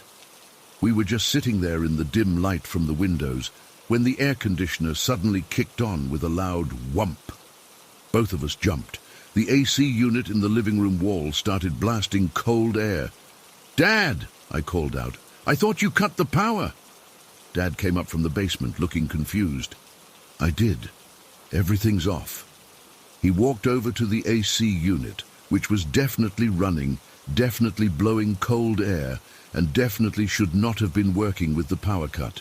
He reached around to unplug it, and as soon as he touched the cord, it shut off. The four of us just stood there, staring at each other. "Probably just residual power in the system," Dad said, but I could tell he didn't believe it. Dad was an electrician. He knew that wasn't how electricity worked. During dinner, we tried to act normal, but the mood was weird. Mom kept changing the subject whenever Penny or I brought up the AC. After we ate, I went back upstairs to finish my homework. I turned on the small fan on my desk because the upstairs was always stuffy. Then I realized I needed to shower before bed. I grabbed my pajamas and headed to the bathroom. I was only gone maybe 15 minutes. When I came back, the fan was off. Not unplugged, just switched to the off position. I know for a fact I left it running. "Did someone come in my room?" I asked, leaning over the stairway. "No, why?" Mom called back. "My fan got turned off." "You probably forgot you turned it off, honey." But I hadn't. I hadn't forgotten. The worst part of that day was still to come. Around 9 p.m. the phone rang. We had a landline because cell reception in Oak Ridge was terrible. Mom answered it. "Hello? Yes, this is Caroline." I watched her face change as she listened to whoever was on the other end. "I'm sorry.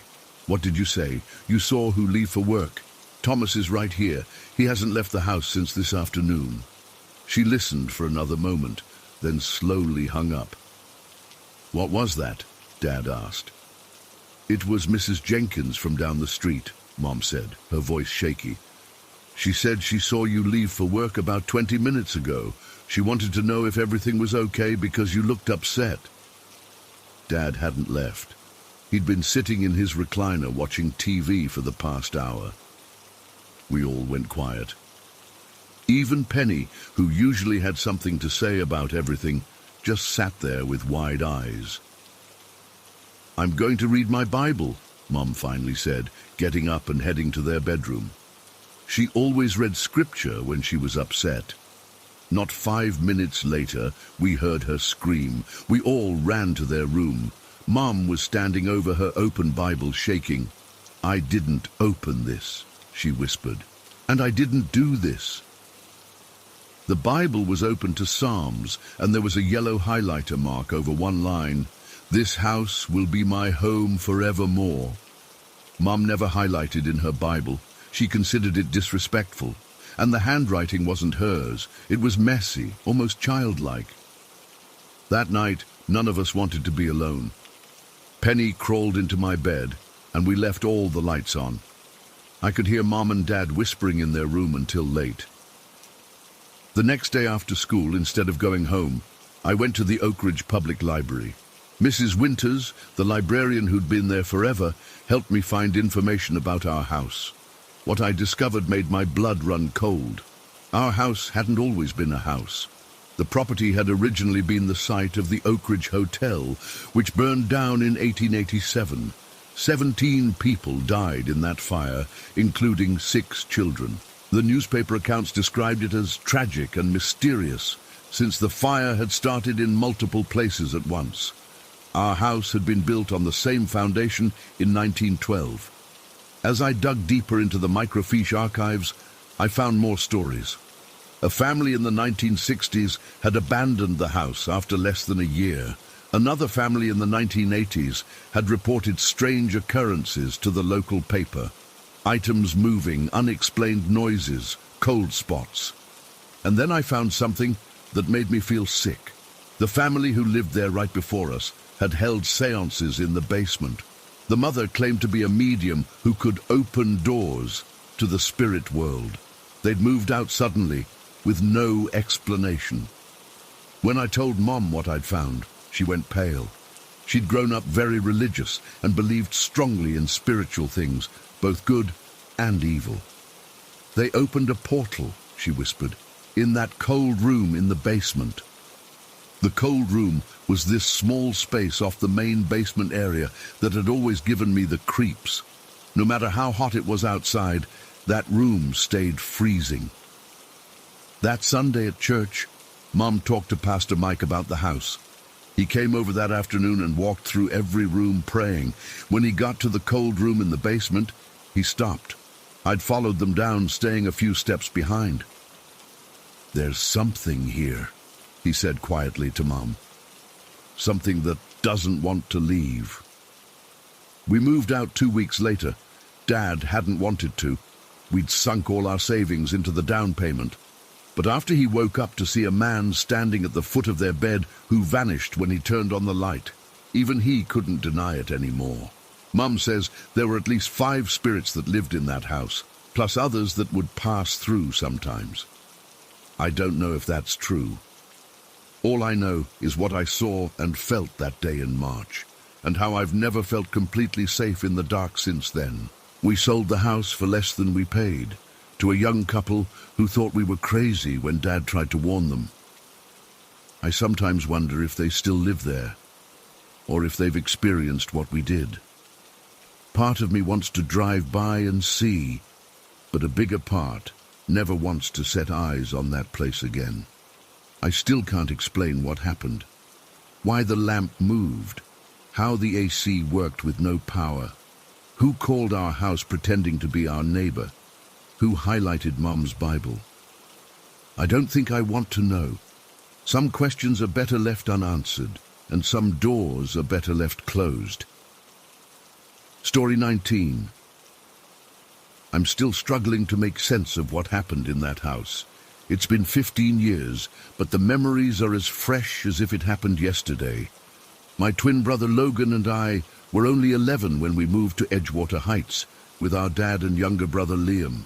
Mom had passed away a year before, and Dad thought a change of scenery might help us heal. The house was old, probably built in the 1920s. It had this weird layout with 3 bedrooms on the main floor and another bedroom in the basement where Liam stayed. From the moment we moved in, something felt off.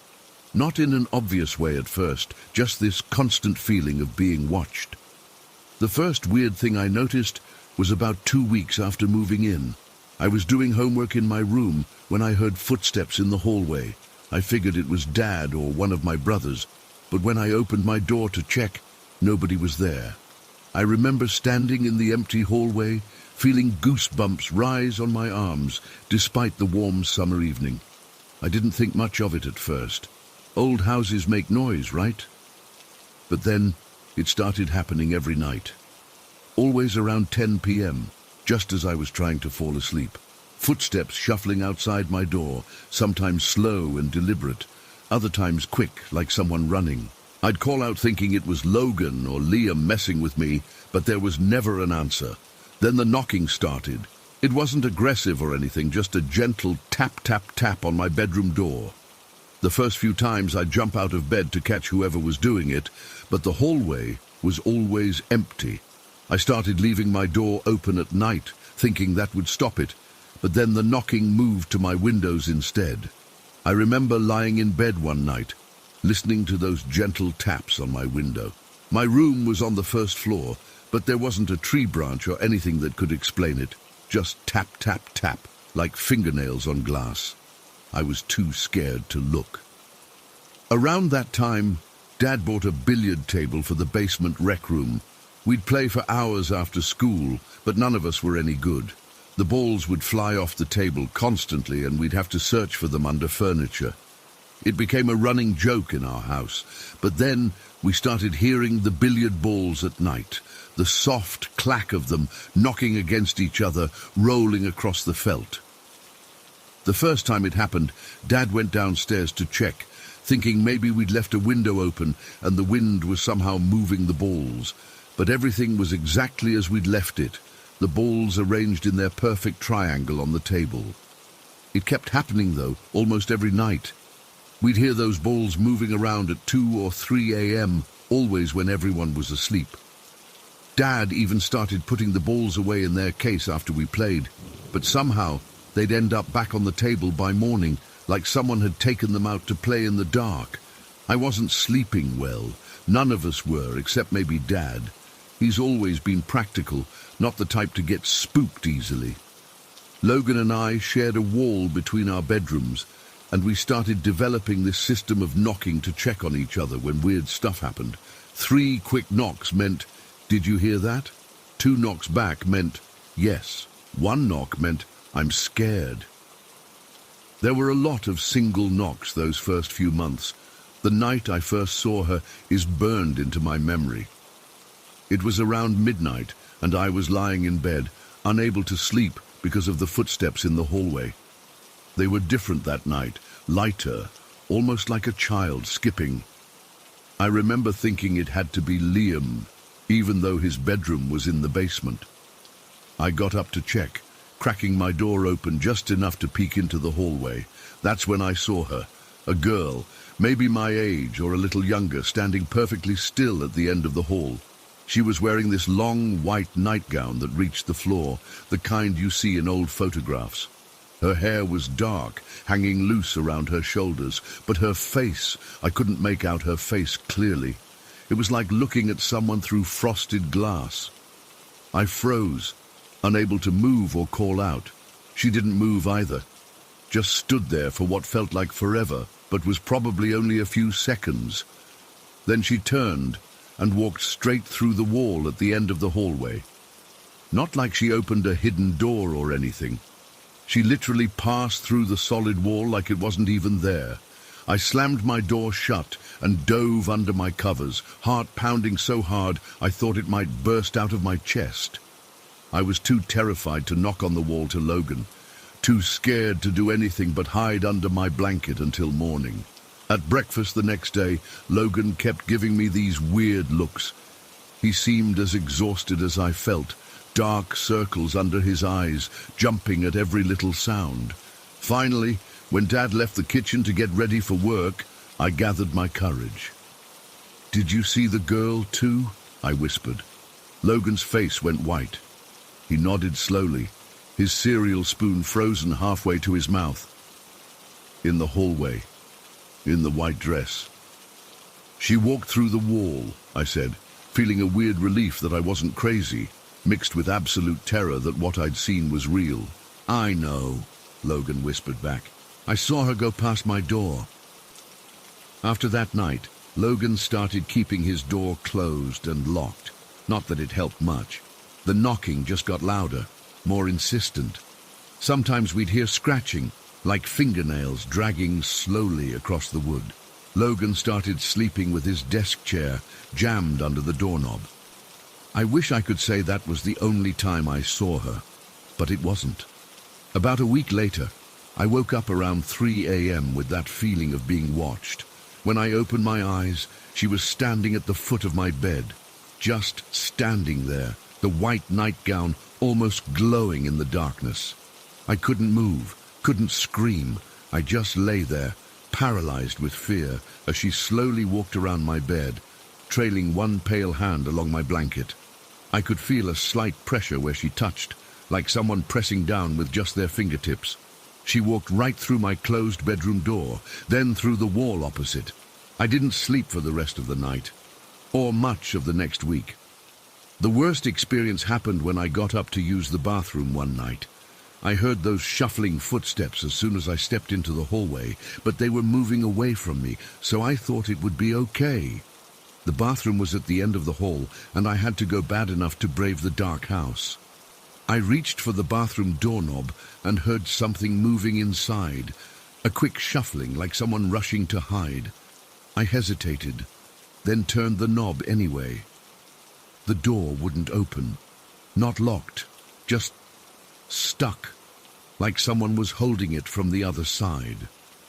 I tried again, and that's when I heard it, the sound of fingernails dragging slowly across the other side of the door from top to bottom. Scratch, scratch, scratch, long, deliberate strokes. "Dad?" I called out, my voice embarrassingly high and thin. "Logan, is someone in there?" No answer, just more scratching. I ran back to my room and used the empty water bottle by my bed instead. I didn't try to use that bathroom at night ever again. Logan and I weren't the only ones who saw her. Liam came running upstairs one morning, tears streaming down his face, saying there had been a girl standing in his doorway, watching him sleep. He was only 8 at the time and slept with Dad for a month after that. Dad never saw her, but he believed us. That was the strangest part in a way. Dad wasn't the type to buy into ghost stories, as he called them, but he never once accused us of making it up or having overactive imaginations. He'd listen to our experiences with this serious expression, asking questions like he was trying to solve a puzzle. One night, after a particularly bad episode, where all 3 of us kids ended up in Dad's bed after hearing what sounded like someone bouncing a ball in the hallway for hours, Dad did something I'll never forget. He went into the hallway alone, stood there in his pajamas, and had a full-on conversation with the empty air. We could hear him through the bedroom door. "Listen," he said, his voice calm but firm. "I understand this is your home too. We respect that. But you're scaring my boys, and that needs to stop. You can stay, but no more knocking on doors at night, no more footsteps in the hallway, and absolutely no more appearing in their rooms. That's the deal if you want us to live here peacefully." I remember exchanging looks with Logan, thinking Dad had finally lost it. But the weirdest thing happened. The activity actually calmed down after that. The footsteps became less frequent, the knocking stopped entirely, and the billiard balls stayed in their case at night. We still caught glimpses of her sometimes, a flash of white at the end of a hallway, the feeling of someone watching us from doorways, but she seemed less intrusive, like she was keeping her distance but still letting us know she was there. We never found out who she was. Dad looked into the house's history once, but there weren't any records of a child dying there. The house had been empty for nearly 2 years before we moved in, and the previous owners had been an elderly couple with no children. There was one final encounter, about a year after Dad's talk with her. I was in the kitchen getting a glass of water when I felt the temperature drop suddenly. I turned around, and she was standing by the back door, clearer than I'd ever seen her before. I could make out her face this time. She looked sad, but not scary. Just a girl about my age in an old-fashioned nightgown. She raised her hand slightly, almost like a wave, then faded away. I never saw her again after that, and neither did Logan or Liam, though sometimes we'd still hear distant footsteps or feel cold spots in certain areas of the house. We moved out 3 years later when Dad got a job in another state. I've often wondered about the family that moved in after us, if they experienced the same things, if the girl in white is still walking those hallways at night. I'm 26 now, with a place of my own, but I still can't sleep with my bedroom door open. I still flinch at unexpected knocks.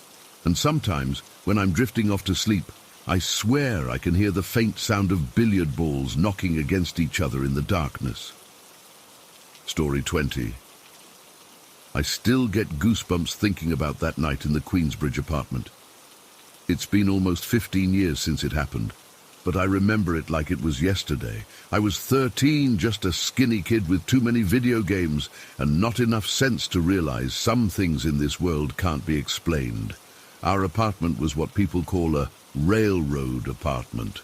If you've never seen one, it's basically rooms connected in a straight line like train cars. You had to walk through one bedroom to get to another. The place was old, like ancient old. Yellowing wallpaper, creaky floorboards, windows that rattled when the wind blew. It sat just a block from this really old cemetery. I used to ride my bike past it and make up stories about the people buried there. My parents, James and Elena, worked late shifts at the hospital. Dad was a janitor, and Mom worked in administration. This meant I spent a lot of evenings alone in that apartment. I never minded it before that night. It was a Tuesday in October. I remember because I had a math test the next day that I was definitely not studying for. Instead, I was in my room playing on my PlayStation, headphones on, totally zoned out. It must have been around 9:30 p.m. when my bladder started protesting. I paused my game, took off my headphones, and immediately felt uncomfortable with how quiet the apartment was. Our bathroom was literally 3 feet away from my bedroom door. That's one of the few perks of those old railroad apartments. The bathroom was always close. Mine was right across from my bedroom, with this old wooden door and a cloudy glass panel that let light through, but not much else. I got up and walked to my bedroom door. The hallway was dim. I'd left a small lamp on in the living room, which cast just enough light to see. As I stepped out and turned toward the bathroom, something caught my eye. The bathroom doorknob began to move. At first it was just a slight turn, like someone was testing if it was locked.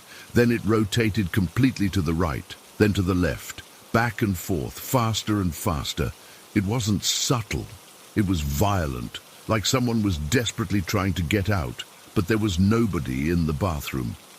I knew because I'd been home alone for hours. I froze. My whole body went cold.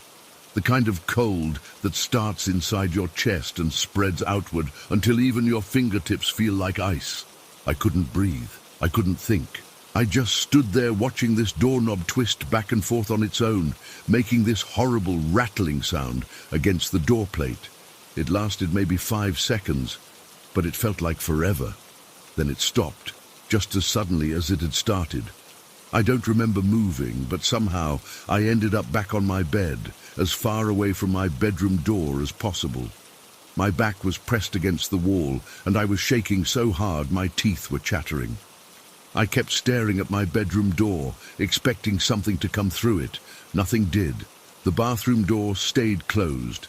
The apartment was silent again. I grabbed my phone with trembling hands and called my parents. No answer. They were probably too busy at work to hear their phones. I texted them both. "When are you coming home?" Then I waited. I didn't move from my spot on the bed. I kept my eyes fixed on both my bedroom door and the front door of the apartment, which I could see through the connecting rooms. The front door also had a frosted glass panel that let in light from the hallway outside. My bladder was screaming at me, but there was no way I was going near that bathroom. No freaking way. I tried to rationalize what I'd seen. Maybe it was a draft. But the windows were closed, and anyway, how could a draft make a doorknob turn completely around multiple times? Maybe it was the plumbing. But the pipes didn't run anywhere near the doorknob. Maybe I'd imagined it, but I'd seen it clear as day, and I'd heard the metal rattling. As I sat there trying to make sense of things, the temperature in my room dropped noticeably. It was October in New York, so it was already chilly, but this was different. It was like someone had opened a freezer door right in front of me. Then I heard it. Footsteps. Light, quick footsteps, like a child running. They came from the living room through my parents' bedroom and stopped right outside my door. I held my breath. My heart was pounding so hard I thought it might break my ribs. There was a soft giggle, a child's giggle. Then the footsteps continued, running away back toward the living room. I wanted to scream, but I couldn't make a sound. I was paralyzed with fear. My phone buzzed, making me jump so hard I nearly fell off the bed. It was my mom. "Be home in about an hour. Everything okay?" I typed back, "No. Something weird is happening. Please come home now." She didn't respond after that. I assumed she went back to work and would check her phone later. As I sat there, I started noticing things I hadn't before. The shadows in my room seemed deeper, darker. The air felt thick, like it was pressing down on me.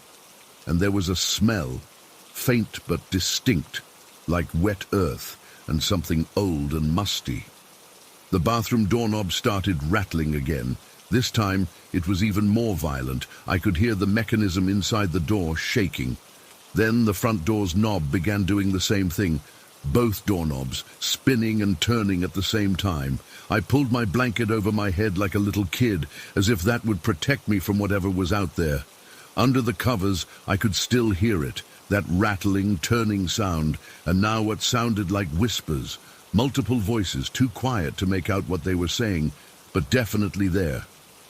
I don't know how long I stayed like that. Eventually, the sound stopped. I slowly lowered the blanket and looked around. Everything seemed normal. The doorknobs were still, the apartment was quiet. But something felt different, like there was a pressure in the air, a heaviness that hadn't been there before. And I couldn't shake the feeling that I was being watched. I checked the time on my phone, 10:45 p.m. My parents would be home soon. I just had to make it until then. I tried distracting myself by scrolling through social media on my phone, but I couldn't focus. My eyes kept darting to the doors, expecting the knobs to start turning again. That's when I heard a child's voice, clear as day. "Come play with us, Marcus." My name. It said my name. I felt hot tears running down my face. I wasn't a crier, hadn't cried since I was like 9. But I was crying now, silently, tears streaming down my cheeks. More whispers followed, some childlike, others deeper adult voices. "Marcus, Marcus, come out, come play, come see." The front door glass panel suddenly darkened, as if someone was standing on the other side, blocking the hallway light. But it wasn't my parents. The shape was all wrong. It was shorter, smaller. Then the bathroom door's glass panel darkened too. 2 shapes on either side of my room. I buried my face in my pillow to muffle the sound and screamed. I screamed until my throat hurt, but I knew no one would hear me. No neighbors would come. In those old apartments, the walls were thick and people minded their own business. When I finally looked up, the shadows were gone from both glass panels. The apartment was quiet again. My phone showed 11:20 p.m. Where were my parents? They should have been home by now. As if on cue, I heard keys jingling at the front door. The lock turned and the door opened. I heard my mom's voice calling out, "Marcus, why are all the lights off?" I've never felt such relief in my life. I flew out of my room, past the bathroom, not looking at it, through my parents' bedroom and into the living room where my mom was setting down her purse and my dad was hanging up his coat. I crashed into them, hugging them both at once, sobbing like a baby. "Whoa, what's wrong?" my dad asked, his voice concerned. Between sobs, I told them everything. The doorknobs, the footsteps, the voices, the shadows. My parents exchanged a look over my head. A look I'd never seen before. Not disbelief, but recognition. When I calmed down, we sat at the kitchen table. And that's when they told me. They'd been experiencing things too, for months. They just hadn't said anything because they didn't want to scare me. My mom had seen children, actual transparent children, running through the apartment when I was at school. My dad had heard voices calling his name from empty rooms. They'd both felt cold spots, smelled strange odors, and had items move on their own. "Why didn't you tell me?" I asked, feeling betrayed. "Why didn't we move?" "We can't afford to move right now," my dad said quietly. "We're saving up, but it's going to take time. And we hoped it was just us," my mom added, "that somehow you were spared from experiencing it." I couldn't believe what I was hearing. My parents knew our apartment was haunted, and they'd kept me in the dark about it. Part of me was angry, but mostly I was just terrified that I had to spend another night in that place. That night, I slept in their room, on a makeshift bed on the floor. But I didn't really sleep. I lay awake, listening. The apartment was quiet, but it wasn't a peaceful quiet. It was the quiet of something waiting. In the following days, we researched the history of our building.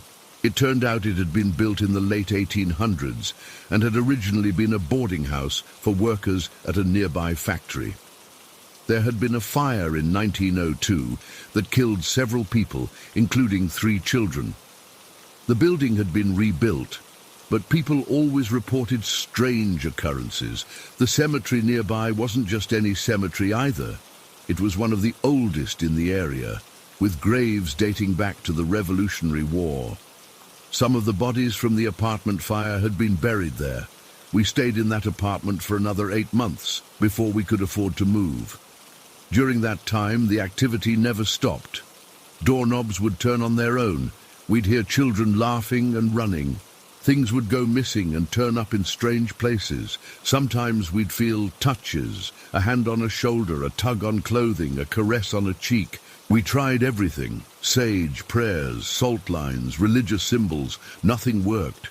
The entities, or whatever they were, seemed more curious than malevolent, but that didn't make it any less terrifying. The night with the doorknobs was just the beginning for me. It was the night my perception of reality fundamentally shifted. Before that, I'd been a typical 13-year-old boy who thought ghosts were just stories people told to scare each other. After that, I knew better. I'm 28 now, living in a modern apartment building in a completely different state. But I still check doorknobs at night. I still can't sleep facing a door, and I will never ever live near a cemetery again. Sometimes, in my dreams, I'm back in that railroad apartment. The doorknobs are turning, the children are whispering my name, and I'm 13 again, frozen with fear, waiting for my parents to come home. Only in the dreams, they never do, and I'm still there watching those doorknobs turn.